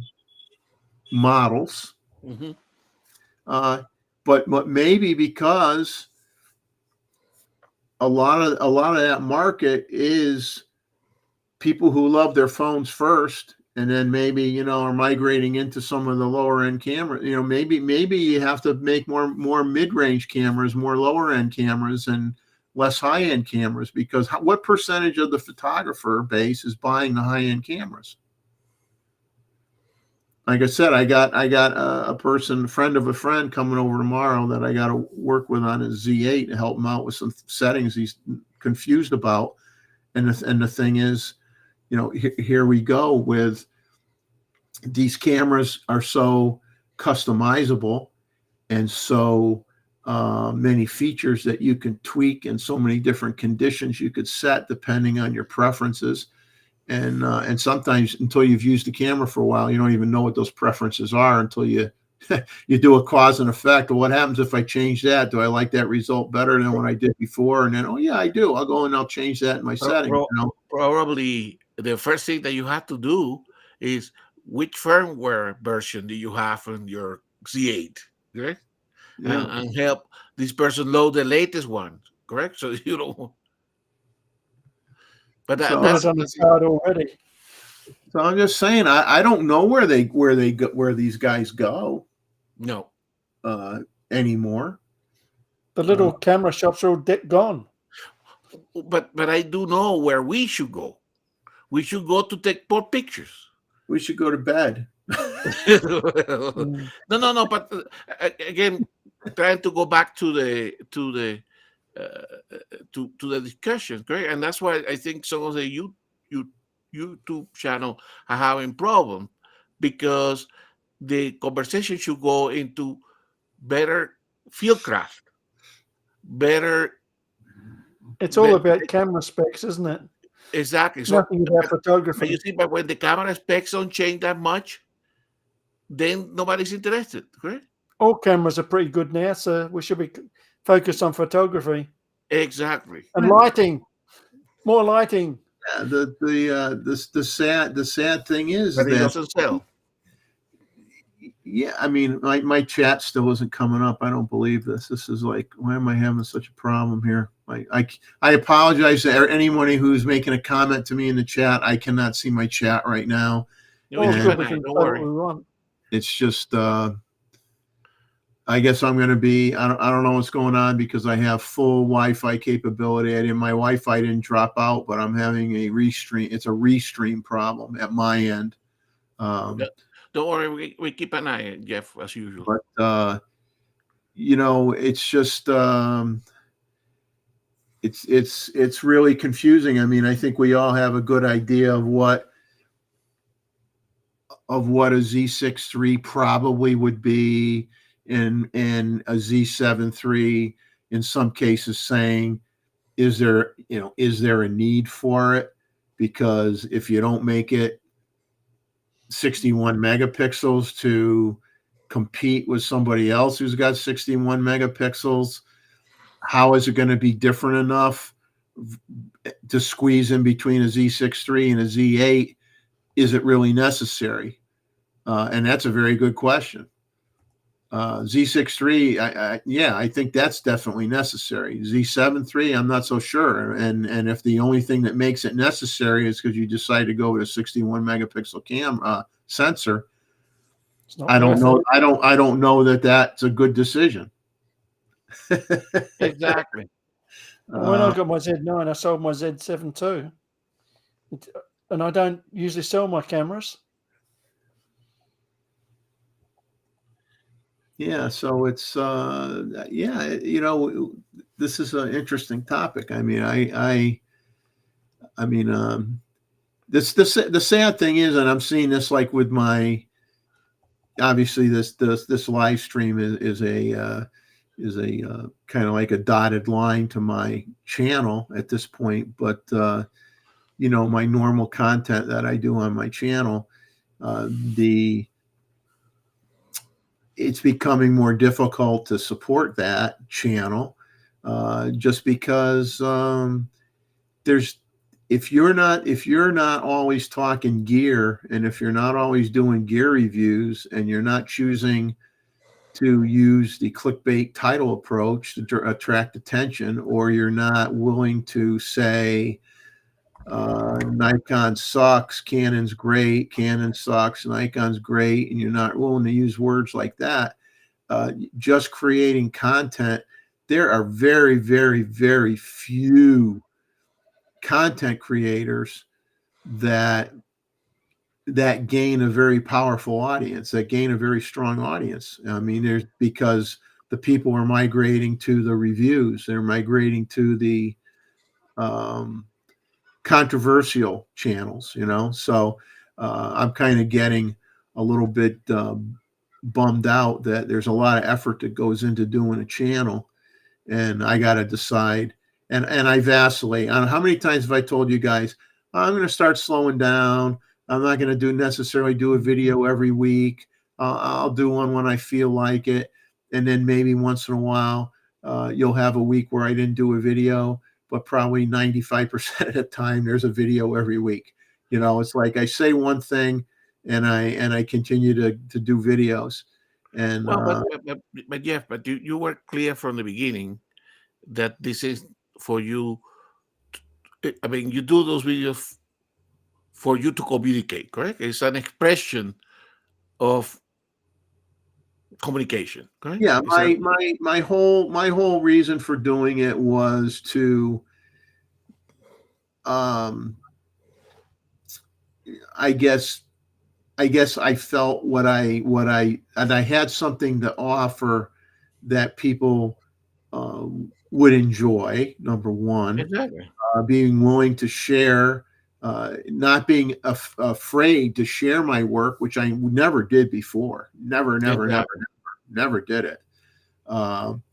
And to try to motivate people to, like I say, get off the couch and get out, get some fresh air, and take images of whatever they want to take images of. Just get out there and do it. Well, And I think I accomplished that. exactly. Goal. So it's to connect and communicate like we're doing here with like-minded individuals. So they're serving their purpose. Now, whether you have to do it every week, every 2 weeks, every 3 weeks, it doesn't matter. It's whatever you feel like it, correct? Because the goal was never, underline it 5,000 times, was never to go on to get monetized. Exactly. That was never, ever even a glimmer of hope in my mind. It was like, if it happened by accident, okay. But that wasn't a goal. That was not the goal of ever doing the channel to begin with, Exactly. And but at the same time, It's an effort.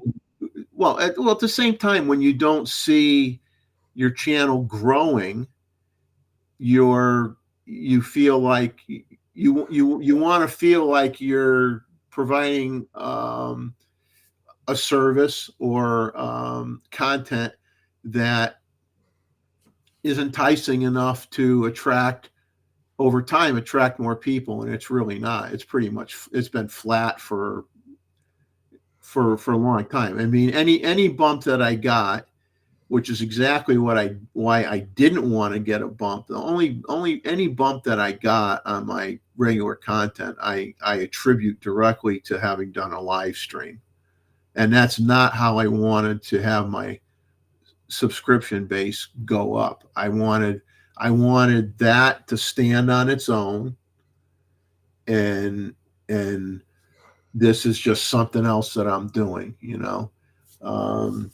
So, but I had a little speed bump, in the upwards direction, and then it's pretty much flat. But it's hard to describe. It's hard to describe, but it's like, I think I would rather at this point focus on improving myself and do less, continue to do the live stream, for now, and with my content on my show, do it less often, but try to make it even better than what it is. Whether it be improving my video, what I do for my videos, or being more critical of what I put in the content, what have you, and just do it less often and try to make the quality better. Because like I said, I'm not looking for money. I'm not looking for monetization, but I am looking for. Unfortunately, one kind of goes without the other. If you don't get the subscriptions, you don't have that feeling that Engagement. You don't have that feeling that you're attracting any more people into your audience, and that gets a little discouraging because you are putting a lot of effort into it. Anybody that does this is putting a lot of effort into it. So it does get discouraging when you don't see any numbers changing. But I don't want it to change so I make money. I just want it to change because I'm getting more people are interested. It's I think John's got the right idea with Mr. Wu. Those videos they're doing are never going to be popular, but they're important. Yeah, yes, they are. Yes, they are. And and I do when I do my, like the last video, when I do my thanks for the memory series, I'm doing that to share camera your personal journey. Yeah, the share camera history and show an old camera or whatever and kind of document it, in a similar way that Mr. Wu is. Exactly. Because I think the history is important, because if you're not our age, if we were all 20 years old right now, man, imagine being that spoiled with camera gear at 20. I mean, when we were 20, we certainly, we can't say that it wasn't a super challenge, no matter what genre we were trying to take when we were 20. But Jeff, I think the creative process is always a personal process. It's whatever you do. You're paying for yourself, or you compose a song for yourself, and it's obviously good when other people appreciate what you do. Yeah, right? yeah. But it's always something. It's an inner motivation type of thing, right? Because otherwise it's a job. Right? It's a job. Yeah. And of course, you can do this. You can do that for a job, right? Yeah. So we'll see what. I struggle with this every day. I have a fight with myself almost every day about this. Do you win? Well, me, myself, and I are getting really tired. But on the other hand, Jeff, let me tell you one thing. And think you cannot put the comments because you don't see them. But Steve Mossman said if we were 20 years old, we wouldn't be on a live stream for 5 hours. For sure, we will not be. But maybe when we were 20 years old, we still were pursuing photography, right? Because we still have that creative need. Certainly, in my case, I was, right? But Jeff, let me tell you one thing. So in terms of your videos, right, and in terms of the live stream, let's take a little bit of perspective, right? When you didn't make it about 2 weeks ago, right? A lot of people miss these 5 hours, correct? Well, so that just means there's more people like me that have nothing better to do. Well, for sure. Yeah, but that is a service, correct? Having this conversation here is a service. It serves. I mean, we're social animals. We need the contact within a common team that for us is the photography, correct? And the same for the videos, correct? So my perspective, correct? And that doesn't mean that you have to do it, because I don't collect camera, but when you do your segments, so say for the memories, I watch it, correct? Some are very interesting, so depending on whether there is a connection with that particular lens or the particular camera, correct? So for your audience, your smaller audience that you have, you are reaching them, you are engaging with them. It's just that your community is not a 100,000 community, is the 500 community. But you're more important. Maybe it's just that I have the best people on my channel. Well, I'm not so sure about that, but and us. Which well, that's you're part of the best people. No, I'm serious when I say that. I mean, it's just like, in life with a friend. Would you rather have friends that you would jump in front of a car in a second save them, or would you rather have 500 acquaintances that you call friends?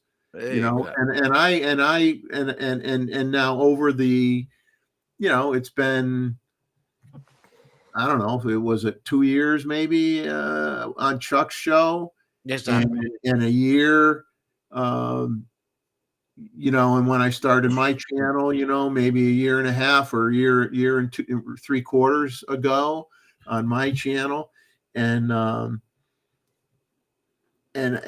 have a connection with everybody. I feel I have a personal connection with everybody, and I have private conversations with a handful of people that contact me from within the chat, and you guys that contact me either over the phone or via email, and I think the sense of community is extremely important, and Exactly. what makes this special. I just have to prioritize, I think, in my mind. I think a slowdown on the video content might make, as I'm talking out loud, like I'm sitting here talking to all you guys are my psychiatrists, and I'm talking to you, is that it wouldn't be bad to slow that down a little bit in order to continue to improve myself and get even better. And then when I do put something out, hopefully you see an improvement, because isn't photography a journey where we're all either trying to tell a better story or produce a better product or do something different that we've never done before? And if I'm not doing as much of that video content, that gives me more time to do that. Yeah. Yeah, No, for sure. But and I certainly speak for myself, correct? In all these weeks that we come here together, I certainly has impacted my photography because I have learned stuff, correct? So and I have been as an amateur doing this for a long time, but so that's what you take out of this. And I don't know, Jeff, you are always at the uh, organizing end of this, but I'm sure that you have learned oh, from of course. from the comments of the people say, "Oh, I didn't see it that way. Let me go and Yeah. experiment." I learn from everybody every day, I do as much reading and research as I can to continue to learn every day. I mean, Exactly. but like I said, I need to give myself more time, I think, to go out and do some things like that are a little different. And I'll show you. I'll share an image with you. This is going to be a image that will probably be part of what I'm going to put in the photo review. Let me find it here. And this was in my last video, and I'm showing this because of the story of, like, when I talk about improving oneself, right? So Exactly. let me find it here, and I'm going to share this. Okay. So this was part of the image The 135. selection for the 135 defocus control lens, AFD lens, D version, and which is the screw drive autofocus system, which works, well on a D850 or any other, F4S or any other older Nikon body. And I decided, okay, I'm gonna try Nothing wrong with that, is there? this lens on the ZF because of its reported ability to work well with manual focus lenses. So of course this lens now becomes a manual focus lens. But if the actually, what I should do is find you the original file so I can really zoom in on this, because I can't really zoom in on this JPEG. Give me a second and see if I could quickly find the I hate JPEGs. find the actual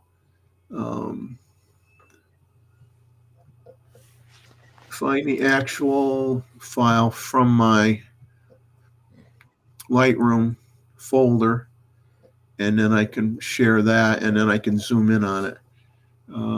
Give me a second here. Why don't you guys create a topic for a minute while I'm poking around? So that's interesting, Jeff, because I mean, you talk about this is a JPEG, but in talking about workflows, I typically, when I finish a photo and I keep, when you're looking for that, I keep the any NEF file, I convert it to DNG, then I work on the DNG in Photoshop to create a PSD, and then when everything is done, I keep the PSD, but I produce a JPEG. Correct. Now, if I'm going to print, I probably go back to the PSD and then adapt that PSD for the whatever size of print. But what all the conversation where we're waiting for you to do this, and Roy can comment about, is typically my JPEG, final JPEG, I save it at the highest quality possible in Photoshop. So they typically have as good resolution as the PSD.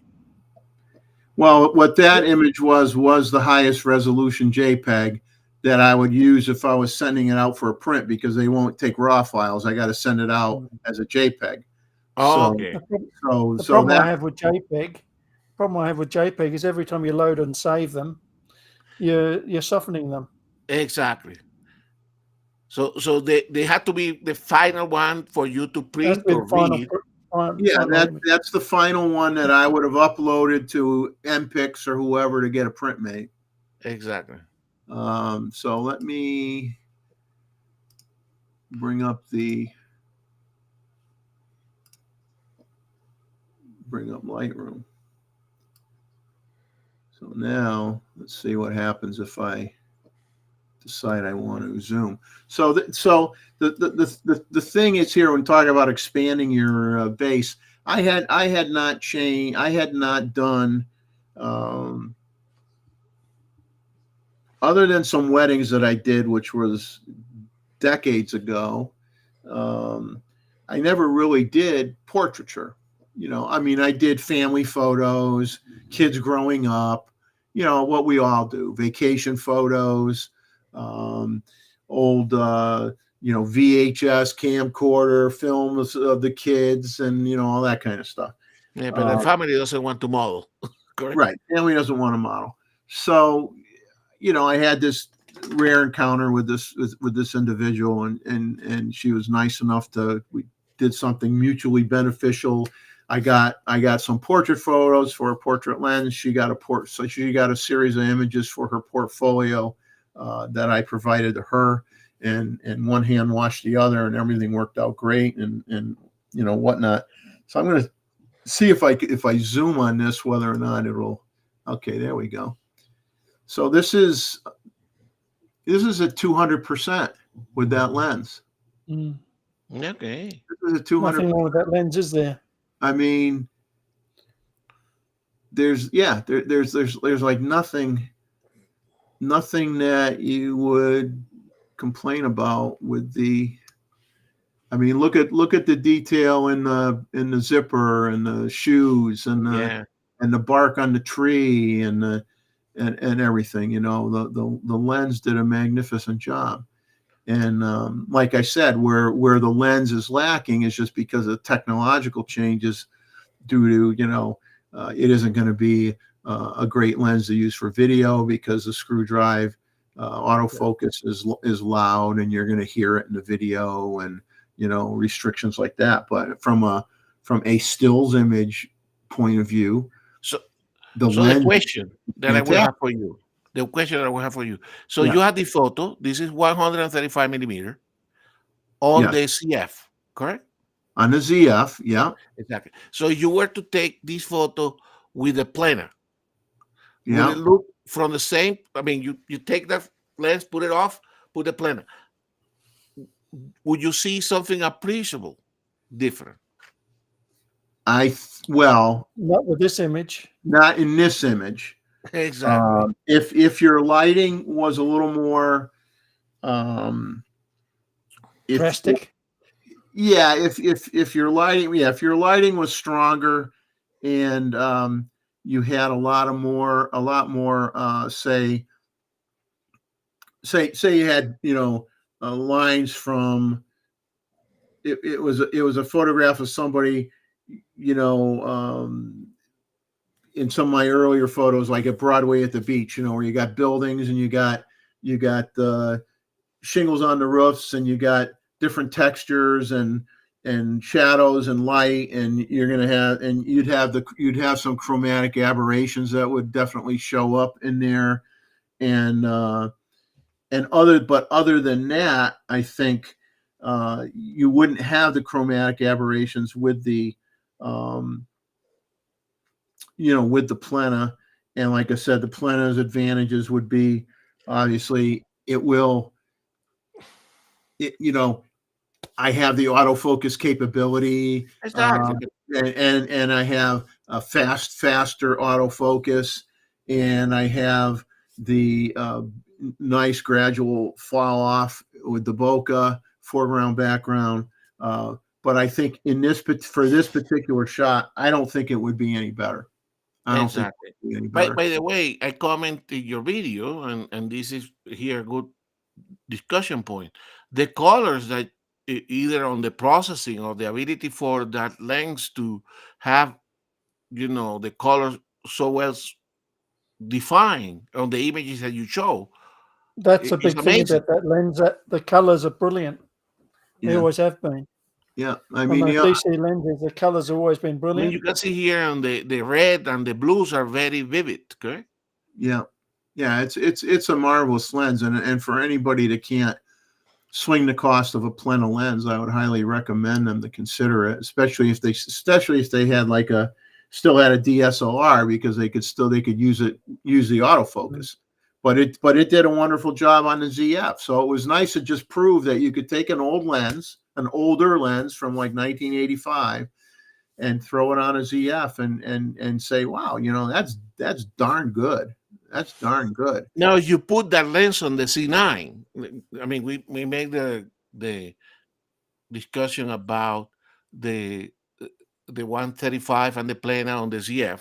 If you take now the 135 or the Plena on the C9, obviously that image will have even more resolution than this one. Yeah, right? yeah. And then you will zoom in, and the level of details.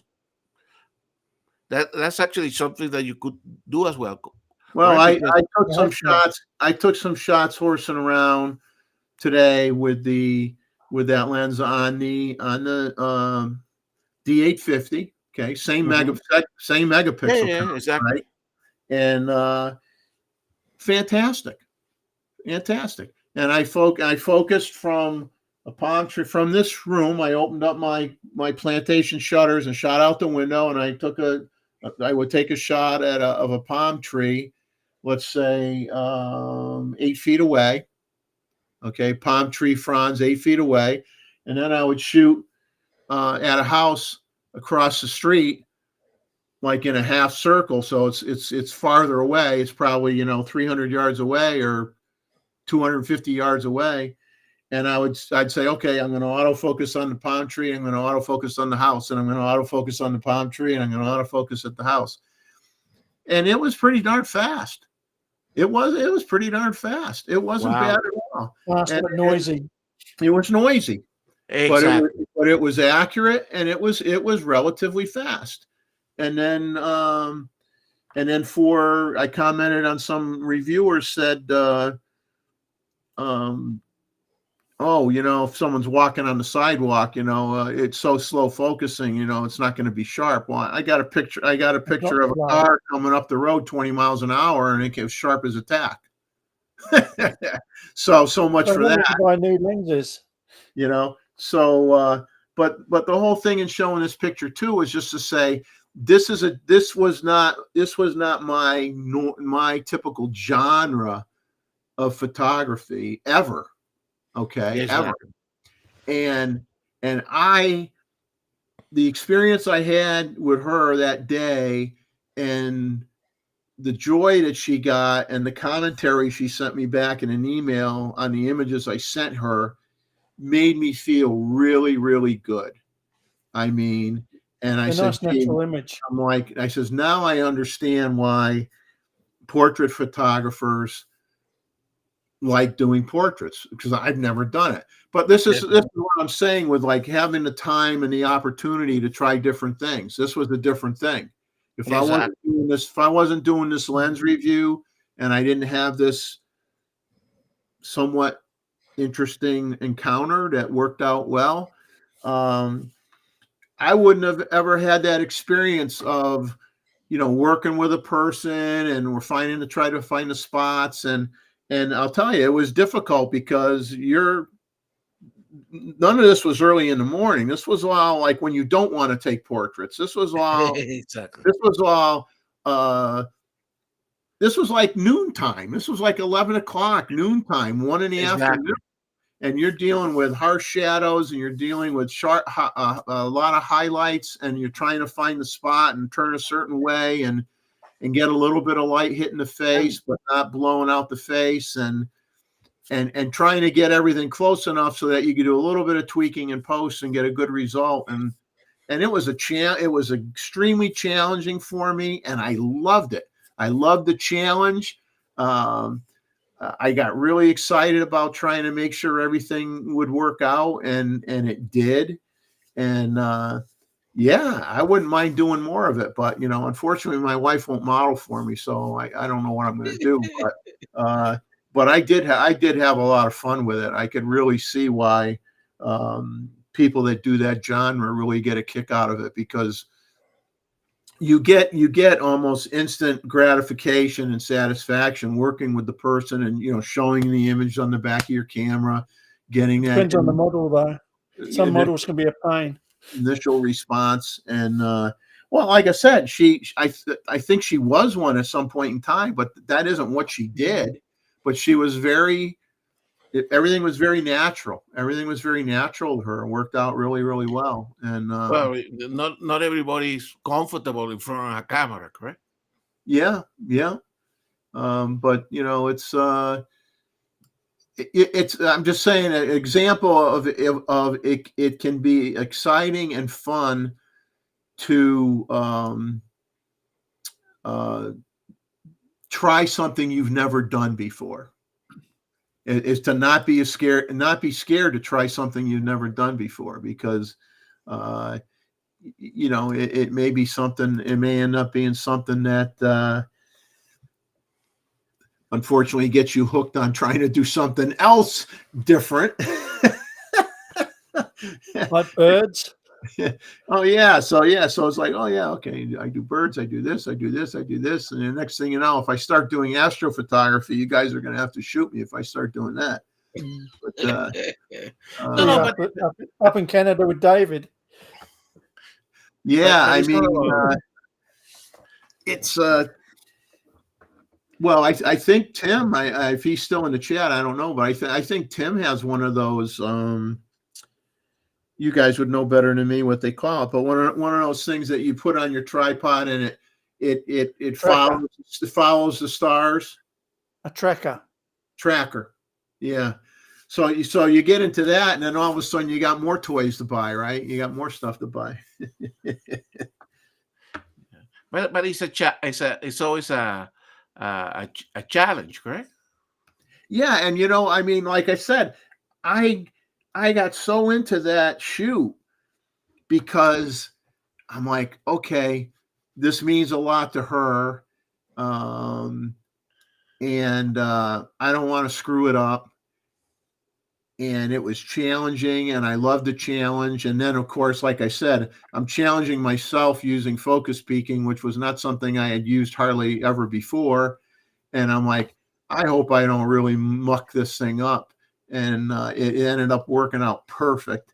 And And I'm like, so the thing is, never be scared to try something different, man, because you never know. You never know. You may walk away saying that was a special moment, which it was to me. That was a special moment. I really enjoyed it.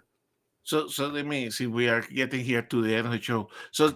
But that's a way of challenging yourself. Correct? Go out of your. In this case, it was a window of opportunity because she presented the opportunity for you to do this. Correct? Yeah. On the other hand, even with your own type of photography, wildlife or whatever, you sometimes set yourself to do a project. Correct? Or to do something that you haven't done. So let me see if I can share this. Let me see if it works. Okay, here. Well, like you went to Texas, right? So you saw birds that are not common to your area. Exactly.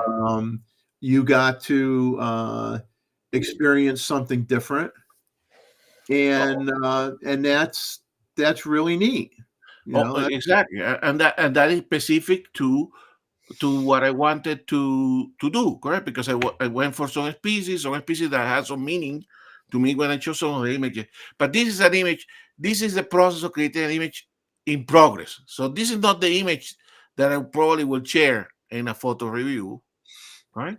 But this is something that I'm trying to do, correct? So this is a national wildlife refuge here in the Denver area called Arsenal, correct? That they have a herd of bison, correct? And I want to take a picture with good light. This was not a great light, correct? It's like your model. She show up when the light is not perfect, correct? Yeah. So here I want to get the bison with the outline of the background, the Denver landscape, correct, in the background, and probably the mountains as well. So I went twice this week, and things didn't pan out. Right? I probably will go twice this week when the weather conditions permit, and until I get the image the way I visualize it. Okay, so that's what but I like this because you know how I am. I like it when you get a little bit of light around the outer part of the animal or bird, and sure. And then you have a nice color tone here of the grasses. Yeah, I mean, and you know what's funny with this picture now? What lens was? Let's see, you used what the 600. The 600, yeah. So you when you're pulling in it's tricky to your eye because it pulls in that background towards the subject, compresses the image, and so the first thing I'm saying to myself when I look at this image is like, wow, those buildings don't really look like they're that far away.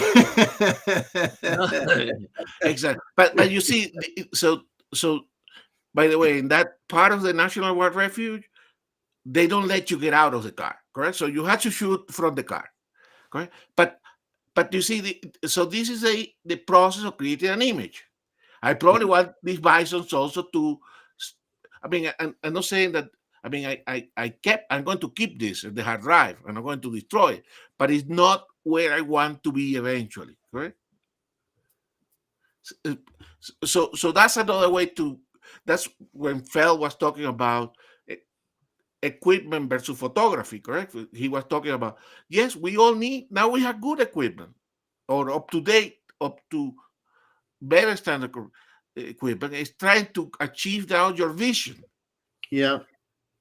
Well, now is the time.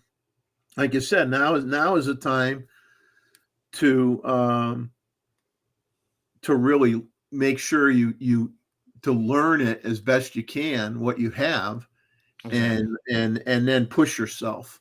Exactly. So anyway, but this is part of that creative process, correct? So that motivates me to wake up 5:30 in the morning or 5 o'clock, trying to drive to this place and try to create that or achieve that. And this is one of the steps into that process. Okay? Yeah. Anyway. Yeah, I like where you're going with it. I mean, I like it, period. But I mean, I like where you're going. There's nothing wrong with this image. No. You know, But there is and that's what we always said. There is always a better image or one in your mind. Yeah. That's the one that you're striving to, correct? Well, you take let's say you took an image of a I don't know, we'll just say a spoonbill. Mm-hmm. And then the next time you go out and you see a spoonbill, you're like, you remember what you saved on your computer the last time, and you're saying, you're always saying that. I think the difference between someone that takes shots and someone that takes photographs is a person that just takes snapshots is never necessarily trying to improve. They're just trying to capture an event quickly. I captured the event. Okay, see, it's here. I can hear. A photographer is always thinking about what he did the last time or what he took the last time of that subject matter, and then trying to figure out a way to make it look better, do it better. Whether it be change the angle, get lucky with the light being a little bit better, Exactly. That kind of thing. And I think that's the difference between someone that takes shots and somebody that takes photographs. And that's what we are here for, correct? Yeah, Trying to we're go through here, that. right? We're here because we take photographs. We're not here because we take snapshots. Exactly. Otherwise, I mean, if this photo probably have been taken hundreds of times, and snapshot, everybody that goes through that place take a photo, correct? But it's a I know I can tell you how you make this photo better. Okay, tell me. You find the idiot that wants to do a selfie in front of that bison, and when it goes to gore him in the behind, you capture that moment and post it on YouTube. And post it on YouTube. Exactly. So so we see, you will see the maybe when I get better, colors on the last in the Denver, but it's also had to tell a story, correct? So this is an urban wildlife refuge, correct? I mean, urban is actually the story of these places is very interesting because this is called arsenal, correct? And arsenal means where you store weapons, correct? And actually, because this site is where they store the chemical weapons during the Second World War, which there was no use of chemical weapons, but after the First World War, correct, where chemical weapons were used, everybody developed, correct? So, yeah. So the United States, actually with some petrochemical companies, including the one that I used to work for, okay, basically has an area here in Denver where there was the center for this. Now, when the war ended and they start basically dismantling some of those facilities, correct? This area here was a site that could not be returned to urban living, correct? And they created this national wildlife refuge. And so there is that part of the story. Okay? The other part of the story is now you have a relatively large wildlife refuge, sufficient to keep a herd of buffalo within eye shot of a big metropolitan city like Denver. Okay? So how far away is the city from where they are, do you think? And I mean, how many miles away? How big is this preserve? And is it, I mean, do you get a point where you got fences or whatever, this is no fence. This is actually the downtown Denver, okay? And on the other side is Denver Airport, International Airport, okay? So obviously these were the outskirts in Denver in 1940, but it's now within the big perimeter of Denver, and it's relatively big. I mean, this is a free herd, but it's all this area fenced. So those buildings there, I suspect that are like 30 miles away. Wow. Yeah. But the juxtaposition of the wildlife against the human portion of this. Correct? That's that's the other part of the message on the photos. Okay? Yeah, Not I think only the animal. that's an important part of the picture, is to show that nature could be where you don't necessarily think it would be. Well, and nature should coexist with humanity. Coexist with the human population. Yeah. Exactly. Provided you give them a little bit of space. As a matter of fact, one of the things that they do here, Jeff, that is interesting is that you probably heard about, there is a black-footed ferret, which is a very endangered species. Okay?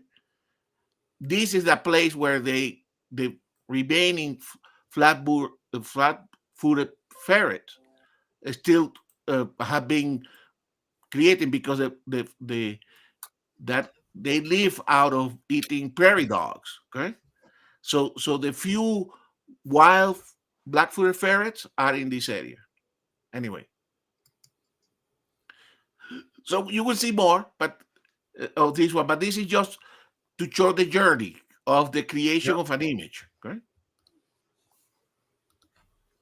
But, thank you very much. I like that. I liked it. Boy, I'm really getting frustrated that I can't see the chat. It's really driving me nuts. We still have a few people left here. We have 21, and Albert and Mossman. I'll be talking about pizza. But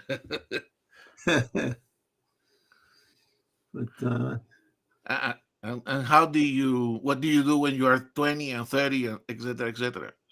Oh, geez, yeah. I can remember that. Yeah, I remember what I did. I'm not necessarily happy with what I did when I was 20. Exactly. You know, at least I was smart enough to make it to 60 plus. So anyway, Jeffrey, are we getting close to the end? Put the invite for the review. Yeah, let's put this back up and remind everybody before they go night-night, or before they have breakfast or lunch or dinner, depending on what part of the world you're in, that next Saturday is the photo review, March 2nd. I believe I said we have about 37 photos right now.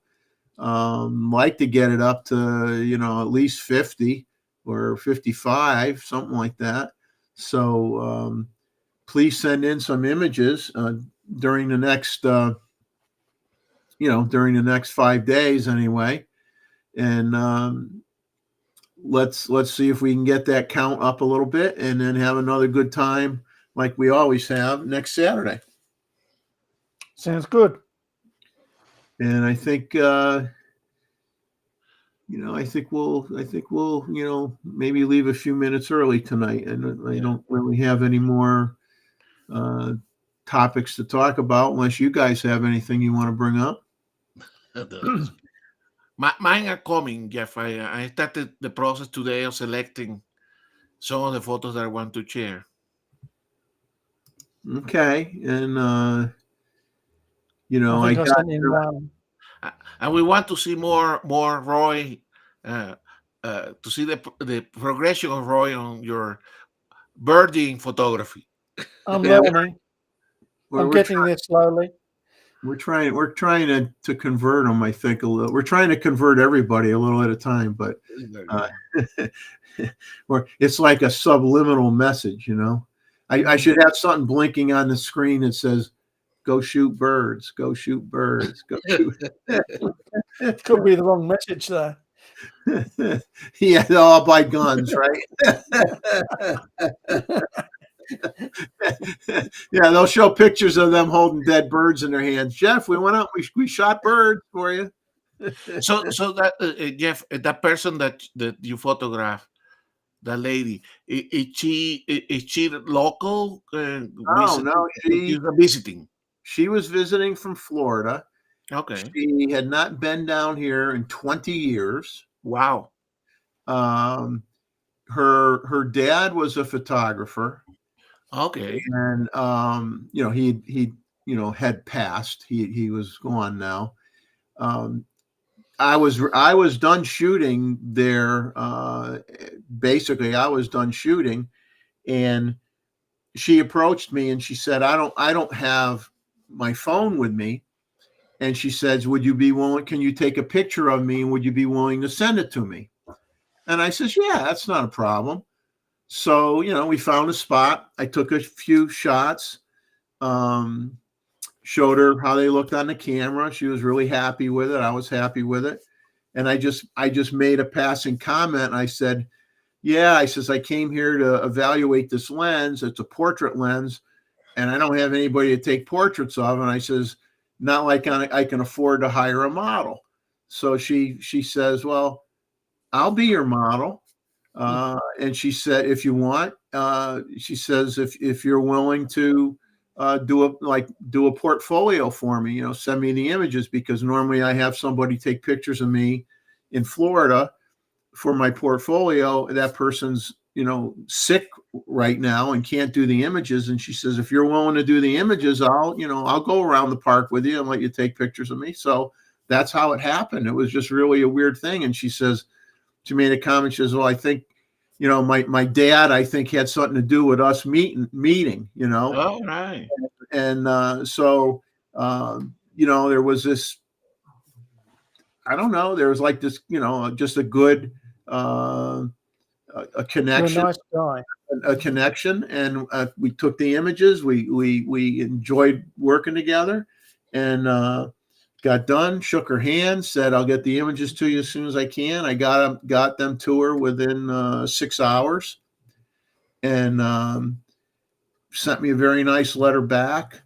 Yeah, I don't want to really, get into every word she said, but basically just said that she felt that I captured who she was, and All then right. as she said, my dad would be happy, and That's good. I thought it was a very touching email, and like I said, it made me. I was like, that today ended up being a special day. I did something for her that she appreciated, and she appreciated what I And did. you And had to try something new. that's all you could ask. That's all you can ask for, is that you made somebody happy that day, and it worked out both ways. And it was a special day. It was a special day. And that's the other important thing. Actually, here that we got a few minutes, but let's talk a little bit. Is making connection, correct? So when I was in Texas, correct, and I was in that ranch photographing with other fellow photographers, wildlife photographers, correct. You exchange sometimes emails or exchange notes, correct. So one of the photographers is actually an artist, and when I have the opportunity, when I get permission from him, I will show you, because you know how photographers are. Oh, look, particular wildlife photography. Look at this, what I took. Look at that I took. So the guy said, "Hey, Gustavo, I like that image that you have from the eagle. Correct? Remember when the eagle was in the carcass? Yeah. So he said, do you mind sending me that photo? Because I want to make a picture out of that photo." So he's actually exchanging emails with me, because he's making now a painting out of the photo, and he showed me the process, and he actually has a nice website. I will show that eventually when he finishes that process. Obviously it's not exact representation of the photo, but that inspired him, correct?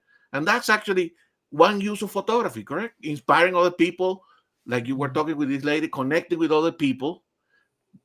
I mean, that's important. But one of the things that I did, because it's kind of embarrassing when you are in a situation like you were there, or I was with the photographer, correct, having to scribble in a little bit of paper your email address and all that kind of stuff. So I ended doing, let me show you here. I'll come back in a second.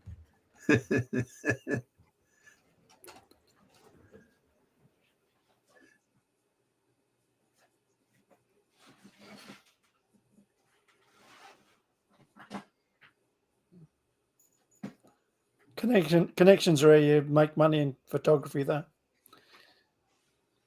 Yeah, I mean it's well, you know what? They got a lot of they have some photography businesses down here that take a lot of pictures at Myrtle Beach State Park because there's a pier, and the pier is a very lovely place to photograph people leaning against the posts with the water coming in and that type of thing. And so a friend who does wildlife photography kind of made contact with this this place was looking for photographers, and he tied in with them, and so he started doing family portraits at the pier for the studio, and making a pretty good amount of money doing it part-time. And so, you know, there again, that isn't something that he had done before. Something that he tried. Right. They liked what he. The customers liked what he did. Feedback went back to the studio. He gets more work, does more pictures, and it worked out really, really good for him. So, like I said, You've got to try these things, or you don't know. Yeah, sometimes an opportunity presents itself and makes you think a little bit. Now, me, after doing this, I said to myself, you know what? I says, what's the one thing, what I learned from this is, like, she really liked that, the place we were at.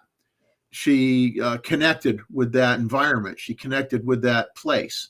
And I said to myself, man, wouldn't it be kind of cool if you were a portrait photographer and your primary goal was to try to understand your client, understand their personality,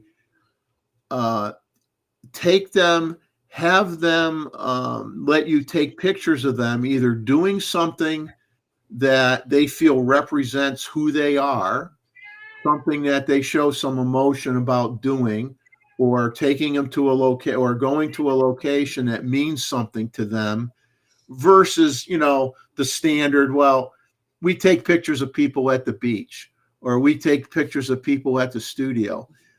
Understand the client and take pictures of the person in an environment that gets them excited, that makes them comfortable, where they can show who they are, and when you get images where their personality come out. And those are, to me, portraits that are worth taking, you know, things like that, you know, rather than the stage stuff. And I says, man, you know, that could be after doing this, I says, that could be an interesting, it's an interesting thought in my head, is take portraits that are different than what everybody else takes, you know, and really try to reflect the personality of the person that you're taking the pictures of. And then that means so much more to them. You know, it's not just a nice picture. It's like, you really get me. You really got it. You know, you captured it. And I think that would be kind of a neat thing to maybe someday try. Yeah. So again, making the connection. So what I ended doing, because it was embarrassing, you know, writing everybody's email address. So I ended doing this pretty big, correct? Creating a small business card, right? That I don't have to issue the business card, you know, give the business card when I was in business, but just, hey, a presentation card, correct? To say, hey, you want to contact me, or you want to go and photograph together? That's I what like we can business cards, but they don't seem popular anymore. Well, that's the same thing I do. Excellent, thank you. I got that. Exactly. So I give them this, and I go, I says, you got everything you need. You got my phone number. You got the name. You know, you got the title. You can go on my YouTube page. You can watch the videos. You could do whatever. Works out great. Even though technically it's not a business. You need a QR code on the back. Yeah. So, but you see, Jeff, I didn't have that, correct? Right? Because this was not my business. I'm not believe it or not, I'm not a very social person. Correct? That's why you ended being a wildlife photographer, correct? But but it's good to have them. So in my little pouch now that I carry the